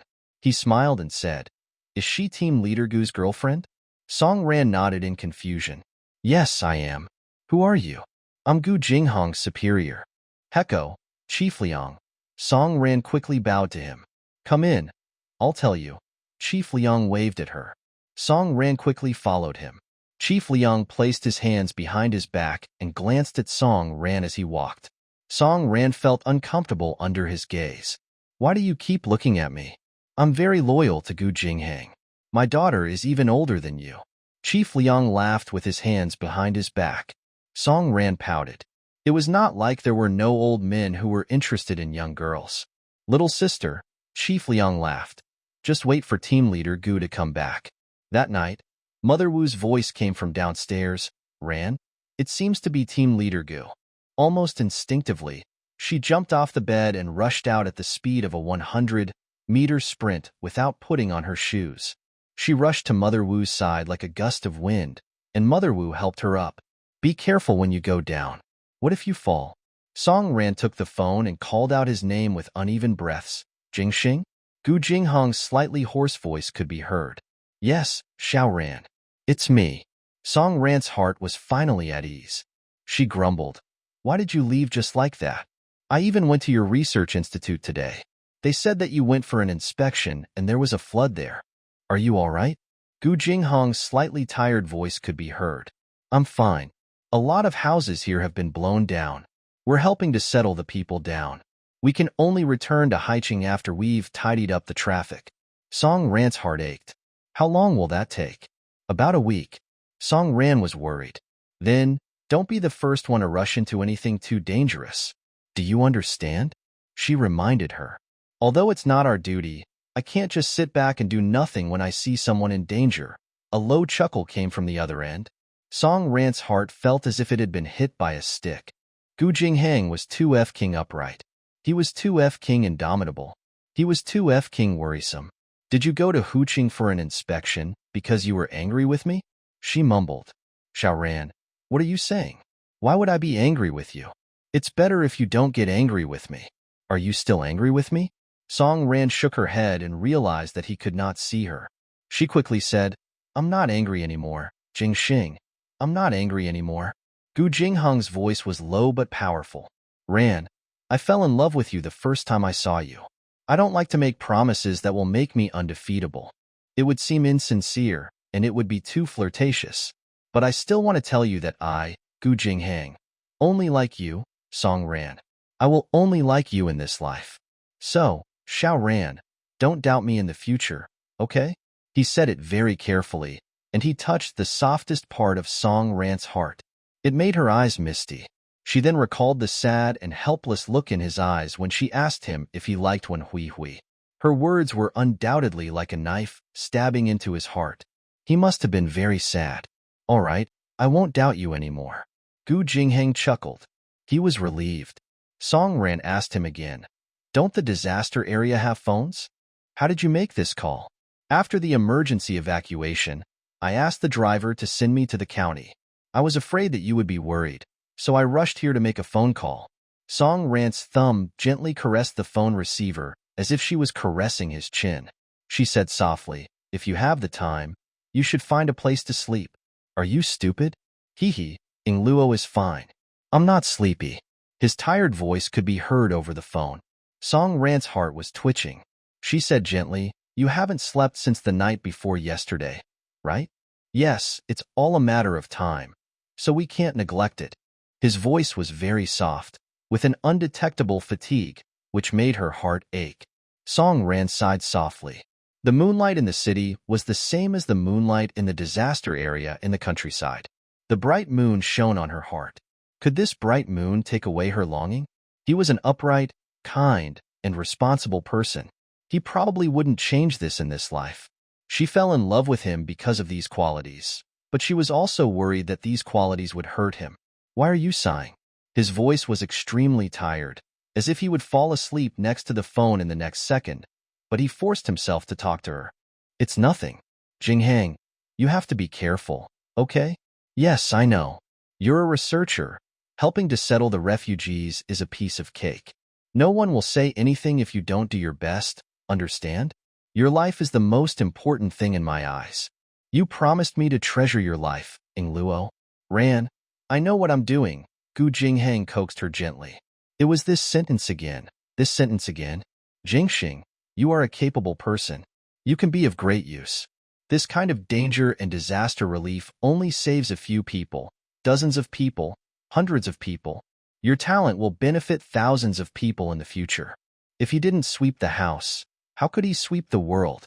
Gu Jinghang would not argue with her about this. He only replied softly, Xiao Ran, I'll remember what you've said. I'll go back safely. Don't worry, okay? How could he not be worried? All right, I believe you. I'll wait for you to come back, she said. Okay, wait for me to come back. Good night. Jing Xing good night, Xiao Ran. Song Ran hung up the phone and sat on the sofa for a while. Aunt Wu had already returned to her room. The window in front of the sofa was half open, and it was raining outside. Raindrops fell from the roof and landed on the bluestone floor. The sound of raindrops falling was pleasing to the ear. The fragrance of the grass could be heard, and the croaking of frogs could be heard. It was a summer night, and thoughts flooded the place. Gu Jinghang hung up the phone and walked out of the Huqing Research Institute's main entrance. His body was a little shaky, and the driver, Du Daping, held him up. Team leader Gu, you haven't slept for 2 days and 2 nights. Hurry up and get some rest. If anything happens to your body, Chief Liang will definitely punish me. Gu Jinghang felt more at ease after he ended the call with her. He got into the car and fell asleep within a few seconds. The Zero UAZ drove slowly on the dark mountain road, and the person lying in the back seat smiled slightly. Ran had forgiven him. That was great. That was great. The next day, when the sky cleared up, a woman in a floral dress came to the gate of the second institute. When she got closer, the guard realized that it was Wen Hui Hui, who often came to find Captain Shi. Wen Hui Hui fiddled with her hair uneasily and looked up at the guard. Can you go in and report? I'm looking for team leader Shi. Anyway, she had already broken up with Song Ran in a semi-open way. With Shi Lei as her shield, she was going to completely cling onto Gu Jinghang. The security guard sent someone to call Shi Lei in. When Hui Hui stood at the door and waited patiently, she would be more careful and make good use of Shi Lei. In the future, she would work with Shi Lei. Shi Lei would naturally tell Gu Jinghang about her good deeds. In time, he would have enough of Song Ran's temper, and he would definitely remember her kindness. She was determined to get Gu Jinghang. When Hui's gloomy face was instantly filled with smiles when she saw a man in a Chinese tunic suit walking down the tree-lined path towards the main entrance. However, the first thing Shi Lei said was, Jing Xing went a Huqing for an inspection. The smile on Wen Hui's face froze. Have you inspected it? Can you please send me there? He asked. This was a once-in-a-lifetime opportunity for her to go through thick and thin with Gu Jinghang. If she were to go, Gu Jinghang would definitely be impressed by her. She, the daughter of Song Ran, would never be able to do what he did. Was it not obvious who was more deeply in love with him, Gu Jinghang? No, you'll only cause more trouble if you go. Shi Lei shook his head. Because of Song Ran's words, Shi Lei really took Wen Hui to heart. Naturally, he would not put Wen Hui and Gu Jinghang together again. When Hui's face fell, she pestered him for a long time, but Shi Lei did not relent and agree to her request. When Hui gritted her teeth. It was all Song Ran's fault for making Shi Lei develop feelings for her. Darn it, darn it. She had come in a hurry and left in a huff, her heart filled with resentment. Since Gu Jinghang had gone to Huqing, Song Ran's life was suddenly empty. She thought that this was the time when Zhao Mingyi was the most enthusiastic about pursuing her sister. At the end of the day, the bad person was Shan Mingfang. She was the one who led the wolf into the house and colluded with her own lover to pursue her elder sister. Like her elder sister was born into a rich family and did not have a certain level of defense against people. She could not tell who was true to her and who was fake. As she lacked love experience, she was quickly won over by Shin Mingfang's lover. The man's name was Zhao Mingyi. He was a teacher at a normal university. He looked handsome and had an extraordinary way of talking. That was why her sister fell in love with him at first sight. Her sister was an artistic young woman. In her previous life, Song Ran was full of praises for her brother-in-law at the beginning. When they got married, she was the bridesmaid. She even told the man seriously that he must treat her well, or else she would not let him off. Not only would he not treat your sister well, but he would also want to divide the Song family's assets with Shan Mingfang. He would successfully take over the Song family and change the Song Corporation surname to Zhao. Step by step, he would kill everyone in the Song family and force them into a dead end. This beast in human clothing even forced her pregnant sister to get an abortion. Song Xian, on the other hand, was a prideful person. Even so, she refused to divorce Zhao Mingyi. The people of that era were really puzzling. Everyone had to swallow their own blood. No matter how hard it was to live behind closed doors, they had to hold on. Not being laughed at by others was the core of life. Ridiculous, extremely ridiculous. She had to take responsibility for her sister's life. She would not let that beast in human clothing have the chance to hurt her sister, and she would not let that shameless villain take over her Song family's property. Let Shin Mingfang's beautiful dream remain a beautiful dream. Go and fantasize about becoming the only master of the Song family. Song Ran leaned against the headboard and looked at Song Xian. Big sister, what kind of man do you like? Song Xian snorted. What are you up to recently? You're so mysterious. Why do you want to know everything? Song Ran raised her leg and kicked her calf. I'm asking you a question. Answer me. What's with your attitude? Song Ran cupped her chin with both hands. Your cute and innocent sister is asking you a question. My beautiful and understanding sister, please answer. Song Xian snorted and said, what kind of girl do I like if she's not serious? I like refined and cultured people, and I don't like nouveau riche the most. Song Ran knocked her head lightly. Her sister had never looked at the other suitor of the nouveau riche, but Yang Haitao, the nouveau riche that she looked down on, was the one who truly loved her. Sigh. Why were the Song sisters so unlucky? Song Ran rolled over and lay down. I think that whether he's refined, cultured, or nouveau riche, none of that is more important than true love. What do you think, sis? How can you see true love with the naked eye? Don't tell me you want to pry open his heart and see if it's black or red. What if I say that I can tell at a glance whether a person is true or not? Song Xian pushed her head. You're so mysterious. Go wash up and sleep. He had failed at the last step and the road ahead was long. The next day, Song Ran took a taxi to Huaihai Road to look for Yang Haitao. The reason she looked for Yang Haitao was not because of his relationship with her sister, Song Xian. She knew that her sister was a very opinionated person. The more he interfered with her relationship, the more likely her sister would be conflicted.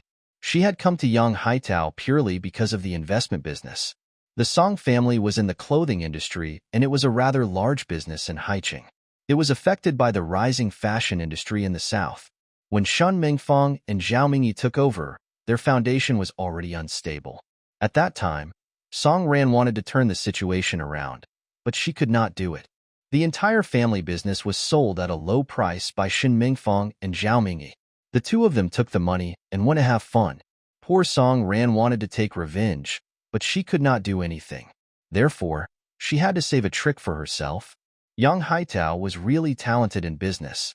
In the late 1980s, when television was not yet popular, he had already set his sights on computer science.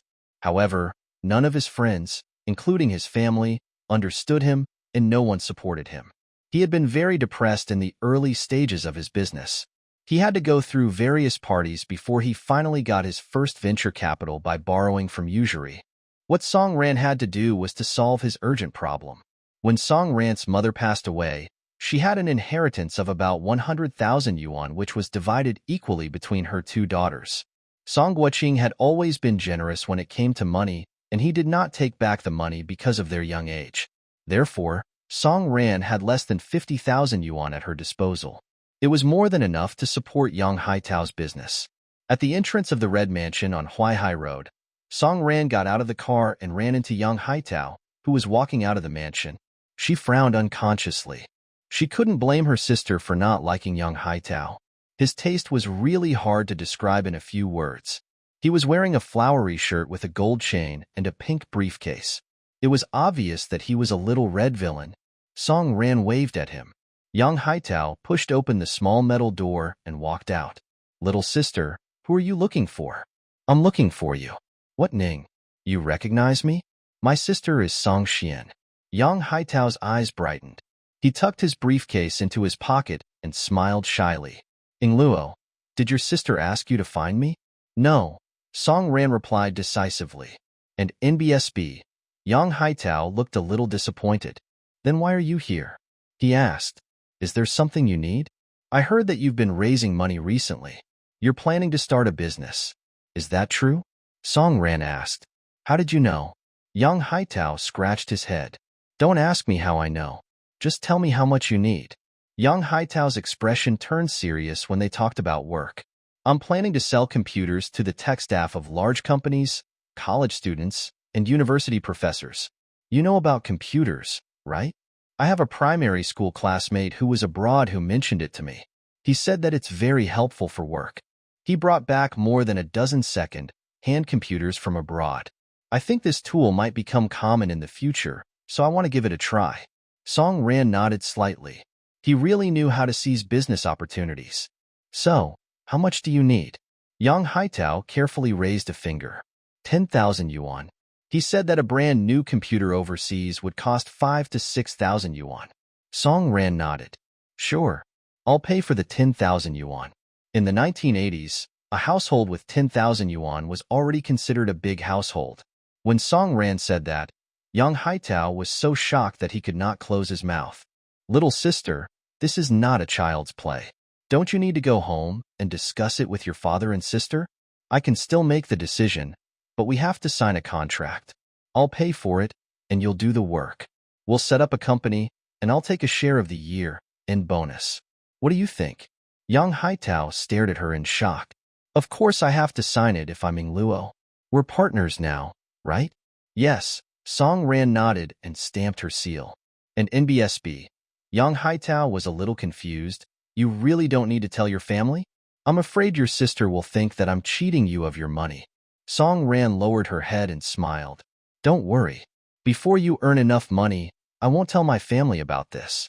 They won't know that I've invested in your business. Yang Haitao was still confused. So, why did you invest in me? I don't even know if I can make money in this business. They all go to the south, Guangxing, to buy clothes and sell them back. They all say that's the only way to make a fortune. Song Ran looked calm. Well, you might be able to make a small fortune. I think that what you're doing will become a real phenomenon. I have the same opinion as you. I also think that computers may become as common as television in the future. Perhaps every household will have one. So, business opportunities are endless. Not only did Yang Haitao manage to get the right to represent the largest computer brand overseas, he even established the largest internet platform in the country. He was on a completely different level from the bosses of the clothing stores. Only by working with someone with such a broad vision could one have unlimited possibilities in the future. Yang Haitao's eyes lit up. He was happy that someone could finally understand his ideals. Then, Qian, wait for me. I'll go print the contract now. Let's hurry up and sign the contract as soon as possible, okay? It was not easy for him to get this sponsorship, and he did not want to lose it again. Song Ran nodded. Sure, I'll wait for you here. Yang Haitao quickly got 2 copies of the contract. By then, he had already registered a company. The company seal and legal person seal were complete. After a series of seals and signatures, it stated that the two of them would have a 50-50 split at the end of the year. Song Ran felt as if she could see a lot of money flying past her eyes. His life in the future was guaranteed. She took the pen and signed her name solemnly. Then, she took out 10,000 yuan in cash from her bag and handed it to Yang Haitao. Yang Haitao's eyes widened as he looked at her. Why do you have so much cash on you? You're really bold. Song Ran shrugged and kept the contract that she had just signed. She smiled at Yang Haitao and said, Happy cooperation, let's achieve success together. Yang Haitao clenched his fist. Song Ran raised her eyebrows slightly and sized him up. Oh, right. If you want to pursue my sister, you might need to make some changes. Yang Haitao's blood was boiling. He wanted to make a big splash in his career. When he heard Song Ran change the topic so quickly, he almost could not keep up. Change what? Song Ran was at a loss for words when she saw his flowery shirt and gold chain. Wear more white shirts in the future. No, as long as you don't wear flowery shirts or gold chains, it's fine. With that, he left in satisfaction. He hoped that Yang Haitao would not only be enlightened in business, but also improve in relationships and pleasing women. In the evening, Mother Wu reminded him at the dinner table, there's a typhoon passing through Haicheng tonight. Remember to close all the windows when you're sleeping. It was night. Lightning flashed, thunder rumbled, and the wind was strong. She sat on the floor and thought about the people in the distance. She didn't know how strong the wind and rain in Hucheng were. She didn't know if the typhoon had come from Huqing. If it was, he must be outside doing disaster relief. In such a heavy storm, wearing a raincoat would definitely not be of any use. His body must be drenched, and he must not have had a good sleep for a few days. She really wanted to see him. She couldn't sleep the entire night, tossing and turning in bed, thinking about that man. When the sun rose, the storm had stopped. Song Ran could not wait any longer. She packed her luggage and rushed to Songshan County. An hour and a half later, she appeared at the entrance of the second institution. The security guard saw her and spoke in a familiar tone. Team leader Gu isn't back yet.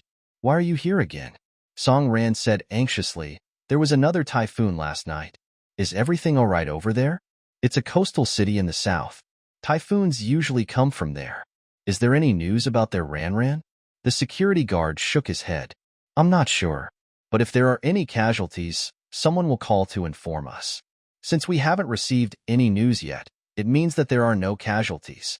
Song Ran heaved a sigh of relief. Do you have a guest house for the research institute here? Song Ran stayed in the guest house for 6 days. Every day, she would ask Chief Liang when team leader Gu would be back. Chief Liang was annoyed by her and wanted to go on a business trip every minute. Finally, on the afternoon of the 6th day, Song Ran wore a small straw hat and walked to the door of Chief Liang's office. When she looked inside, Chief Liang immediately stood up and said with a smile, I just received a call. He'll be back tomorrow. Song Ran was overjoyed. He's finally coming back. If he didn't come back soon, I'd have to rush over to look for him. Chief Liang laughed as he looked at the young woman whose face was full of joy and anger. He sighed in his heart. The rumors were not true. The young woman was obviously good to Gu Jinghang. But why were there rumors that she was arrogant and cold and was not worthy of Gu Jinghang? In his opinion, the young woman was definitely more than enough to be a match for Gu Jinghang. She was beautiful, rich, and had a cute personality. Team leader Gu had good taste. The next day, Song Ran was squatting at the entrance of the research institute with a big teapot in her arms, waiting for Gu Jinghang's fleet of cars to return. Chief Liang came over and asked, Little girl, the sun is scorching and it's hot outside. Why don't you wait in my office? Song Ran waved her hand. I want to be the first to see my team leader Gu. Chief Liang pouted and teased the guard. He's quite loyal. Song Ran ignored her. She held the big teapot in her hands and looked at the end of the tree-lined road with a smile. They waited until the sun set. Song Ran had already napped twice. Just as she was leaning against the wall and sleeping, she heard a car horn. She jumped up immediately as if she was on steroids. The guard could not help but laugh. A few large trucks slowly stopped at the entrance of the courtyard. Song Ran was looking for Gu Jinghang in the crowd. They were all wearing the same short-sleeved sweatshirt and all of them looked dirty. She had just woken up and her vision was blurry. She could not tell which one was her team leader Gu. She was so anxious. Gu Jinghang got down from the jeep and saw Song Ran at the end of the crowd. She was wearing a navy blue dress and a straw hat. She was so beautiful that no one could take their eyes off her. She was holding a large teapot in her hands, and she looked very anxious. She was looking for him. The fatigue from the past few days was instantly swept away. He stood beside the car and called out to her in a low voice, Xiao Ran. Finally, Song Ran's eyes were focused. She looked through the crowd and caught sight of him. Time flew by, and people came and went. Gu Jinghang was standing at the end of time. He stood under the shade of the trees with a gentle smile. He was waving at her. Song Ran's wandering heart finally had a way back. She started to run. She ran towards him in a hurry. The breeze brushed her hair, and her straw hat flew up. She was as agile as a little fairy. She quickly ran to his side, then jumped onto him, and wrapped her arms around his neck. One day apart felt like 3 autumns. I miss you. I miss you very much. The group of young men behind him immediately started to cheer and shout loudly. Song Ran did not even care about being shy. Gu Jinghang had no choice but to reach out and hold her. She looked into his eyes and pouted. I miss you. The first thought that flashed through team leader Gu's mind was that Xiao Ran's mouth was opening and closing. It was so beautiful. He wanted to kiss it. He tried his best to restrain the impulse in his heart. He glanced at the excited young men in front of him and said to the person in his arms softly, Xiao Ran, can you come down first? I'm dirty. The shouts and whistles behind him merged into one. The bachelor seemed to have seen a romantic movie scene playing out in front of him. How could he not be excited? How could he not kick up a fuss? Song Ran shook her head. I want you to hug me. You have no idea how worried I was for you these past few days. Don't you plan to make it up to me? Wasn't it a punishment for her to go to the rescue without saying a word? Gu Jingheng supported her with one hand and patted her back with the other.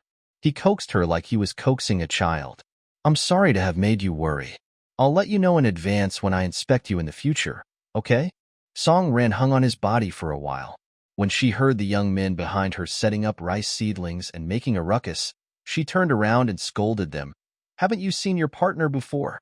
If you haven't seen her before, go find a woman. What's the fuss for? The guys at the research institute all knew that team leader Gu's partner was proud and fierce, so they really didn't dare to fight with her. Hearing her scold them so fiercely, they immediately laughed and scattered. Team leader Gu, what's with the pride on your face? What's with the doting look in your eyes? Aren't you afraid that you won't be able to control yourself if you marry someone with a fierce style? Gu Jingheng coaxed her gently again. Ran, come down. I haven't taken a shower for a few days. I'm dirty and smelly. Can't you smell me? Song Ran leaned closer to him and sniffed. She smiled and said, I think so, but I don't think it smells bad. Come down. Ing Luo, come down first. Team leader Gu was an upright man. Even his thoughts were upright and up to date. Song Ran obediently got down from Gu Jingheng's back and handed the large teapot to him.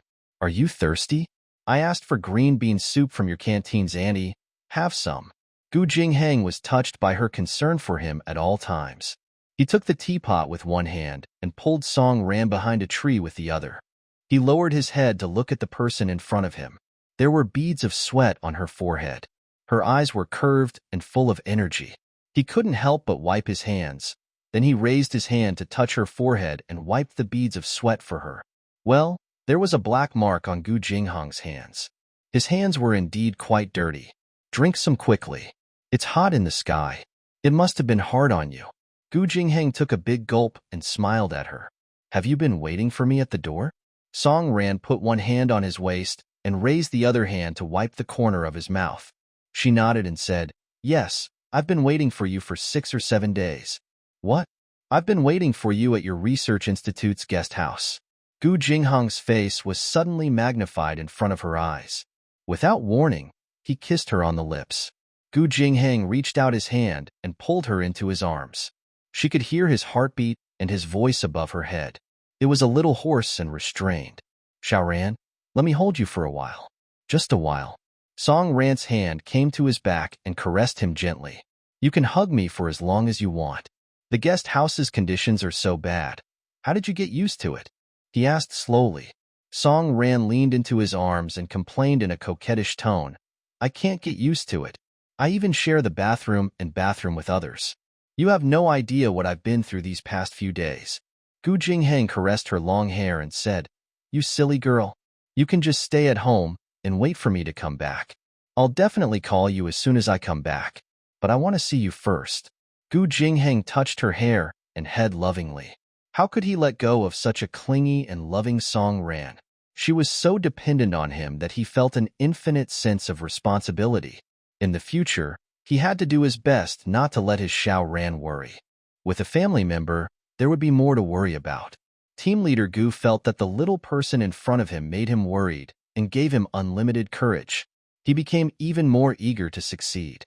He reached out to touch her face and said in a doting tone, You're the stupidest girl I've ever seen. Song Ran thought, It's a pair of fools. They're a good match. The scene of the two of them being in love was captured by Wen Hui's eyes. She was hiding behind a tree, and her eyes were almost spewing fire. Why were Song Ran and Gu Jingheng still like this? Why didn't the two of them have any grudges? Why did Song Ran not hate Gu Jingheng and continue to ignore him? Song Ran was no longer the high and mighty lady that was easy to control. She had actually made such a big concession for Gu Jingheng. This was beyond Wen Hui's expectations. Detestable. It was really despicable. No, she had to give it a long thought. Gu Jingheng took another look at Song Ran's face. Thanks to him, She looked like a little kitten now. He held back his laughter and brought her to his dormitory. There was a well at the entrance of the courtyard. He asked her to stand properly and brought a basin of water to her. Xiao ran, squat down. I'll wash your face. Wash your face. Why do you need to wash your face? My hands are dirty, Gu Jingheng laughed. I've touched your face so much that it's dirty. Song Ran squatted beside the basin obediently. Gu Jingheng washed his hands in the well before he wet a towel and gently washed Song Ran's face. Although he was gentle, he was also clumsy. He was like a rough man who was a first-time father who wanted to take care of his daughter gently but always couldn't do it. Song Ran did not shout, scream, or complain. She allowed team leader Gu to wash her face clumsily. Gu Jingheng squeezed the towel dry and helped her wipe the water droplets on her face. He then said in satisfaction, "Yes, it's clean." Song Ran touched her face and looked at him with a smile.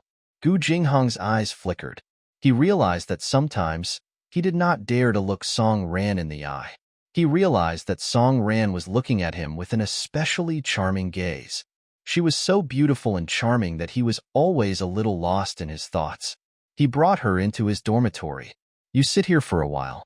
I'm going to take a shower. Okay. Song Ran nodded obediently. Okay. You can go now. Gu Jingheng took a towel and rushed out. Song Ran's eyes were like fireworks. If he looked at her for another second, his blood would boil. Hence, team leader Gu's shower took a long time. It was so long that Song Ran could not resist the drowsiness and fell asleep on his metal frame bed. Gu Jingheng was wearing an undershirt and large pants with his slippers on his feet. When he entered the dormitory and saw that the girl was sleeping soundly on his bed, he immediately relaxed his hands and feet and his heart softened. He carried her to the bed, pulled the blanket from the side, and covered her stomach. Then he looked down at her carefully. She was really beautiful. When he first saw her, he was already shocked and thought that she looked like the person on TV. She was also wearing the same navy blue dress, and her whole body seemed to be covered with an unbelievably gentle light. His fingers gently touched her face. Every part of her face was so beautiful that he wanted to sink into it. Gu Jingheng had not had a good night's sleep for the past few days, and he was extremely tired. Since there was already someone on the bed, he placed the two stools in the living room together and lay down on them. The banyan tree was still green and dazzling. He savored the words of concern that his Xiao Ran had said to him. He slowly closed his eyes, and a smile hung on the corner of his mouth. The feeling of being in love was really good. Summer, banyan trees, cicadas chirping, and a beautiful girlfriend. Team leader Gu felt that life was wonderful. Song Ran only woke up when the sky turned dark. When she opened her eyes, she did not see Gu Jingheng. She rubbed her eyes in a daze and walked out. She saw Gu Jingheng sleeping on a stool. The two stools were not as wide as his body when put together. He fell to the ground when he turned over. How could he sleep comfortably like this? She walked over and patted his face gently, calling him softly, Jingxing, Jingxing Gugu. Gu Jingheng, who was a light sleeper, opened his eyes immediately. Go to bed and sleep. Gu Jingheng looked up at the window and said in a hoarse voice, It's already dark. Yes, it's dark. Gu Jingheng turned over and sat up. I'm going to the canteen to get some food. Are you hungry? Song Ran touched her stomach. She was indeed a little hungry. Gu Jingheng carried the lunchbox and hurriedly went to the canteen to get a few side dishes. The two of them sat under the dim yellow light and fed each other a mouthful. They were all kinds of intimate and sweet. Song Ran sat on a high stool and swung her bare feet. She kicked Gu Jingheng's legs from time to time, but Gu Jingheng just let her do it. After the meal, Gu Jingheng took the lunchbox to the well to wash it. Song Ran followed him wherever he went. He was washing the dishes in the sink while she watched from the side. The galaxy was surging in the sky, and the lovers were on the ground. He washed the dishes, and she sang. Her voice was beautiful, and team leader Gu was intoxicated by it. After washing the lunchboxes, he pulled her into the dormitory. Gu Jingheng stared at her with an uneasy expression. Ingluo, Ingluo, you can sleep here tonight. Of course. The last bus is gone. If I don't sleep here, do I have to sleep on the road? A triumphant smile flashed across Gu Jingheng's lips. Then I'll go to the guest house with you. You should have your luggage there, right? Yes, there are some clothes to change into, towels and so on. The guest house wasn't far from their dormitory. It was just across the road from the research institute. The sky was dark, and the two of them held hands without fear of being seen. When she went up to the second floor, she happened to bump into the woman who had joked about her well-developed body the other day. Song Ran blushed immediately. "Io, little sister. So this is your boyfriend?" The older sister said arrogantly. "This is your lucky partner, Ing Luo." Song Ran pulled Gu Jinghang and ran away. She was afraid that the lady would say something dirty again. If that happened, she would not be able to face Gu Jinghang anymore. Gu Jinghang was confused. He followed her to the room that she had stayed in for 6 or 7 days. There was really nothing she wanted except for a medium-sized bag on the bed and a towel hanging on the shelf beside it. Gu Jingxing walked to the front of the luggage and asked Song Ran, "What's inside?" Song Ran looked a little uncomfortable. "It's nothing, Ran. It's nothing." Gu Jinghang picked it up and realized that it was not very heavy. He then picked up her towel and hung it on his shoulder. "What's that?" Song Ran pushed him out of the room. "It's nothing. Why do you want to know everything?" In fact, there were only some dirty clothes in the bag. She had lived here for 6 or 7 days and did not wash a single piece of clothing. She had never washed her own clothes in her life. She was afraid that Gu Jinghang would find out and think that she was too pampered and spoiled. She did not want to scare him anymore. Gu Jinghang was confused. He asked tentatively, "Are these the clothes you've changed out of these few days?" Song Ran's eyes widened. "Why didn't you do it when you should? You're doing this on purpose, right? You're going against me on purpose." When they returned to Gu Jinghang's dormitory, he took the bag of dirty clothes and walked out. Song Ran pulled on his arm and said, "What are you doing, Ing Luo? Wash these clothes." He said it so naturally, so naturally. Song Ran immediately felt embarrassed and said, "I'll take it back for Mother Wu to wash. It's getting late, and you must be tired." Gu Jinghang patted her head. "It's all right. I'll wash it for you." Song Ran snatched the bag from his hand. "I have to take out some of the kasaya." It was too strange for him to wash those close to him. Song Ran sneakily took out all her undergarments and passed the bag to Gu Jinghang with a red face. Gu Jinghang's face was also red. The two of them blushed and awkwardly walked into the courtyard. A large wooden basin was placed on the ground. Gu Jinghang took a bucket of water and poured it in. He then poured a bag of Song Ran's clothes in as well. He took a small folding stool and placed it by her feet. "Come, sit." He also moved another small folding stool, sat beside the bucket, and poured some soap powder into it. Song Ran sat down. She was ashamed of her lack of diligence and inability to distinguish between food and drink. She could only divert her attention. Occasionally, there would be mosquitoes buzzing around her, and she would act as an artificial mosquito extinguisher, slapping the mosquitoes away. Whenever one was photographed, it would always approach Gu Jinghang as if it had discovered a new world. "Jingxing, look, I caught a mosquito." "Yes, Xiaoran is awesome." His voice was filled with love. "Jingxing, look, I've captured another mosquito." "Yes, Xiaoran is amazing," he said with a smile. "I got another one." "Wow, this mosquito has a stomach full of blood. Darn it, it must have ducked your blood. Then you'll have to take care of it." Song Ran glared at the mosquito in her palm and pretended to be fierce. "How dare you duck our team leader Gu's blood? Darn mosquito, are you tired of living? I'm going to tear you to pieces. Tell your family to remember." Gu Jinghang lowered his head and laughed. "Oh my, Song Xiaoran is so cute. How can there be someone as cute as her in this world?" He really wanted to tie her to his waist and take her with him wherever he went. After dealing with the mosquito blood on her palm, she rested her chin on her hands and looked at the beads of sweat on his forehead. She was a little embarrassed. "Do you think I'm too lazy?" "I won't." Gu Jinghang chuckled. "Really?" Song Ran was skeptical. "You really won't? I've never washed a single piece of clothing in my life. Aren't you afraid that you'll have to do all the household chores when we live together? After all, when Hui Hui was capable of doing anything, wouldn't he overthink?" A woman like Wen Hui Hui was used to attracting men's attention with her virtue. Would he feel tired after spending a long time with an idle lady like her? Gu Jinghang stopped what he was doing and turned to look at her. His eyes were especially sincere. I can do anything. Under the starlight, his eyes were bright and beautiful. Song Ran just stared at him. She kept staring at him and his thin lips. She wanted to kiss him, but the kiss she had in the afternoon was not enough. She slowly leaned her face towards him. Gu Jinghong's eyes flickered. His Adam's apple moved up and down, and his breathing became a little messy. Io, team leader Gu is washing the clothes. A woman's voice came from behind him. Song Ran was shocked and quickly left his side. Gu Jinghang was also a little flustered. He quickly turned around and saw that it was the family of Captain Jiang, who was in the same rank as him. He quickly shouted, "Sister-in-law, sister-in-law, sister-in-law, sister-in-law." Lin Chuiying smiled. "I'm just here to clear the sheets. I hope I'm not disturbing you." Gu Jinghang quickly waved his hands. "No, no, no, no." Song Ran lowered her head and was too embarrassed to face anyone. Lin Chuiying took away the floral bedsheet on the laundry rope and smiled. "Ahem, you guys can continue." After saying that, he walked back into the small building with a smile.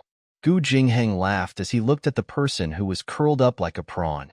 Ran. Song Ran raised her head slightly and glared at him. She said in a fierce tone, "Why? Sister-in-law asked us to continue." Song Ran rolled her eyes at him. She picked up the water in the basin and splashed it on his face. Gu Jinghang gasped. Song Ran held his face worriedly and said, "What's wrong, Ingluo? There's soap powder in the water. It's in my eyes." Song Ran was worried sick. "Hurry up and get up. I'll wash you with clean water." Gu Jinghang smiled slyly as he held her hand and said in a low voice, "I'm just playing with you." Song Ran was furious. She reached out and punched his chest. "You dare lie to me." Gu Jinghang held her hand and looked at her with a burning gaze. "I just wanted to see you being nervous about me." Song Ran wanted to pull her hand away, but he held it tightly. She pouted and said, "You're quite naughty." Gu Jinghang chuckled and let go of her hand. He continued to wash the clothes. Song Ran stared at him and whispered, "Why don't you teach me, and I'll do it." "No need, no need." Gu Jingxiang did not even lift his head. Song Ran's heart ached for her. "You were so tired from your inspection outside. Now, you have to wash my clothes for me. Am I being too insensible?" Gu Jinghang lowered his head and chuckled. "It's not tiring to wash the clothes. You can just sit and watch. I'll be done very soon." Song Ran stopped talking and sat quietly beside him, watching him wash the clothes. After a while, Gu Jinghang was done washing and floating the clothes. There were a total of 5 pieces, and they were all one-piece dresses. He lined them up and hung them on the clothes, drying rope. When the breeze blew, the fragrance of soap powder assailed their nostrils. Gu Jinghang placed the wooden basins and buckets on the ground and took the broom beside him to sweep the water into the drain. Then, he held Song Ran's hand and walked into the dormitory. Well, there was a problem. How was Song Ran going to shower tonight? Gu Jinghang glanced at her and said, "This is a public bathhouse too. You should take a shower." Song Ran tugged at the corner of his shirt and looked up at him pitifully. "I don't want to go to the public bathhouse. They're all staring at me, and I'll feel uncomfortable." Team leader Gu's voice was a little hoarse. He coughed lightly. Then, yeah, I'll think of a way. I'll go out for a while. Wait for me." Gu Jinghang went out in a hurry and soon returned with a large wooden basin. He placed the wooden basin in the small living room and hurried out again. After a while, he returned with 2 thermos bottles and a water bucket in his other hand. He poured all the water in the thermos into the big wooden basin and added some cold water. He reached his hand into the basin and touched the water. He looked up at Song Ran and said, "Xiao Ran, try it.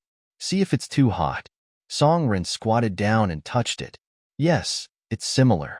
Gu Jinghang stood up and went into the room to take out 2 sets of clothes. He hung them on the window and said, "You can shower here. I'll go out and keep watch for you." After he finished speaking, he walked out and closed the door behind him. Song Ran pursed her lips and smiled. The man of action, team leader Gu, was really reassuring. Song Ran was done in no time. When she opened the door, she was surprised to see the man standing outside, sweating profusely. "Are you very hot? It's quite cool at night." Gu Jinghang looked embarrassed and gave a perfunctory smile. Ingluo is a little hot. He walked in, picked up the wooden basin, poured out the bathwater, and tidied up a little. Well, here's the problem. How would he sleep tonight? The two of them stood in the room with an awkward expression. Song Ran rushed to say, "You're not allowed to sleep on the floor today." Gu Jingheng touched the back of his head. "Yeah, I'm not sleeping on the floor. I'm not sleeping on the floor." Song Ran placed her hands on his waist and smiled slyly. "Let's all sleep on the bed." Gu Jingheng coughed violently. How could he fall asleep in such a state? He waved his hand. No, I can't. I'll put the chairs together and sleep." Song Ran hugged his waist and refused to let him go. "The stool is too narrow. You'll roll to the ground. Aren't you afraid of me?" Gu Jingheng's voice was extremely hoarse. Song Ran raised her head and looked at him with a sincere gaze. "I'm not afraid." Gu Jingheng did not sleep well the entire night. He really did not sleep well. Although his body was extremely tired, his mind was unusually excited and active. Not long after they laid down, he could hear the sound of even breathing. He knew that Song Ran had fallen asleep. This girl was so heartless. She could still fall asleep in such a short time, even when she was in such a state. He must have been tormented by the boiling oil. After a while, he slowly turned his body and faced her. He tried his best to adjust his breathing. He turned again and his eyes were on the back of Song Ran's head. She slept inside with the window on the side. The bright moon was outside the window, and the bright moonlight shone down on her side profile, making her look extremely beautiful. Gu Jingheng looked at her quietly and instantly turned into a young man who had just experienced love. He was beautiful, really beautiful. He could not get enough of her and wanted to keep looking at her like this. He wanted to keep looking at her, but he could only do so after he married her. She was still in high school. She did not know how long it would take for them to get married. He was already 24 years old, and his family had been urging him to get married for years. A few years ago, he had no intention of getting married. Now, he wanted to get married, but the Song family might not agree. At 18 years old, it was fine to fall in love or get married in the countryside, but it seemed a little early to get married in the city. Moreover, her family didn't like him, so they wouldn't agree to their marriage so easily. Gu Jingheng thought to himself, no matter what, it's enough as long as they love each other. The resistance from the outside world is nothing. His mind was in a mess, and his nose was filled with her fragrance. Team leader Gu's heart was racing, and his mind was becoming more and more clear. In the silence of the night, it was especially easy for people to daydream and think about getting married and having children with her. Gu Jingheng only managed to close his eyes at 4 or 5 o'clock in the morning. The single dormitory did not even have curtains. As a man, life was really rough. It was past 5 o'clock, and the sun was already very bright. Song Ran could not stand the bright light and woke up very quickly. When she opened her eyes, the man beside her was still in a deep sleep. The two of them were facing each other. Gu Jingheng's hands were on his body in a very well-behaved manner. Song Ran smiled. She knew that he was a gentleman. She was awake, but she was not in a hurry to get out of bed. She just lay beside him and smiled at him. The sun was so bright, but he could still fall asleep. What kind of life was he living? It was not exquisite at all. All of a sudden, Gu Jingheng opened his eyes. Song Ran felt guilty and quickly stepped back. It was a single bed, and she fell to the ground. There was a loud thud, and Song Ran cried out in pain. Gu Jingheng quickly peeked his head over. She was stuck between the bed and the wall. He could not help but laugh out loud. Song Ran could not move. "You're still laughing?" she rebuked. "Pull me up." Gu Jingheng quickly reached out and pulled her up. He asked with concern, "Did you hurt?" Song Ran pouted. "Why did you open your eyes? Don't you know that it's scary?" His wife's words were words of wisdom. Captain Gu was wise to adapt to the situation. "It's my fault. It's my fault. It's your fault," Song Ran snorted. "It's all your fault. It's still early. Shall we continue to sleep?" Song Ran shook her head. "It's too bright. I can't sleep." Gu Jingheng glanced at the window. "Do you know how to do it? Do you know how to do it?" he asked. Miss Zhao really had a lot of problems. She couldn't fall asleep even when it was too bright. Team leader Gu found it a little unbelievable. He got up, took 2 Chinese tunic suits, and hung them on the window. He turned back to look at her. Will this be better? Song Ran had already woken up. Jinghang, go to sleep. I've slept for the entire night. I'm feeling very good. Gu Jinghang did not sleep much the entire night and was indeed very tired. He lay down on the bed again and said, "What are you doing instead of sleeping? I'll go to your canteen to get breakfast and then come back to eat with you. What do you think?" "I'll go get breakfast when I get up," Gu Jinghang said, feeling extremely sleepy. Song Ran saw Gu Jinghang closing his eyes quickly and breathing evenly. She knew that he had not slept well for the past few days and must be very tired. She sneaked out of the room, took the large enamel lunchbox, and left his dormitory. Lin Chuiying's older sister, who had disturbed them last night, was hanging the clothes outside. Song Ran wanted to sneak over, but the older sister called out to her. She blushed and greeted her. Lin Chuiying chuckled and said, "Getting breakfast?" "Yes. Go ahead. Walk straight out of this courtyard, then turn left." Song Ran thanked the lady and ran off in a hurry. She hoped that the lady would be merciful with her words and not spread the news of what happened last night. Song Ran rushed to the canteen to get breakfast and came back in a hurry. After waking Gu Jinghang up, the two of them had breakfast together. Gu Jinghang wiped his mouth and said, "I have to report this to Chief Liang. There are many things waiting for me to do. Do you want to wait for me in the dormitory, or in Luo?" Song Ran waved her hand. "I can't take it anymore. I have to go back. I've been away for so many days. If I stay any longer, my dad will definitely be worried." "I can't send you off," Gu Jinghang said as he tried to suppress his reluctance. He had a lot of unfinished business outside, so he couldn't ask for leave at this time. "It's fine. I'll go back by myself. I'll send you to the door. When you're home, give the reception room a call. They'll tell me. Understand?" "Yes, I know." Gu Jinghang sent her to the entrance, and the two stood by the bus stop. Gu Jinghang especially did not want the bus to come. That way, he could spend more time with his Ran. Unfortunately, things did not go according to her wishes. After standing there for a while, the bus drove over. Gu Jinghang carried her luggage and sent her to the bus. He had repeatedly reminded her to give Song Ran a call when she reached home. Song Ran nodded and said that she understood. Only then did he get out of the car with a peace of mind. Song Ran peeked her head out. He was standing under the huge white poplar and waving at her. She could still see him even after the car had driven far away.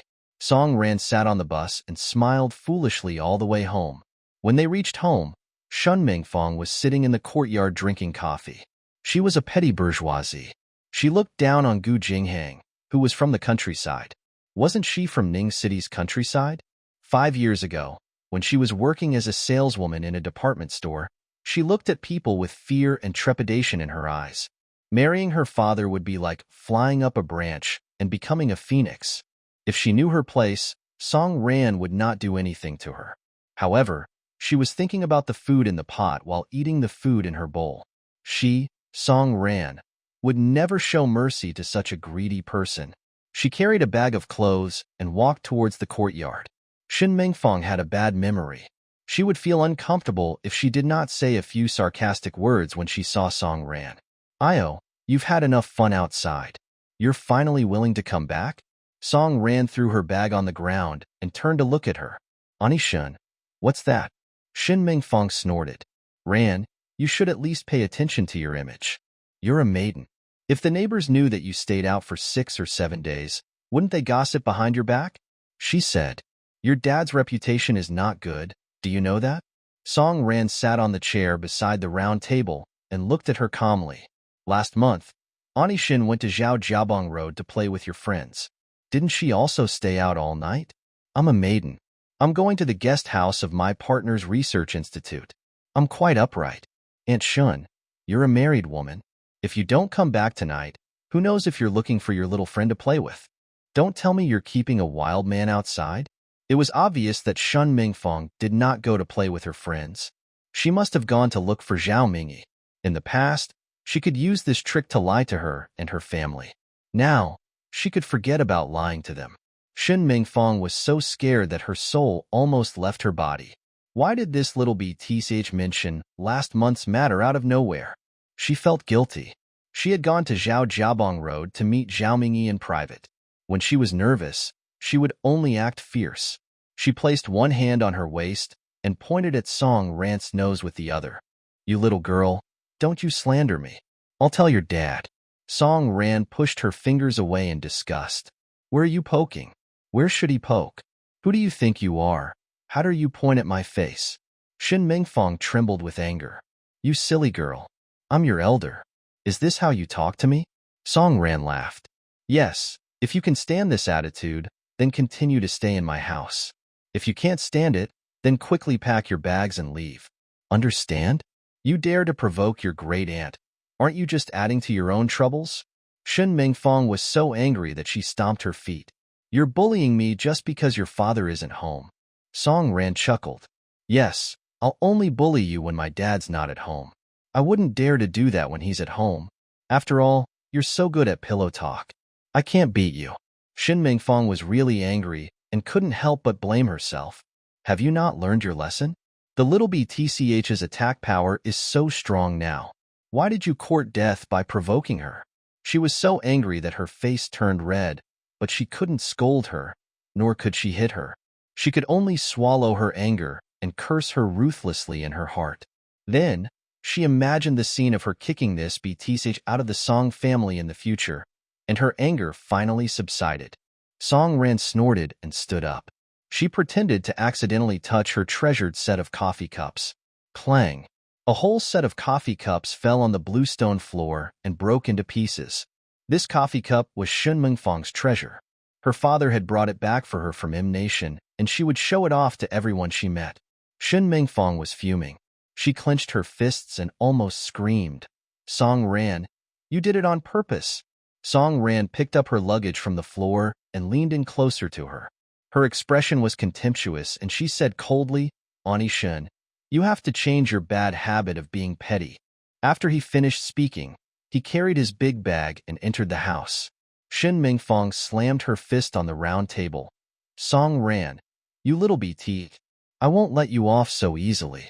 That night, after Song Guoqing came back, Song Ran made the first move. She reported to her father what had happened in the past few days, and even told him about Gu Jinghong's heroic deeds. Finally, she said, my partner is at the front line. I'm staying at the guest house of his research institute to wait for him. There shouldn't be any blind people gossiping behind my back, right? No? How could there not be any? The one who chewed the most fiercely was Shan Mingfong, who was sitting at the side without saying a word. Song Guoqing laughed. This is something worthy of praise. No one would be so blind. Shin Mingfong was so angry that she almost bit her tongue. Song Ran looked at her with a triumphant smile. It's good that no one is talking nonsense. I'll take a look around this area tomorrow and see which Annie is talking nonsense. I must teach her a good lesson. She doesn't have any sense of righteousness. How can she do that? Song Guoqing laughed. You're still educating them? They're all your elders. Don't mess around, understand? Song Ran was not going to let her off easily. It doesn't mean that you'll be more sensible just because you're older. You must educate those who need to be educated. Everyone is equal in the face of the truth. Don't you think so, Dad? Fine, fine, fine. No one could win against this girl. After dinner, Song Guoqing and Shin Mingfong entered the bedroom. Shin Mingfong said impatiently, Old Song, the neighbors are all talking about it. She's a big girl, and she's not even married yet. How can she stay with her boyfriend for 6 or 7 days? What kind of behavior is this? Song Guoqing took off his watch and placed it on the bedside table. He snorted and said, She's staying in the guest house. What's there to discuss? Shin Mingfong was anxious. She said that she's staying in a guest house. Is that true? She asked. What do you mean? Song Guoqing was a little annoyed. I don't worry about Ran, but I'm worried about team leader Gu. Think about it. He's 24 years old. He's from the countryside. His family must be urging him to get married. I'm just afraid that he'll trick Ran into doing something out of line. That's impossible. Song Guoqing hesitated. I don't think team leader Gu is that kind of person. Shin Mingfong clapped her hands. Aya, what do you mean by he doesn't look like him? You can't judge a book by its cover. He looks honest, but who knows what he's up to? The neighbors are really talking about him. When I was playing mahjong with Chao Guoqing and the others the other day, they asked me and said that I haven't seen my Ran for a few days. What can I say? What could she say? She was the one who spread the news about Ran staying overnight at Gu Jinghong's research institute. She wanted to stir up trouble, so she pretended to be innocent and a well-intentioned stepmother. Only Song Guoqing believed her. Why don't you just tell them that Xiao Ran is staying in the guest house? Team leader Gu isn't in the research institute at all. Shin Mingfang shook her head and said, gossip is a fearful thing. Old song. You don't know this, but 3 women make a show. Those ladies get together and play mahjong. They've been talking about Ran every day. I'm speaking up for her, but even if I say it, they still have to believe me. Song Guoqing unconsciously frowned. A bunch of loose-lipped women. Shin Mingfang said carefully, you can't blame me for thinking too much. I think we can't let Ran be too intimate with team leader Gu in the future. They're not even married yet. What if they break up? Then, will Ran still want to get married? You're right, Song Guoqing nodded. While Shun Mingfang was trying her best to set Song Ran up, Song Ran was not idling around either. She knew that Shun Mingfang would definitely use this opportunity to sow discord. Of course, she could not just sit back and wait for her death. She vaguely remembered that in her previous life, she had seen a photo taken by a foreign photographer at a photography exhibition in Haicheng. The person in the photo was Shun Mingfang in a Cheongsam. On a rainy day, she got out of a car and a man held her hand. The mood of the photo was not bad. It was a rainy day, an old city, an oriental woman, and a Cheongsam. It was full of charm. In the photo, Shun Mingfang's face was straight, and the man's back was the only view. In her previous life, she used the photo to find her adulterer who had openly gotten together with her. So what if it's me and Mingy? Second miss, that was then and this is now. What's the point of pursuing this matter now? Yes, at that time, the Song family's company had already been sold by them. The Song family was in a miserable state, and she had no capital to compete with Shan Mingfang. Fortunately, it was not too late. The photo was taken in 1986. At that time, the photographer was not famous yet, and no one would hold a photography exhibition for him. Therefore, it would take a lot of effort to find him. Song Ran vaguely remembered that the name of the foreign photographer was Joseph. She had read about his life and knew that he had been making a living in Haicheng because he admired Oriental beauty in his early years. He loved photography, but it was not enough to fill his stomach just by doing it. Before he became famous, he worked in a newspaper company in Haicheng. Just as Shen Mingfang was bent on breaking Song Ran and Gu Jinghang apart and had almost touched Song Guoqing, Song Ran found the foreign photographer. The photographer was overjoyed that someone appreciated his photos. He gave Song Ran's photo, which would be worth hundreds of thousands of yuan more than 10 years later, for free. Apart from her character, Shen Mingfang was of course a beautiful woman. Otherwise, she would not have caught the eye of the boss, Song Guoqing. After all, she was only a sales assistant at that time. So, it was reasonable for the photographer to appreciate her. As Shen Mingfang managed to convince Song Guoqing, she was so pleased with herself that she almost forgot her manners. Her words were full of sarcasm towards Song Ran, and Song Ran could not help but hold back.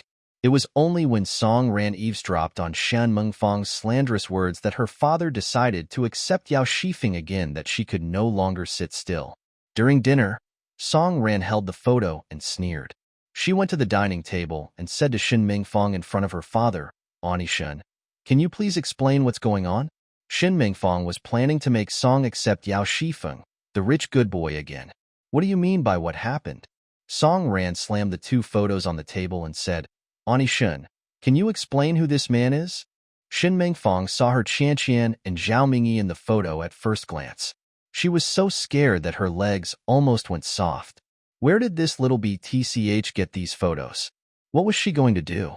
Song Ran pushed the photo to Song Guoqing and said, Dad, look at this photo. I'm really scared of Anishan. She must have done something that would damage the reputation of the Song family behind your back. Shin Mingfang was out of breath and her face was pale. Her mind was spinning quickly, trying to think of a way to respond. Song Guoqing glanced at the photo and pulled a long face. He looked at Shen Mingfang sternly and said, What's going on? Who is this man? Shin Mingfang's reaction was quick. In such a short time, she had already thought of a solution. This was the last time I went to the cultural palace to dance. On a rainy day, A staff member at the entrance helped me up. Old Song, don't think too much. Song Ran looked at her with a smile. It was 2 years ago. Aunt Shun, you have a good memory. You can remember it so clearly. Of course, Song Ran did not expect to completely defeat Shan Mengfong with a photo that did not show the man's identity. However, this photo was enough to make Old Song wary of Shan Mengfong. With that, Song Ran had achieved her goal. Shan Mengfong didn't even think about what happened 2 years ago and answered him fluently. Even Old Song, who was muddle-headed in this aspect, felt that something was wrong. He called Shan Mengfong upstairs with a gloomy face. Song Ran did not hear her father and Shan Mengfong's argument clearly. After all, they were separated by the door. However, from that day onwards, Shan Mengfong's life would no longer be the same as before. She would no longer be the rich lady who could sleep until the sun was high in the sky and play mahjong with her friends in the afternoon. Song Ran snorted coldly. Shan Mengfong, do you think that's all I can do for revenge? You're too naive. I'll pay you back in this life for all the harm you've done to me and my sister in the past. Gu Jinghang was also very busy with work at the research institute. They did not see each other for half a month. It was almost September, and the rice at home had ripened. Every year at this time, he would go home, not to harvest the rice for his family, but for the family of his wet nurse and second aunt. The second uncle had left early, leaving only his second aunt and a daughter. There were no men in the family, so he would take a few days off every year to help his second aunt's family. In the past, he would always go home alone. This time, he had other thoughts. He wanted to bring Song Ran back to his parents, brother, sister, and grandmother. That night, he gave Song Ran a call and finally received a call from Gu Jinghang. Song Ran was elated and took the phone from Aunt Wu. Jingxing, are you finally done with your work? Song Xian kept shaking her head and mocked Song Ran with Aunt Wu. Little girl, you really don't know how to restrain yourself. Mother Wu chuckled and said, isn't it fine as long as you're happy, little girl?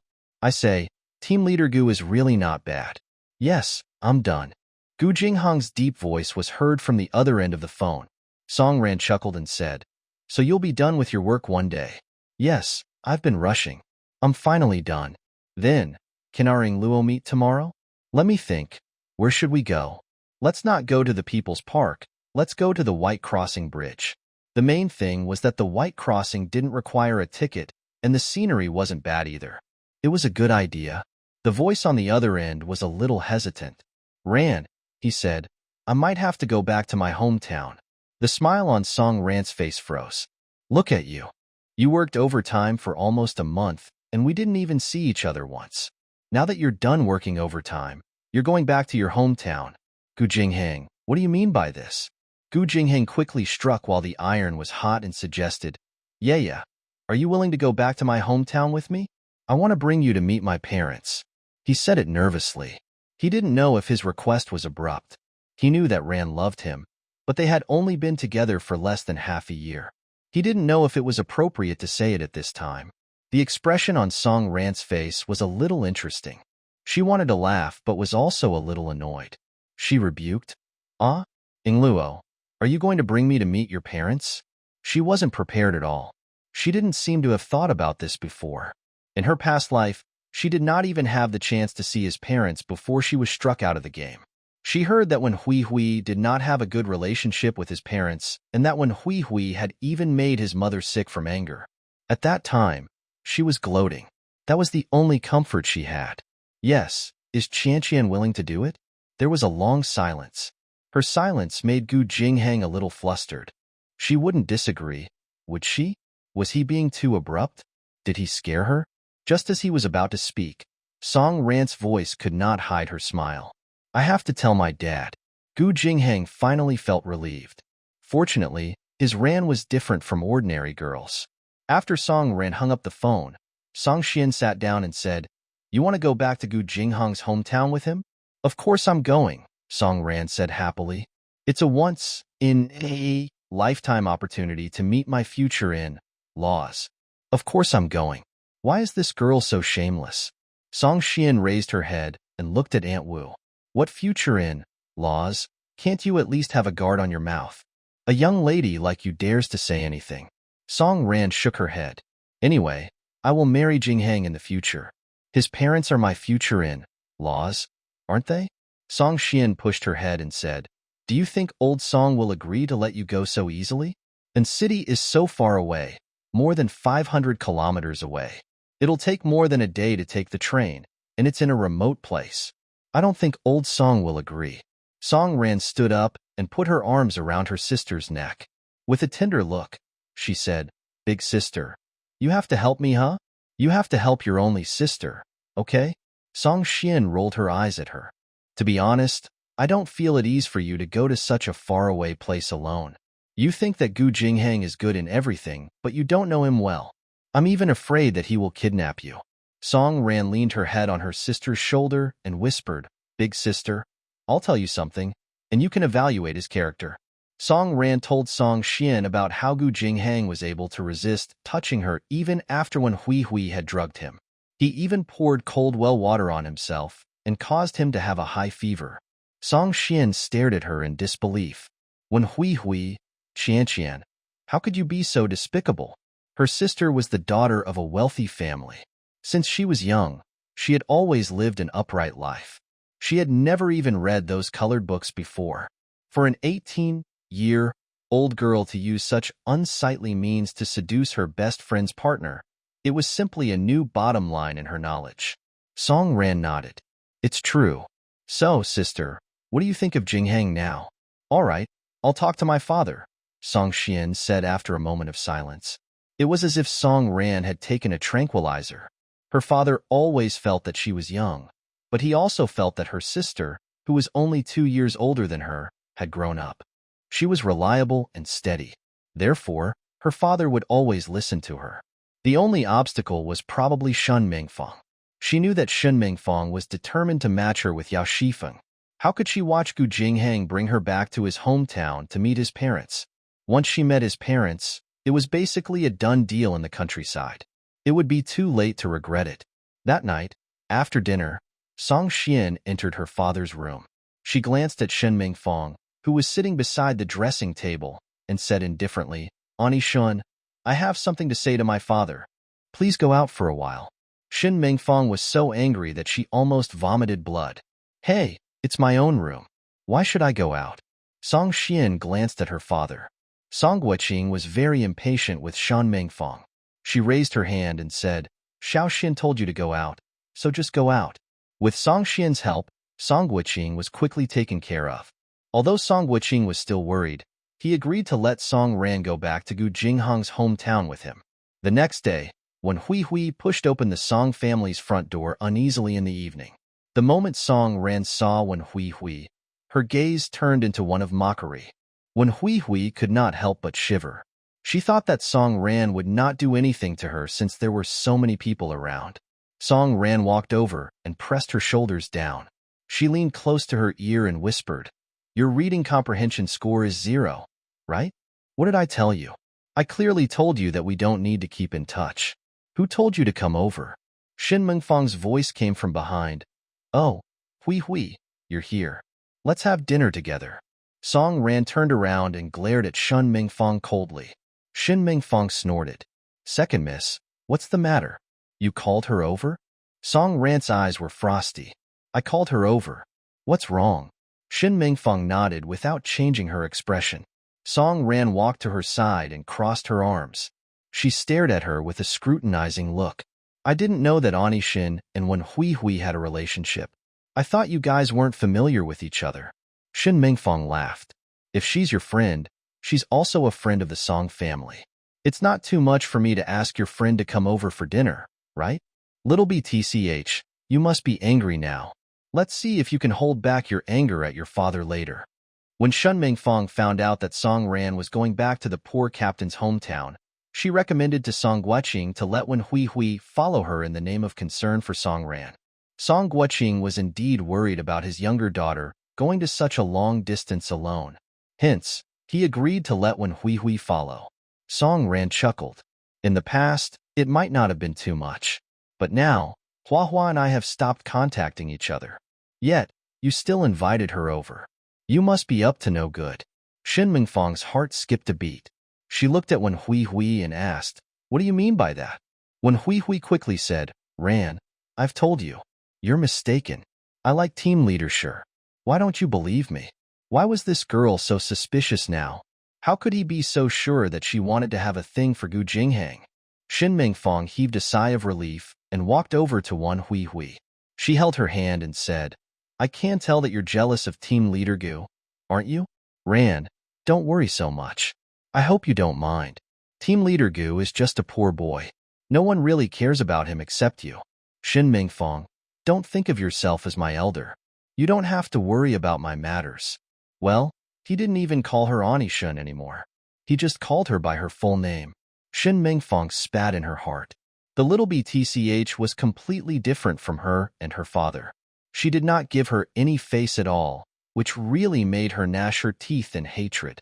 "Oh right, it's your father's idea to call Hui over today." At this time, he could only use Old Song's name to suppress that girl. What's the meaning of this? Shin Mingfang ran her fingers through her hair and smiled smugly. "Didn't you want to go back to your hometown with team leader Gu? Your father was worried about you going to such a faraway place alone. He thought that he needed to find someone reliable to keep you company, so he thought of Hui." Song Rant's eyes narrowed as she gritted her teeth and suppressed the anger in her heart. She heard the sound of the door opening. Her father had returned. She was about to rush forward to argue with him, but on second thought, she stopped in her tracks. Song Ran lowered her gaze. It was not easy for her father to be on his guard against Shin Mingfang. She could not fall into Shin Mingfang's trap and become enemies with her father. What was the meaning of her rebirth? It was to let her rewrite her life's trajectory. No matter what the situation was, she should not be provoked by Shin Mingfang. Song Xian rushed down from upstairs and was pleased to find that her sister did not act rashly. Her Ran had become calmer. Song Xian held her hand and led her to the dining room. Behind her, Shen Mingfang walked up to Song Guoqing and said some pleasurable words to him. Song Guoqing was expressionless and ignored her. He was not that easy to fool. Shin Mingfang touched her nose and looked embarrassed. In the dining room, Song Xian lowered her voice and said, "They asked you to take care of Wen Hui. What are you going to do?" Song Ran turned around cautiously and took a glance. Wen Hui was beside Shen Mingfang and was constantly looking in their direction. Her smile became a little sly as she whispered, "It's a few 100 kilometers to An City. It's a long journey." His voice became lower and lower. When Song Xian heard this, she could not help but give him a thumbs up. Our Ran has really grown up. She had lost all her rationality from Shin Mingfang and Wen Hui's anger just now. After thinking about it carefully, it was true that the two of them had come prepared. They might use this incident to take revenge on her father and make him think that she was being unreasonable. Fortunately, she was reborn. She was no longer the impetuous little girl who would easily fall into the enemy's trap. She took a deep breath and felt more confident about what was to come. However, Shun Mingfang was upset. Why didn't the little girl flare up? She thought that she had hit her sore spot, but it was all for naught again. At the dinner table, Song Guoqing coughed and said, "Ran, I agree that you and team leader Gu are going back to your hometown, but I'm worried about you going alone. So, Ran, I'm going to let Hui go with you. You have to be close to each other, and you can take care of each other." Song Ran looked at Wen Hui sarcastically. Wen Hui was still younger than Shun Mingfang, so she could not hide the guilt in her eyes. She chuckled. "Dad, thank you for being so understanding and considerate. Sure, I'll bring Hui along." Shin Mingfang and Wen Hui were dumbfounded, especially Wen Hui. Song Ran obviously did not believe her the last time. They had already fallen out. This time, Shun Mingfang wanted her to travel with them, but she was not confident. She thought that Song Ran would object to it, but she actually agreed. What was she up to? She felt sorry for Song Ran. She could not see through Song Ran, and she could not figure her out. It made her feel uneasy. Song Guoqing didn't expect the little girl to agree so easily. His troubles disappeared instantly. "Well, it's good that you know Dad's good intentions. When do you plan to leave?" Song Ran counted on her fingers and said, "Yes, it should be in the next 2 days. Jinghang will come to pick me up at home then. We will take the train to the South Station. It is quite a long journey." Song Guoqing kept nodding. Yes. Hui Hui, please take good care of Ran. Got it, uncle. When Hui Hui lowered her head and smiled, Song Ran sneered and stared at Wen Hui Hui. If you want to follow me, I'll let you. At the beginning of September, the weather was much cooler. Gu Jinghang caught the earliest bus and arrived at the Song family home. He saw Ran, who he missed dearly, and also Wen Hui Hui, who he avoided like the plague. The moment he saw Wen Hui Hui, his expression changed. Wen Hui Hui was a strange person who had challenged his bottom line. She was the first woman he wanted to hit. How could she still stand in front of Ran so calmly after making her so angry? He looked at Wen Hui Hui with a gloomy face. Wen Hui Hui did not seem to have any negative reaction. She just carried a small knitted luggage bag and stood at the side, listening to Song Wuqing's instructions to Song Ran. She could feel Gu Jinghong's strong disgust in his eyes. She looked around but did not want to make direct contact with him. Song Wuqing finally finished his instructions and beckoned Gu Jinghang over. Gu Jinghang quickly walked over and Song Wuqing led him to a secluded area. He listened carefully to Song Wuqing's instructions. It's a long journey. You must take good care of my Xiao Ran. Gu Jinghang nodded his head solemnly. Uncle, don't worry. I will take good care of Ran. Also, before you two get married, you can't do anything out of line. Do you understand what I'm saying? Gu Jinghang nodded heavily. I understand. Of course, I understand. I like Ran. I cherish her and respect her a lot. Song Wuqing remained calm. It's good that you understand. I hope you can keep your word. Do you have a phone at home? Give me a call when you're there. There's no phone at home, only in town. All right, give me a call when you reach town. Okay, uncle. Song Wuqing nagged for a while, and Song Ran was getting impatient. She looked over and said, Dad, are you done? The 12 o'clock train is leaving. We won't be able to catch it later. Why are you so anxious? I'll send you to the train station. It'll only take half an hour. Song Ran turned around and leaned against the door. She pouted at Song Xian and said, Old Song is old. He's very naggy. Your dad's just worried about you. Shun Mingfang snorted. Auntie Shun, Song Ran sneered. Have you explained the photo to my dad? Do you still have the mood to meddle in other people's affairs? His words hit Shin Mingfang's sore spot. Just because of a blurry photo, Old Song was treating her coldly. She was racking her brain for a way to make Old Song happy. After more than 10 minutes, Gu Jinghang finally came out. Song Ran quickly grabbed his hand and said, Dad, let's go quickly. We have to queue for ticket checking and other things. The train to his house only runs once a day. If we miss it, we'll have to wait until tomorrow. The rice at his second aunt's house can't afford to wait. No. Song Wuqing shook his head. You're really worried about team leader Gu. The group of people then headed south. Song Wuqing drove the car himself. Wen Hui Hui sat in the front passenger seat while the Song sisters and Gu Jinghang sat in the back. Gu Jinghang felt very uncomfortable. He really wanted to ask Wen Hui Hui, who was sitting in the front row, why she still dared to appear in front of Ran. However, he had no choice but to endure it since Ran was there. Half an hour later, they arrived at the south station. Song Wuqing and Song Xian sent them to the station. Song Xian was worried and reminded them, Ran, I'm not looking down on the countryside, but it's really not as good as being at home. Maybe this is a good opportunity for you to see if you can accept a family like Team Leader Goose. Song Ran patted her chest. Why can't I accept it? I like my Team Leader Gu as a person, not his family. Song Xian was a little worried. Would Team Leader Gu's parents like her poor little sister who was not diligent in her studies? Song Ran was not worried about going back to Gu Jinghong's hometown with him. After all, she had tricked Shin Mingfang, and she would not dare to act rashly for the time being. Her elder sister's safety was still guaranteed. She thought that Zhao Mingyi would not make any moves either. After the briefing, the three of them entered the waiting hall. The waiting hall was filled with passengers dragging their luggage. Gu Jinghang finally had the chance to ask Song Ran, why is Ing Luo here? When Hui Hui tactfully followed behind them, not daring to walk side by side with them. Song Ran glanced behind her and said angrily, it's all Shan Mengfang's fault. She wanted the world to be in chaos. She said that I was worried about going home with you. So she incited my father to insist on Wen Hui Hui accompanying me. Ran? Can Ran dump her? Gu Jinghang was a little impatient.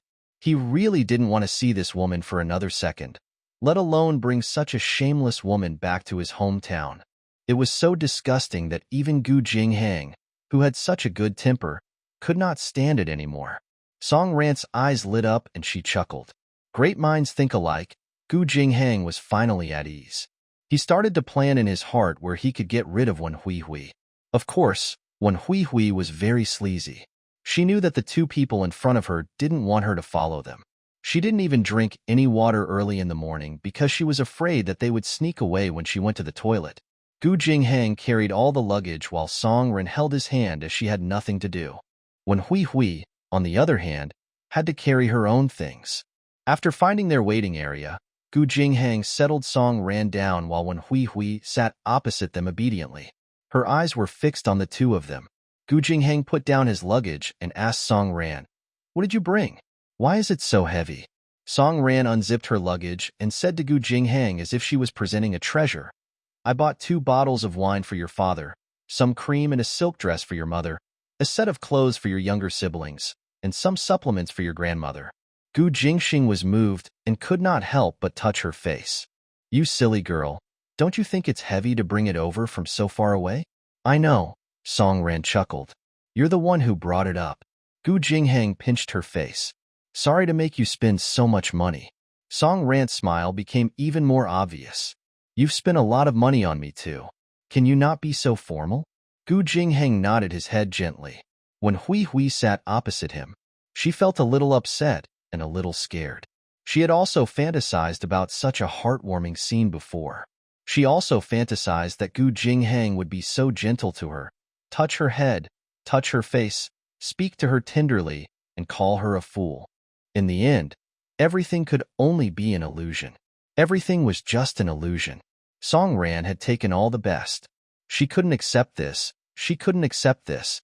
The broadcaster on the loudspeaker began to announce the ticket inspection of the train they were on. When Hui's attention was focused again, there were too many people and it was chaotic.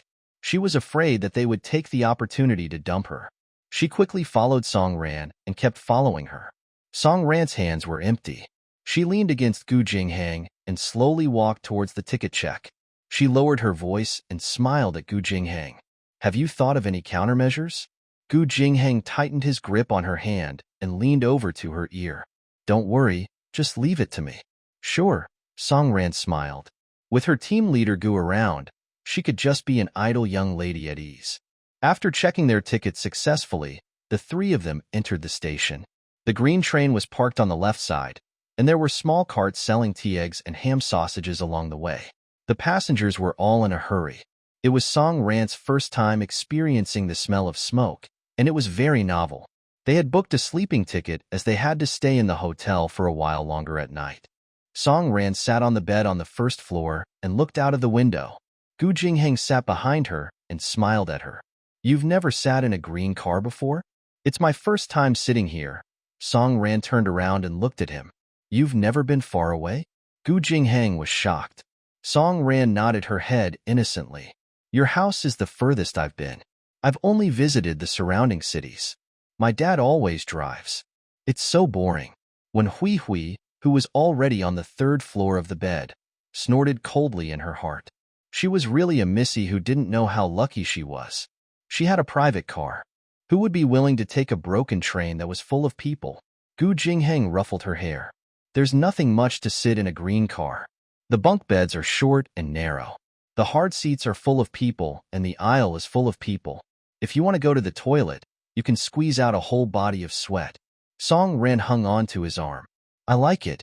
I'll take the green car when I go to your house in the future. It'll be more fun if I sit with you." Gu Jinghang did not know whether to laugh or cry. "Is this fun?" When Huihui sat on the top seat and looked down at the 2 of them, she rolled her eyes.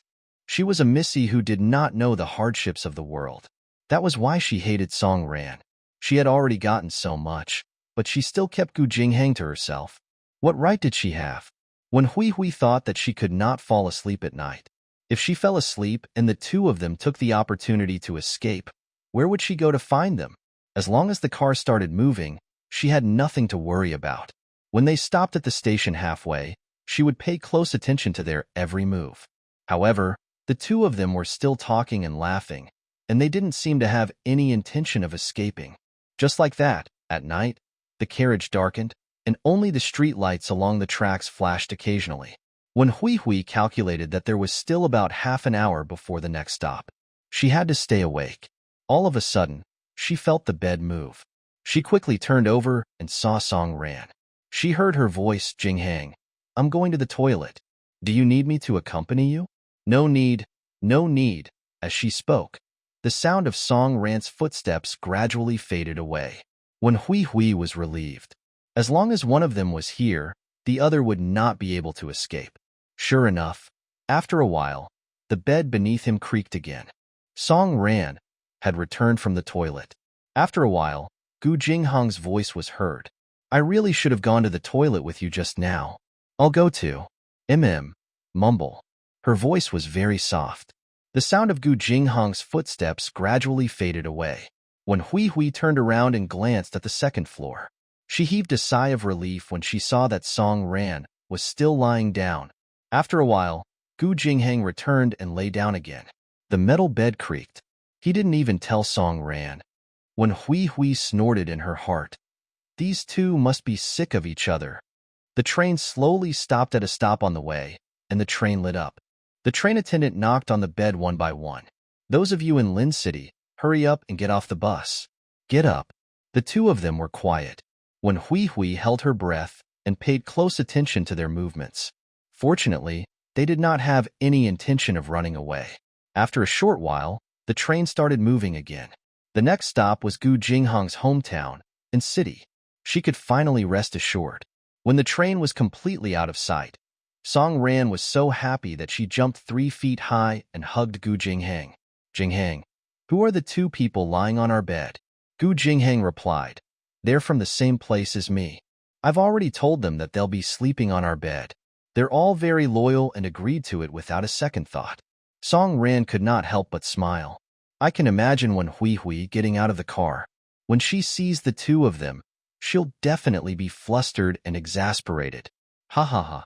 Then, let her be flustered and exasperated, Gu Jinghang said with a smile. However, the rest of the journey would be a torment if things didn't go well. They waited until dawn before the bus headed to An City. The journey to this 7th-tier city was bumpy. Song Ran's face was pale. She was not carsick at all, but now, she felt dizzy and nauseous. Gu Jinghang's heart ached when he saw her pained expression. He unscrewed the cup of water and brought it to her mouth. Xiao Ran, drink some water. Song Ran leaned on him weakly and said, why is this road so broken? Gu Jinghang reached out and wiped the sweat off her forehead. Small cities can't compare to big cities. This side of the road is full of stone, and there's no steel at the bottom. When the big cart hits the road, a hole will be formed, and there's no time to fill it up. After years, the road has become like this. Are you always like this every time you come back? Song Ran gasped. And in BSB, it's all like this? Xiao Ran, why don't we get off the car? Song Ran swallowed her saliva with difficulty. How far are we from your house? About 40 to 50 li. Song Ran felt as if the sky was falling. It's so far away. How are we going to get there? Gu Jinghang took her luggage and held her hand. It's okay. I'll think of a way. After they got out of the car, Gu Jinghang supported Song Ran with one hand and carried the luggage with the other. He bent down slightly and said, Xiao Ran, I'll carry you. Song Ran felt dizzy and quickly climbed onto Gu Jinghang's back. It's so far, and you have to carry me. You can't walk back, right? Gu Jinghang carried her on his back and walked forward with firm steps. In the past, I could walk for an entire day with a 50-pound luggage on my back. Your weight is nothing to me. Song Ran leaned on his shoulder and chuckled. Your stamina is really good. Gu Jinghang's heart trembled when he heard this. This girl really dared to say anything. Gu Jingxing walked for 3 hours and arrived at a small town. He found a 3-wheeled motorcycle and the driver drove him for 30 miles. The sky was already dark, and the driver could not drive him any further. Song Ran was already sprawled out in her sleep, so he carried her on his back and continued walking. He had walked this path many times in the past, but this time, it was the most stable. After walking for an hour, the person on his back finally reacted. Then, she heard a shrill scream. Song Ran's voice trembled as she said, Jing Xing, Jing Xing, Jing Xing, Jing Xing. What's the matter? Gu Jingheng asked softly. Song Ran's voice was filled with panic. How come I can't see anything? Gu Jingheng burst out laughing. That's how the countryside is like. There's no light. Song Ran touched his face and sobbed in fear. My first reaction was that I was blind.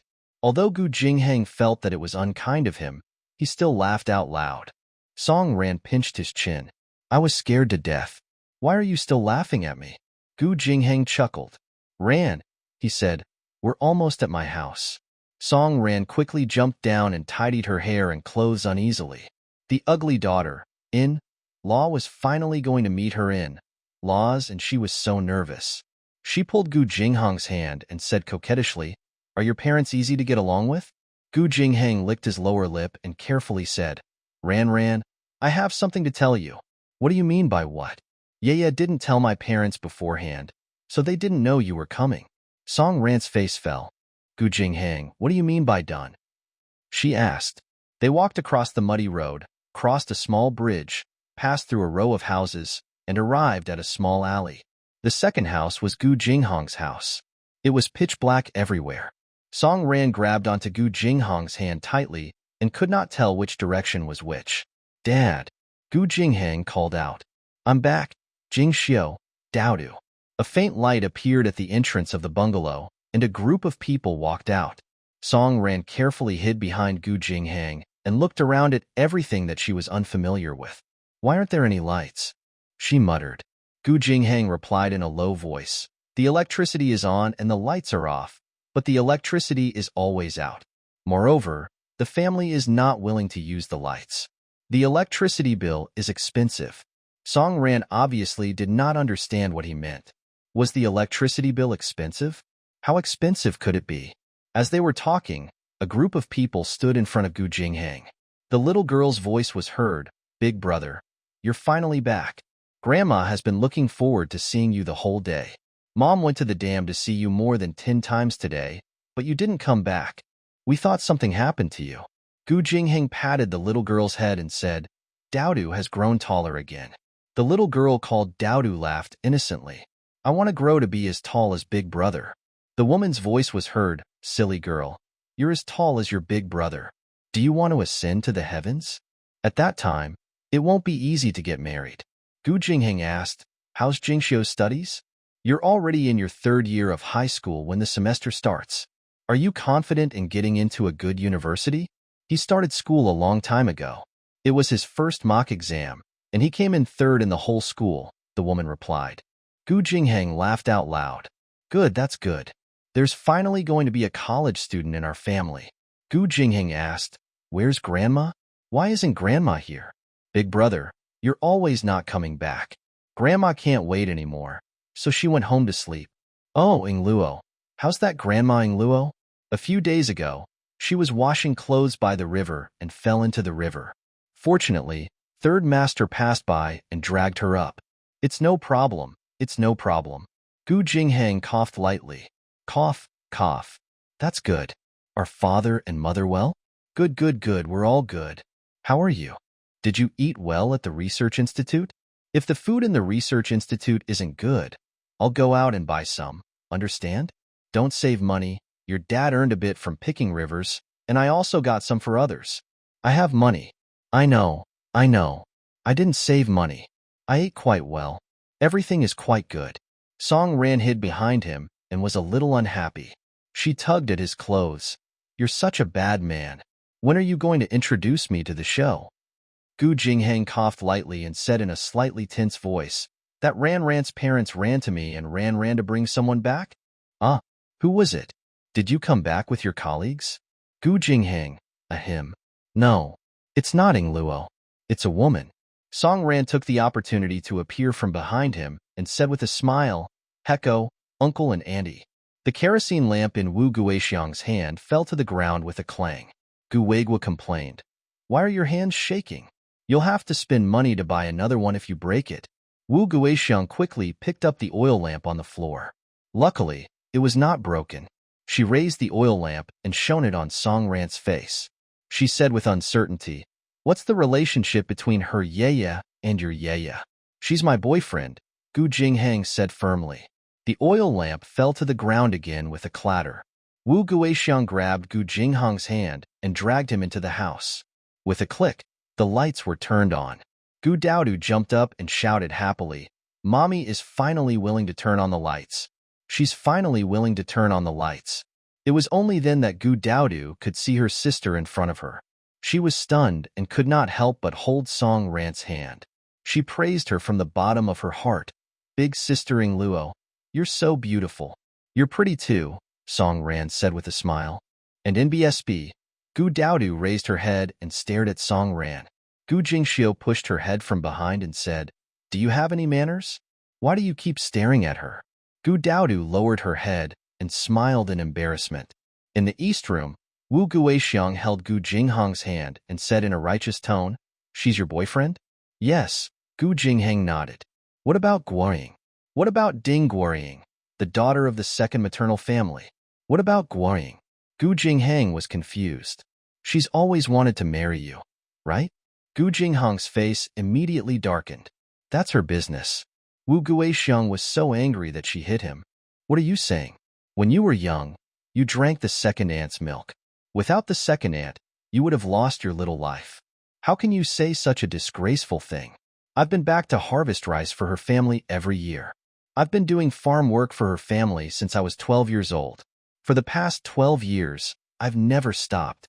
If it's not enough, I'll work for her family for another 10, 20, or even 30 years.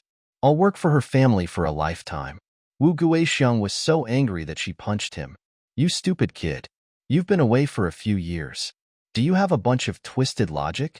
Gu Jinghang let his mother punch him without dodging or saying a word. When Wu Guixiang was tired, she sighed and said, What's this girl's kasaya for? What does your family do? Gu Jinghang coughed lightly. Ing Luo is an ordinary worker. She's a blue-collar worker. Are they city dwellers? They're city people. City people are the most delicate. They can't take even a little bit of hardship. I don't like city people the most. Your aunt's daughter learned to be bad the moment she came to the city. Her hair was made into yellow hair, and her face was whiter than a ghost's. She's different. She's very good. Wu Guixiang snorted.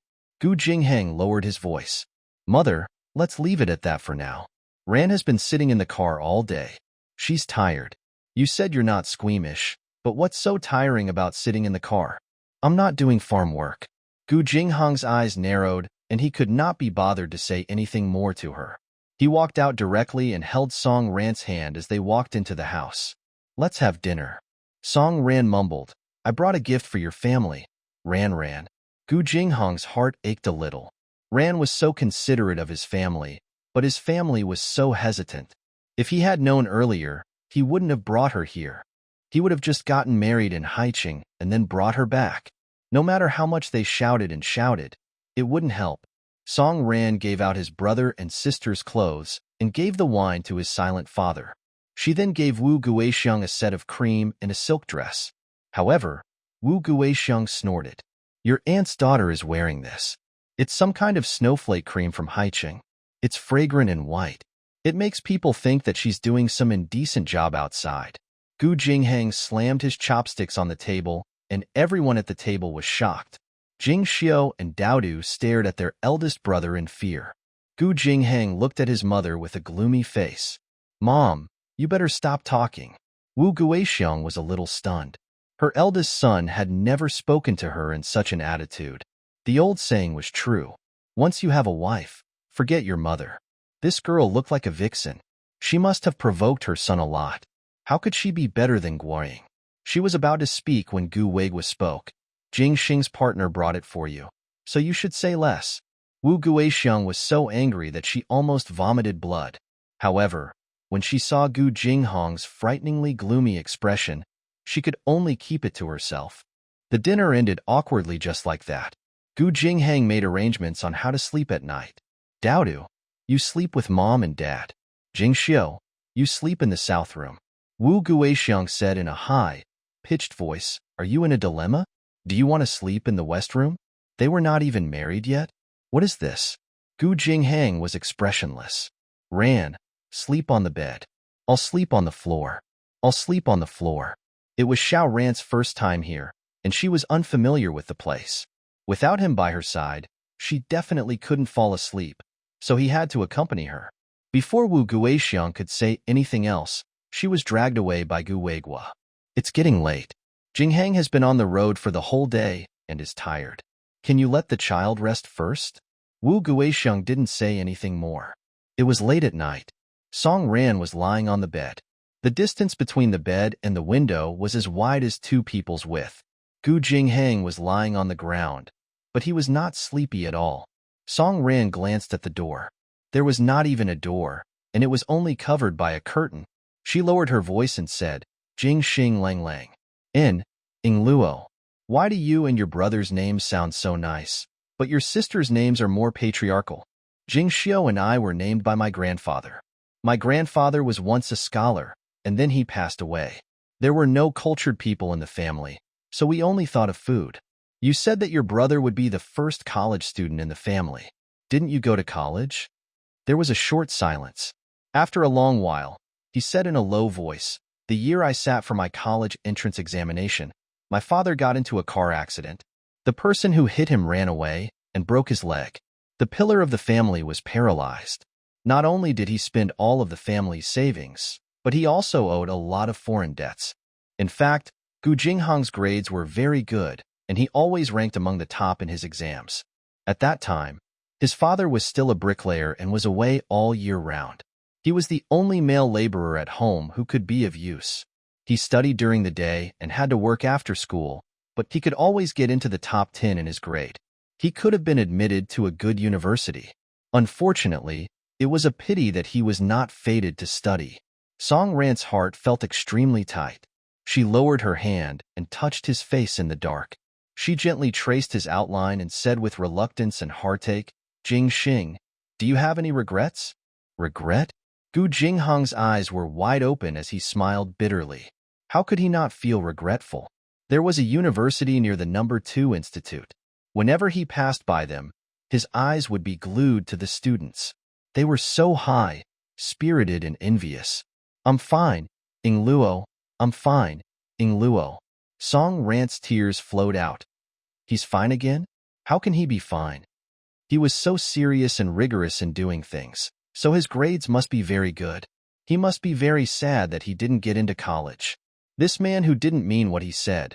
This man who made people's hearts ache. She really wished that she could have met him earlier, then spent money to see his father's legs, and then spent money on his studies, so that he could become a carefree person. At dawn, the two of them finished breakfast. Gu Jinghang held her hand and said, I'm going to see Grandma. Song Ran then took the big bag of supplements and handed it to Gu Jinghang before following him. Wu Guixiang held the bowl and sighed. Hand in hand. What kind of appearance is this? Daodu was very happy. I feel that it's quite good. Big brother treats sister, in law well, and sister, in law also relies on big brother. I feel very good. With a bang, Wu Guixiang's chopsticks hit Daodu's head. What sister-in-law? Are you married? You can call her sister-in-law. Daodu had a mouthful of porridge in his mouth and cried out loud. Wu Guixiang was afraid of the table. What are you howling for? Let's eat breakfast. Daodu had no choice but to eat the congee while sniffling. Her grandmother's house was right next to Gu Jinghang's house. It was a smaller bungalow built with bricks and mud. It did not feel very strong and might even leak rain. Why isn't your grandma living with your parents? Song Ran asked softly. And NBSB. It's like this in the countryside. When the sons are old, they will be separated. When the elderly can't take care of themselves, the sons of several families will take turns to take care of them. The two of them walked to the front of the small house. The door was so low that Gu Jinghang had to bend over to enter. There was only a small window in the small house. Even in broad daylight, it was dark. An old man sat in the central room. He looked quite old and his eyes were a little dull. Grandma, Ran, Gu Jinghang called out. The old man's eyes lit up and his dry mouth pouted. His voice was a little excited. It's Ing Luo. It's Jingxing, Ing Luo. Gu Jinghang nodded. Yes, Ing Luo, it's me. Also, my boyfriend Ing Luo, this is a supplement that my boyfriend bought for you. There's wheat milk essence and dried persimmons. Grandma stood up excitedly and grabbed Jingxing's hand, her voice trembling. Ah, you already have a partner? Why didn't you tell Grandma? After she finished speaking, she turned around and went to a can on the bar counter to search for something. After searching for a long time, she took out 2 items and walked to Song Ran. She stuffed them into her palm and said, "His aunt bought this for New Year's." Grandma couldn't bear to eat it. "You eat it, Ing Luo." After she finished speaking, she gave Gu Jingheng another piece. Song Ran raised her hand and was about to stuff the peach shortbread into her mouth. Gu Jingheng wanted to pull her back, but it was too late. She had already taken a bite. He stared at her nervously, only to see the girl smile at Grandma. "Wow, Grandma Ing Luo. Ing Luo is so delicious." Grandma was so happy that her hands were trembling and her eyes were bright. "It's Ing Luo, right? As long as you like it, I'll bring you whatever you like." Gu Jingheng also took a bite and felt the moldy taste. How could a peach pastry that had been left there for more than half a year be delicious? Gu Jingxing stared at Song Ran with a moved expression. What should he say to this girl? Gu Jingheng put down the tonics. "Grandma, Ran bought these tonics for you. Don't be reluctant to eat them. It won't be good if they're expired. Do you understand?" Grandma's eyes were full of heartache. "This child. It's fine that you're here. Why did you bring me something?" Song Ran finished the entire peach pastry and said with a smile, "It's only right." Gu Jingheng took out another 20 yuan from his pocket and handed it to Grandma. "Grandma, this money is for you. Buy some good food and don't let Mom know." Grandma rejected him. "No, no. Grandma can't take your money. You can't take much money. I know that. You still have to send money to our family. How can I take your money?" Song Ran's eyes widened.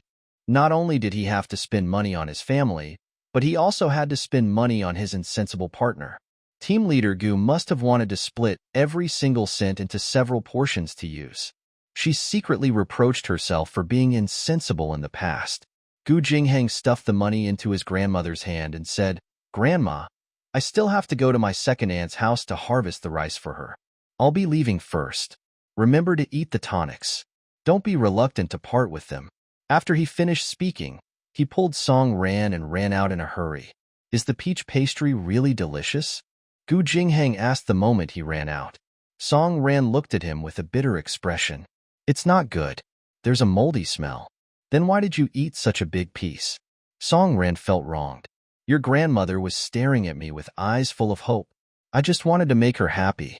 You didn't see the look in her eyes when I said that the peach cakes were delicious. Her eyes were really shining. She was really happy from the bottom of her heart." Gu Jingheng grabbed her hand tightly. "You silly girl. What should I say?" "You should say that I'm proud to have a kind and filial girlfriend," Song Ran said with a smile. And NBSB, Gu Jingheng chuckled. "Yes, I'm proud to have a kind and filial girlfriend." "Humph." Song Ran snorted. "Don't you know how to draw inferences? I'm proud to have a beautiful, cute, innocent, kind, and filial girlfriend." Song Ran pursed her lips and smiled. "That's more like it." The two of them did not hold hands. In this small village in the north, holding hands was too open for them. Song Ran understood that and walked side by side with him. Gu Daodu was walking towards them. She was wearing the dress that Song Ran bought for her. She was in the 6th grade and she was quite tall. She was almost as tall as Song Ran's neck. Daodu pulled Song Ran's hand. "Sister-in-law, sister-in-law. I'll take you away." Gu Jingheng nodded. "Yes, I'll go home and get the sickle." "Daodu, you take your sister-in-law and leave." Daodu pulled Song Ran along a narrow and winding path. There was a small river on the side, and a large paddy field was at the southern end of the river. When the wind blew, the paddy fields were stacked up and down. The farmers were scattered in the fields. The blue sky reflected on them, and it made one feel relaxed and happy. "Where's the second aunt's house?" "It's on the east side. After crossing the small bridge in front, you'll reach the second aunt's home." Gu Daodu held Song Ran's hand. Along the way, there were farmers standing by the roadside or at the entrance. They had dark skin and a simple look on their faces. Their eyes were sizing them up. Gu Daodu was particularly proud and introduced everyone she met. "This is my sister-in-law. Isn't she very pretty?" The neighbors all nodded in agreement. Yes, yes, yes. It's so pretty. White, really white. In front of them, a little boy the same age as Gu Daodu was driving a duck on a small boat in the river. Daodu shouted, "Hey, Chung Huanjuan, look, this is my sister-in-law. She's pretty, right? She's better looking than the person in the painting, better looking than the person on TV, and better looking than your sister-in-law." Chung Huanjuan snorted, raised the bamboo pole in his hand, and slapped the surface of the water. The water splashed everywhere and landed on Daodu. Daodu was so angry that he stomped his feet, rushed to the bridge, and scolded. "Didn't you also show off your sister-in-law last time? You're allowed to show off, but I'm not? My sister-in-law is more beautiful than your sister-in-law, and you still refuse to admit it." "Humph." Song Ran giggled as she walked forward. This was a new and interesting life for children. She could not help but laugh out loud. On the other end, Gu Jinghang came out of the alley with a sickle in his hand and a cool hat on his head. He caught up with Song Ran, and the two of them walked towards her parents' house. After getting off the bridge, the second house in the alley was the second aunt's house. Daodu walked in front, and the second aunt led her daughter Guiying out. Guiying, with a square chin, swollen eyes, a short nose, and a tanned face, walked over with a shy look in her eyes. "Brother Jinghang Ingluo, you're here?" Wu Guixiang patted her head from behind. She had not mentioned that Jinghang had a partner yet. Gu Jinghang looked at her expressionlessly. "Yes, second aunt. Let's go to the fields." "Which field should we go to first? Grain fields or labor fields?" When the second aunt saw the handsome girl behind Gu Jinghang, her expression turned sour. She asked doubtfully, "This young lady is Qianqian." Gu Daodu was particularly smug. "Second aunt, Sister Guiying, this is my sister-in-law. She's my big brother's girlfriend, Ingluo." Wu Guixiang pushed her head hard. Gu Daodu was so angry that her face turned red. She stomped her foot and said, "Mom, why did you hit me again?" "Don't be so smug," Wu Guixiang whispered. Guiying's expression changed drastically, and she stuttered, "Ingluo, Ingluo, and Ingluo's target?" Gu Jinghang's tone was firm. "Yes, this is my partner. Her name is Song Ran." The second aunt's face suddenly changed, and she glanced at Wu Guixiang. Wu Guixiang was a little guilty and did not dare to look directly into the second aunt's eyes. The second aunt's eyes flickered, and she tried hard to maintain a calm expression on her face. Then, she waved her hand. "Guiying, bring Jinghang to the grain farm first. Your third mother, and I will be there in a while." Guiying walked in front with a long face, while Song Ran followed behind Gu Jinghang. They walked towards the ration field together. After they left, the second aunt immediately grabbed Wu Guixiang's hand and said anxiously, "What's going on? Where did this partner suddenly pop out from? Didn't we agree to let Jinghang and my family's Guiying be together?" Wu Guixiang snorted. "I don't know. This kid didn't tell us in advance. He just brought her back. What did his father say? His father is a shut-in. What can he say? I even asked him before I went to the field to tie the rice in the morning. He said, 'Sway Jinghang.'"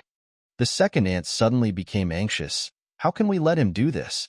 My Guiying has always liked Jinghang. It's not like you don't know that Guiying is already 24 years old. She's already a big girl, and it's not easy to get married. If Jinghang doesn't want her, she really can't get married." Wu Guixiang nodded. I know. Don't worry. Guiying still has a chance as long as they don't get married." How could the second aunt be at ease? "That girl Ingluo is really beautiful. I'm afraid that Jinghang will be seduced by her and will not have any room for my Guiying."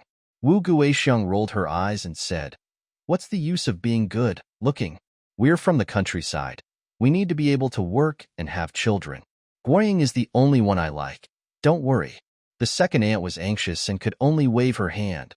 "All right, hurry up and go." In the rice fields, the fruitful rice stalks had been bent over, and the field was golden. The weather was good this year, and the joy of a bumper harvest filled the faces of every farmer who was working hard in the fields. Gu Jinghang stood in front of the second eldest maternal family's grain field and looked at Gu Daodu, who was at the side.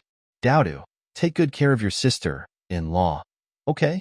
Don't worry, big brother. I promise I'll see it Dao said while holding two big water bottles. Gu Jingheng chuckled and said, "You'll be sitting on this ridge with Dao, okay? Don't run around." Song Ran snorted and ignored him. Gu Jingheng looked at Dao again. "If your sister-in-law is thirsty, you have to give her water.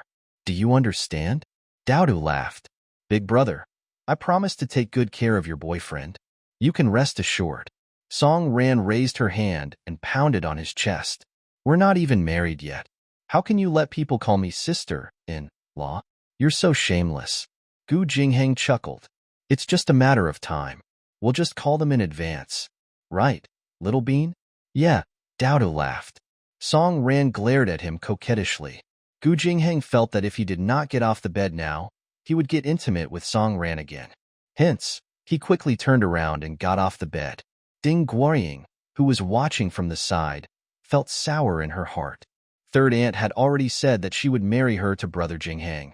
But in the blink of an eye, Brother Jingheng was seduced by a vixen. This woman, just by looking at her face, she was not a decent person. She did not know what kind of means she used to seduce her brother Jingheng. Ding Guoying picked up his sickle angrily and began to cut the rice.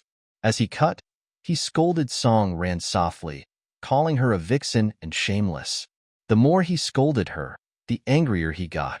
He wanted to give Song Ran two big slaps to vent his anger. Song Ran sat on the ridge of the field. The blue sky hung low in the distance and was seamlessly connected to the fields. The autumn air was refreshing and the sky was clear. It was really comfortable. After a while, the second aunt and Wu Guixiang also went down to the field. The four of them lined up in a row, and the rice in front of them fell down. Song Ran was amazed. It doesn't feel that difficult to harvest rice. Dao, who was at the side, revealed the secret. "Sister-in-law, you may think it's easy, but it's actually quite difficult. I can't do it yet, so I can only bring them water." "Really?" Song Ran scratched her head. It was noon and the sun was rising. It was still a little hot when the sun shone on them. Song Ran felt hot even when she did not move, let alone Gu Jingheng, who was wearing a long coat and long pants. She remembered how he had to wrap himself up so tightly in the summer in order to help her with work in the People's Park. Her heart ached for him, and she took the water bottle from Daodu's hand. "I'll go get your brother some water." Song Ran stepped on the paddy stalks and caught up to Gu Jingheng. Gu Jingheng was wearing a summer hat and a towel hung around his neck. When his sweat dripped down, he wiped it off with the towel and bent over to harvest the paddy. The second aunt's family had 7 to 8 mu of land, and they were reluctant to throw away even 1 mu. There were no male laborers in the family, so he came back every year to help them farm day and night. If they were not in a hurry, they really could not finish it. Song Ran walked over and pulled him. "Jingheng, have some water." Gu Jingheng straightened his back, took the water bottle, and took a big gulp. Song Ran's heart ached. "You've been bending down. Is your back sore?" Gu Jingheng pinched the towel and wiped his sweat. "It's all right. It's not sour. Go back and sit on the ridge." Song Ran took the water bottle and walked back reluctantly. Suddenly, she stopped in her tracks because she felt something jump on her shoulder. She carefully turned her head to look at Ying. A green grasshopper the size of her palm landed on her shoulder. Song Ran's heart sank. She was most afraid of grasshoppers and cockroaches, and it was on her shoulder. It was almost killing her. She looked calm, but she was panicking inside. She quickened her steps and ran to the ridge to support herself. Gu Jingheng's eyes widened. He quickly put down the sickle and chased after her. "Xiao Ran, don't run." Song Ran ran madly. Suddenly, with a plop, she disappeared. It was a trap, a real trap. Gu Jingheng's heart skipped a beat. This girl must have fallen into a lake. The lakenests were small ditches distributed in the fields, 1/2 meter deep and 1/2 meter wide. Water was sent to the fields in the early summer when the rice seedlings were transplanted, so it was dry now. Gu Jingheng quickly caught up with her and stood beside the lake nest to take a look. His Ran was facing up and stuck in the lake nest, unable to move. Gu Jingheng could not help but smile. Song Ran was instantly annoyed. She grabbed a handful of weeds and threw them at his face. "Gu Jingheng, you're not human. Why are you laughing?" Gu Jingheng quickly reached out his hand to cover his face and said seriously, "I didn't tease Ran. I didn't laugh. You're mistaken. Gu Jingheng, you captive. Gu Jingheng tried to hold back his laughter. My uncle is in West River Group 5. I'll bring you to him tomorrow. Song Ran gave him a sideways glance and reached out her hand angrily. Still not going to pull me up? Gu Jingheng licked his lips, bent down, and reached out to pull her. Song Ran's mischievous thought came to mind. She pulled Gu Jingheng down with all her might. Beads of sweat formed on Gu Jingheng's forehead. He lowered his voice and said, Xiao Ran, don't make a scene. My mom is not far away, Ran. Song Ran was not afraid of anything. She tilted her head and smiled. You laughed at me, so you should compensate me. Gu Jingheng was anxious and afraid. He was afraid that his mother, second aunt, and Guorying would suddenly run over. If they saw this scene, they would really explode. He coaxed her. Xiao Ran, be good. Let's go up and take a walk. And NBSB. Little Daodu was a girl with good eyesight. She knew that she shouldn't get close to her big brother and sister in law when they were alone, so she kept a distance of 3 to 5 meters and watched the surroundings for them. Song Ran was lying in the lake nest, calm and unruffled. She was smiling non-stop. The blue sky was above her head, and it was clear and clean. The wild geese lined up in a straight line one moment, and then in a hiss the next. They flew south. Gu Jingheng felt as if his brain was about to explode. Green light surrounded her. This girl's bright eyes and red lips were so close to him. He did not dare to look at her and was frightened. Song Ran looked at him with a burning gaze. She stretched out her slender fingers and gently touched Gu Jingheng's thin lips. She said in an alluring voice, Jingxing, kiss me Ying Luo. He couldn't care less about his mother and his second aunt, Guoying, who were not far away. However, he heard Guoying's voice not far away. Big brother Jingheng, big brother Jingheng, big brother Jingheng, what's wrong with you? Song Ran was even more afraid. Jingheng, get up quickly. Gu Jingheng gritted his teeth. Now you're afraid? But he didn't stop. Ding Guoying caught up with them. Ding Guoying was about to walk toward the place where Gu Jingheng had fallen when Daodu quickly reached out and stopped her. Sister Guoying, what are you doing? Guoying pushed Daodu's arm. Daodu, move aside. Let me see what's wrong with your brother. Daodu said, my brother is fine. He's fine. Guoying pushed Daodu away. Before she reached the lakeshore, Gu Jingheng appeared. He did not look at her and squatted at the side. He reached out to Song Ran, who was still lying down, and said in a gentle voice, give me your hand. I'll pull you up. Song Ran then gave him both her hands. Gu Jingheng exerted some force and pulled her into his arms. When Ding Guorying saw Song Ran's blushing face and shyness in her eyes, she immediately cursed in her heart. What kind of shady business was this hussy doing again? She was already like this outside. Who knew what she would do inside the house? Could it be that her simple brother Jingheng liked this kind of person? Ding Guorying pulled a long face and said angrily, Brother Jingheng, what were you guys doing just now? Nothing much. Gu Jingheng glanced at her. Ding Guorying gritted her teeth in anger and glared at Song Ran. Song Ran flicked her hair nonchalantly. I'm the winner. I won't argue with you. Gu Jingheng patted her head. There are many insects in the fields. If you're afraid, you can go back first or sit under the date tree by the bridge over there. Okay? Song Ran felt wronged. How long are you guys going to cut it? At night, when it's dark. Song Ran's face was bitter. That long? Then I'll just walk around. Gu Jingheng tried to hold back his laughter. Then, don't play with cats and dogs. The cats and dogs in the countryside are different from the pets in the city. Song Ran touched her neck. I've learned my lesson. I don't dare to touch her again. Gu Jingheng was still worried and gave her a few more instructions before Song Ran left the paddy field. Gu Jingxing walked back to where he had been earlier. On his left was Wu Guixiang, and on his left was the second aunt.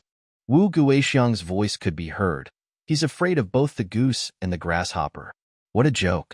Gu Jingheng glanced at her. Mother, he said, hurry up and get to work. Wu Guixiang was still talking about Song Ran to the second aunt at the side. Gu Jingheng could not hear her and was not bothered at all. He focused on his work and soon surpassed them by a large margin, leaving them far behind. Song Ranhuang returned to Gu Jingheng's grandmother's house and chatted with the old lady for a while. The old man seemed to hit it off with Song Ran. When they were in love, he complained, "My 3 daughters-in-law all say that I'm biased. Little sister Ingluo, tell me, which one of them did I favor? Ingluo, it's better to raise you. You're filial, you're filial." Song Ran looked at her grandmother and her heart ached. She held her grandmother's hand and said, "Grandma, after I get married to Jinghang, I will bring you over to live with us. Jinghang and I will take care of you together." Grandma's eyes were moved.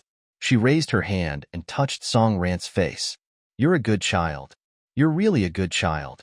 Song Ran was concerned about some other trivial matters. After grumbling about her daughter-in-law, Grandma was still quite optimistic. "I only worry about my short life, not my poverty. Life has to go on. Life has to go on anyway, Ingluo." The old man started to doze off again while they were talking.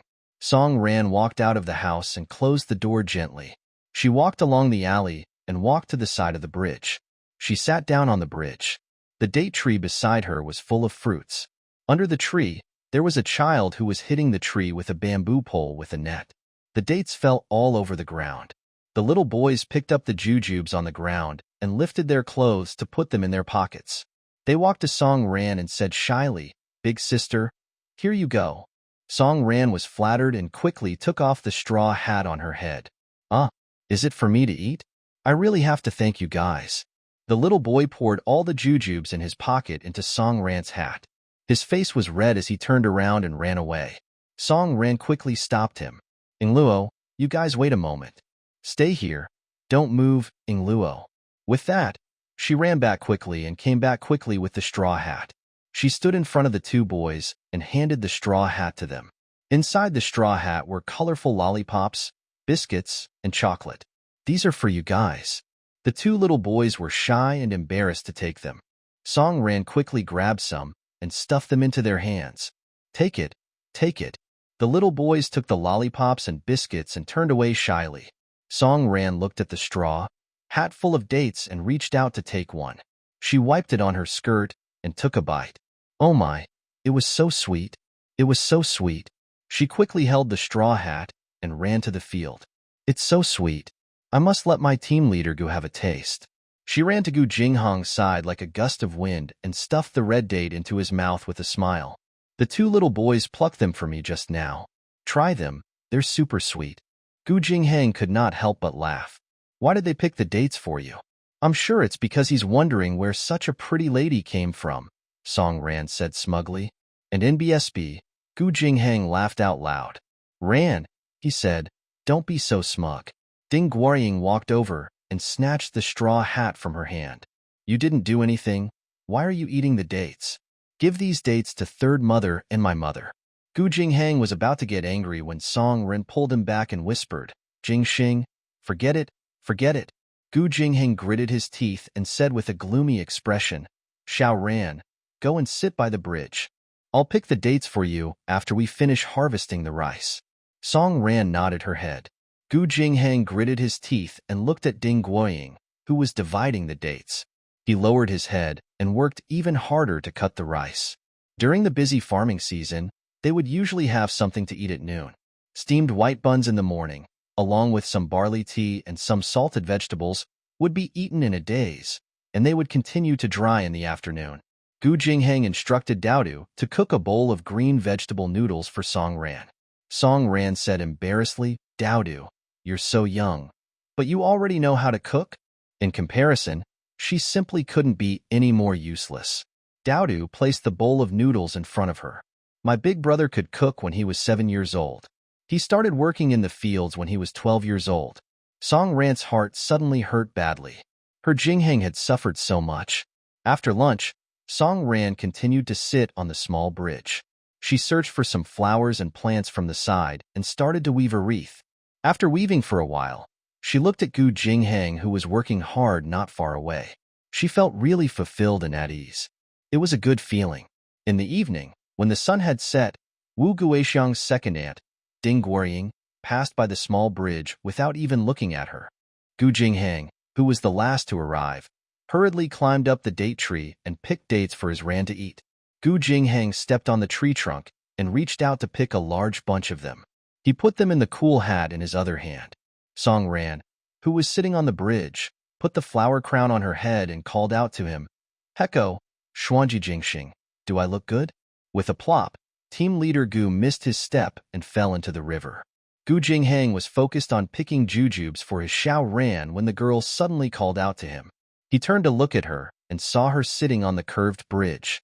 The twilight was surrounding her, and the floral wreath made her look even more gorgeous. She looked fresh and otherworldly. His heart skipped 2 beats, and he was stunned. He stepped on thin air and fell into the river with a plop. Its heart piercing. Ah Song Ran panicked and shouted, "Gu Jinghang, Gu Jinghang, Gu Jinghang, Gu Jinghang." Gu Jinghang quickly swam out of the water and comforted Song Ran. "Xiao Ran, I'm fine. I'm fine." Gu Jinghang climbed out of the water and was dripping with water. Song Ran quickly walked to his side and said anxiously, "How could you be so careless?" Gu Jinghang touched his face and chuckled. He was distracted by Song Ran's beautiful face and lost his focus, which was why he missed his step. "It's okay. You'll be fine after you go back and change your clothes. I'll pick some dates for you first." Song Ran's eyes widened. "Do I really want to eat it that much? What do you take me for? Hurry up and go home to change your clothes." Song Ran pushed Gu Jinghang and walked back. After changing into clean clothes, Gu Jinghang held her hand and walked out. "Where to?" "Let's go to the second aunt's house for dinner tonight." The sky darkened. The two of them held hands and did not care about anything else. Anyway, the sky was already dark. If the villagers went home when it was dark, no one would probably see them. The two of them walked on the narrow and winding path in the twilight. Not far away, the speakers on the dam began to play music. The waves of a large river were wide. The wind blew the fragrance of patties on both sides of the river. "My house is on the shore. Used to the boatman's songs I'm used to seeing by fan and clothes, this is a beautiful country. It's the place where I grew up." A melodious piece of music ended, and a strong male voice was heard. "There will be heavy rain tonight. Villagers, remember to harvest the rice on the field and bring it back home to clear." Gu Jinghang held her hand tightly. Song Ran said worriedly, "Are you all right? Don't you need to go and harvest the rice?" "It's fine. There's still a straw cover. The rice we harvested today hasn't been threshed yet, so we can't take it back. Let's go have dinner." When they arrived at her second aunt's house, the dishes were almost done. Song Ran then remembered to ask Gu Jinghang, "Where's your brother? I haven't seen him for a day. He started school today. He's staying in the dormitory and left early in the morning." Song Ran nodded her head in confusion. "Oh my, now that I think about it, he's the same age as me. He's 18. Look at you. You're an old cow who's gnawing on young grass." Gu Jinghang glanced at her. "You silly girl. Is that how you describe me?" Song Ran giggled. "Isn't it just like an old cow gnawing on young grass?" As the two of them chatted and laughed, the meal was already served. Gu Weigu's family sat around the table. The second aunt wanted Guoying to sit next to Gu Jinghang, but Song Ran stuck to her so tightly that Ding Guoying could not get in. The second aunt rolled her eyes at Song Ran and began to reminisce about the past. "Aya, thinking back to the past, when Jinghang was just born, Guixiang, you didn't have any milk. At that time, you were so poor that you really didn't have anything for the child to eat other than milk. Fortunately, I had just given birth to Guoying at that time and had enough milk. That was how the baby's life was saved." Song Ran pouted and did not say anything. Wu Guixiang replied, "That's right. Without second aunt, Jinghang would have lost his little life. I will definitely make Jinghang take good care of you in the future." Daodu took advantage of the child's innocent words and said, "Big Brother works for the second aunt's family every year. Big Brother has been doing farm work for the second aunt's family since he was 12 years old. Big Brother has always been repaying the second aunt's kindness." Gu Jinghang's eyes drooped slightly and the corners of his lips curled up. "Good girl, I didn't dote on you for nothing." Wu Guixiang and the second aunt looked upset. Gu Weiguo raised his chopsticks. "All right, let's eat. Eat more and talk less." And city was located in the north. The people here were big and had a huge appetite. The bowls that were served were huge, and the dishes were not meticulously prepared. It was obvious that they did not have any appetite. Song Ran ate the steamed bun in the bowl bit by bit. She almost frowned when she swallowed the food that Gu Jinghang put in her bowl. The dish was too salty and did not taste good, but she did not dare to spit it out. If she said that it did not taste good, she did not know how Gu Jingheng's mother and the second aunt would make a mountain out of a molehill. She forced herself to swallow slowly. Even so, Wu Guixiang was still not satisfied. She snorted, "Girl, why are you eating like a cat? You're stuffing your mouth little by little. Do you think the food in our village doesn't taste good?" Song Ran quickly shook her head. "No, it's not that. I had a lot of dates this afternoon.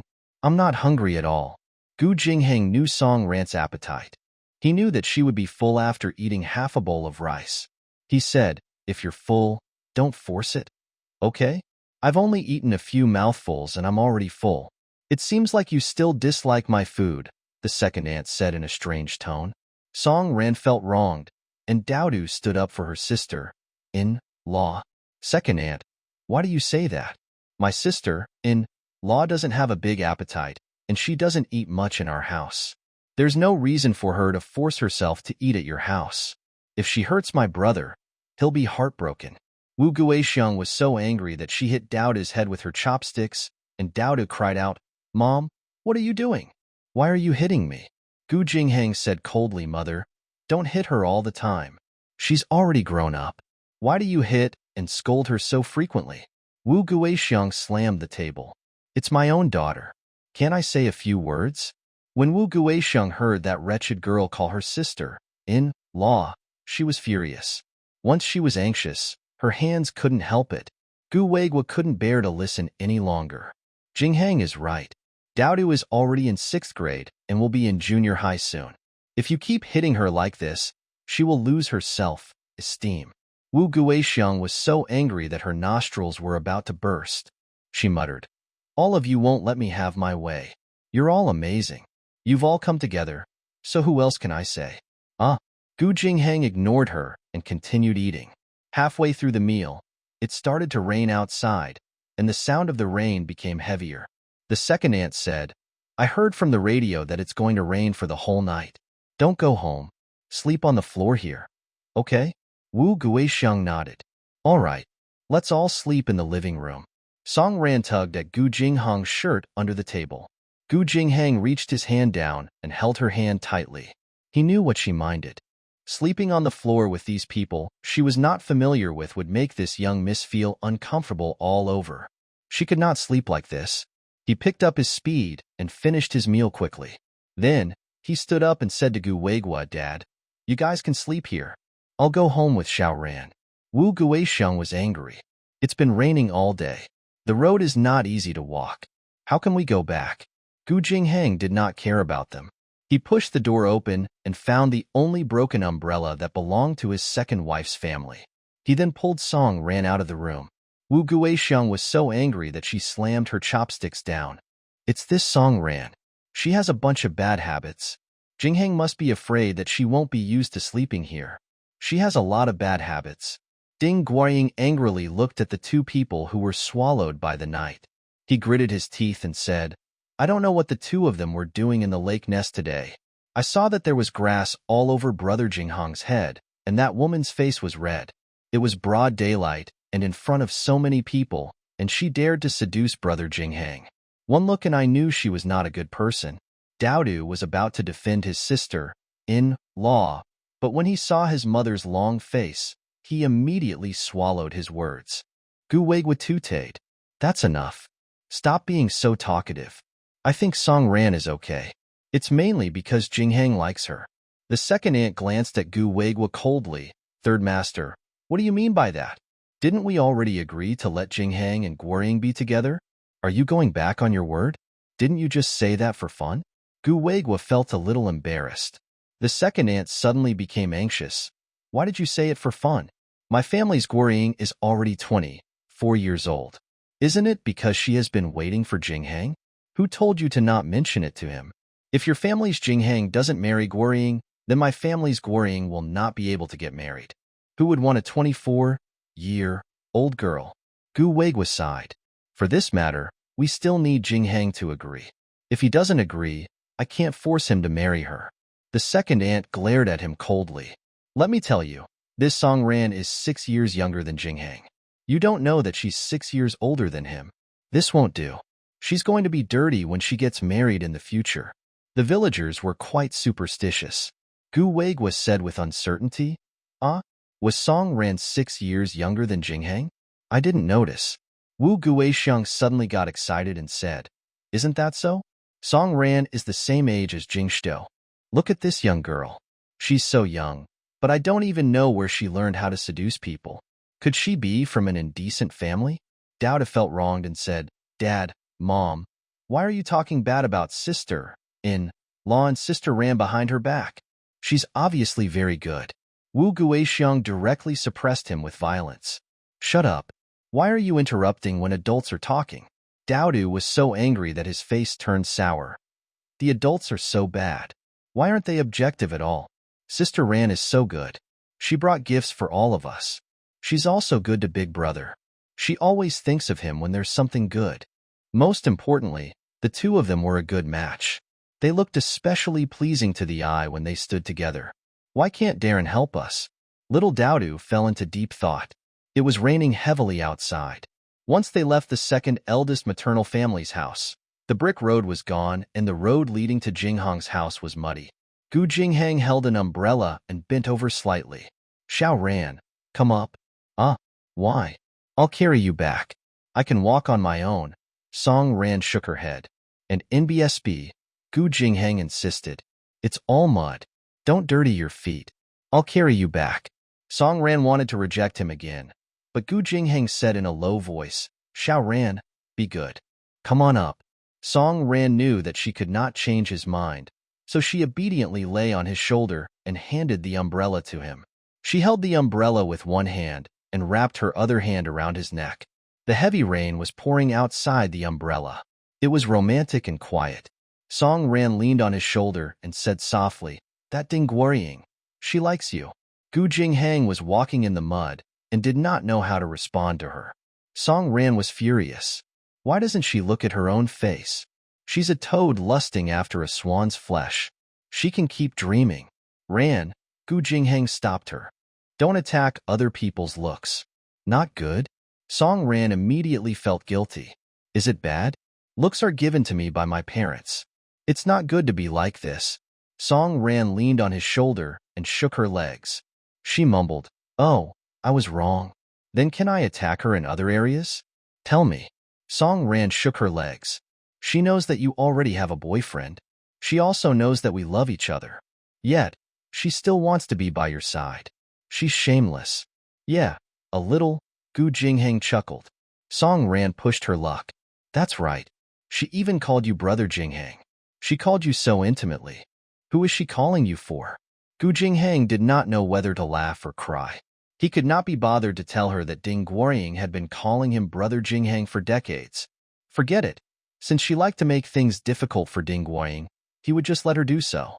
Song Ran reached out and wrapped her arms around his neck. She calls you Big Brother Jinghang. I also have to call you that. I also have to call you Big Brother Jinghang. I like it when you call me brother, Gu Jinghang said gently. Song Ran shook her head. No, I can't be like her. If she calls you Brother Jinghang, I'll call you Brother Jinghang. What do you think? Doesn't that sound more intimate? Gu Jinghang chuckled. This girl was really childish. All right, Brother Jingxing sounds more intimate. In the future, just call me that. Song Ran shook her head proudly. Humph. You want to compete with me? You're overestimating yourself. Gu Jinghang could not help but laugh out loud. In the rainy night, Song Ran could not even see her fingers when she stretched them out. She did not even know how he walked. She reached out and touched his chin. Jinghang, don't fall in love with anyone else. Don't fall in love with Wen Hui, and don't fall in love with Ding Guorying. I know that both of them are capable. One of them can do the household chores while the other can do the farm work. I will learn to do what I can in the future too. So, you must always like me, okay? Gu Jinghang's chest tightened. Why did Song Ran feel so insecure? From the moment she started acting weird, she had a feeling that he would like Wen Hui. Why did she have such a misconception? Coincidentally, they had already reached home. Gu Jinghang reached out to open the door bolt and walked in. There was no electricity and the room was dark. Gu Jinghang threw the umbrella by the door and touched her face in the dark. I don't like anyone but you, Song Ran. Even if you don't know how to do housework or farm work, I still like you. I like you, Song Ran. I like you no matter what you are. Tears welled up in Song Ran's eyes. She sobbed and leaned into his arms. I can feel it. Your mother doesn't like me. I've been here for 2 days, and she has been disdainful of me for 2 days. I didn't want to say it because I was afraid that it would put you in a difficult position, but I was really sad. Your mother didn't hide her dislike for me at all. I was so sad. I came here with you full of joy and carefully selected a gift for them. I thought they would definitely like me, but I didn't expect Xuanji to hang out. I was so sad. Gu Jinghong's heart suddenly clenched. He hugged her and said, "It's my fault. It's my fault." The two of them stood at the door as the rain fell on the eaves.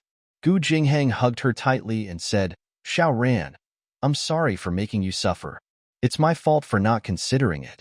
Song Ran leaned into his arms and said, "If you had told me earlier that your mother's personality was like this, I would have been prepared earlier. Now, you've let me off my guard at all.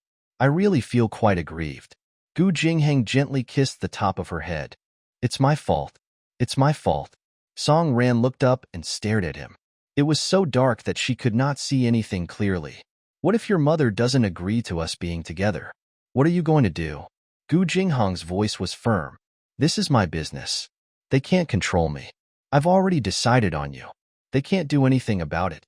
Gu Jinghang was the most opinionated person in their family. Back then, when Gu Weiguo was paralyzed in a car accident, he was also the one who resolutely decided to give up his studies and work instead. Only then did the family's predicament ease. Now that he was 24 years old, no one could stop him from making his decision. Will he really be fine? Song Ran asked uncertainly. "And NBSB, I think your mom likes Ding Guiying a lot." Gu Jinghang gently patted her back. "I'm the one getting married, not my mother. She likes Ding Guiying. It's useless." It was only then that Song Ran calmed down. "Then let's wash up and go to bed, Ran." Gu Jinghong's head heated up. He was caught off guard by the sudden change of topic. As there was no electricity, Gu Jinghang lit the oil lamp and got some water. The two of them took a shower and went to the west room to get ready for bed. As soon as she fell asleep, Ding Guiying's voice sounded from outside, calling out Brother Jinghang. When Song Ran heard that, she was furious. He was really guarding against them as if they were thieves. She suddenly stood up. Ding Guiying shouted twice, but no one answered. She was so angry that she kicked the door twice. Suddenly, the door was pulled open. Ding Guiying jumped in shock and shone the flashlight on Song Ran's face. She said fiercely, "What are you doing? Are you deaf?" Song Ran crossed her arms in front of her chest and looked at the woman who was holding the flashlight in disdain. "It's so late at night. What else can we do other than sleep? What kind of nonsense are you asking?" Ding Guiying noticed that the little girl seemed to be a completely different person compared to the day when there were so many people around. She was instantly infuriated. She reached out and wanted to push her, but Song Ran moved to the side to stop her. Without the audience, she did not want to pretend to be a virtuous person. Anyway, no matter what she was like, her Jinghang would like her. Ding Guiying didn't manage to push her away. She missed and fell into the main room of the Gu family. She sprawled on the ground, the water from the umbrella splashing on her and the flashlight falling to the side. He was in a sorry state. Ding Guiying got up in a rage and raised her hand to slap Song Ran. However, someone grabbed her wrist from behind. "What do you want to do?" Gu Jinghong's cold voice made Ding Guiying's scalp go numb. Ding Guiying's heart was burning with anger. She shouted, "What do I want to do? It was that girl who pushed me. Brother Jinghang, didn't you see that I fell?" Song Ran quickly walked to her side. Gu Jinghang released Ding Guiying's wrist and asked Song Ran worriedly, "Xiao Ran, are you all right?" Song Ran waved her hand. "Jinghang, I'm fine." Ding Guiying stared at Gu Jinghang in disbelief. "Brother Jinghang, I fell down. Not this vixen. Are you asking the wrong person?" Song Ran reached out and pulled Gu Jinghang behind her. She glared at the woman in front of her. "Vixen? Who are you calling a vixen?" It was pitch black all around, with only the light from the flashlight on the ground. The atmosphere was tense, and it was clear that it was going to be a tough battle. Ding Guiying was obviously angered by what she thought of as a vixen. She pointed at Song Ran and scolded, "It's you.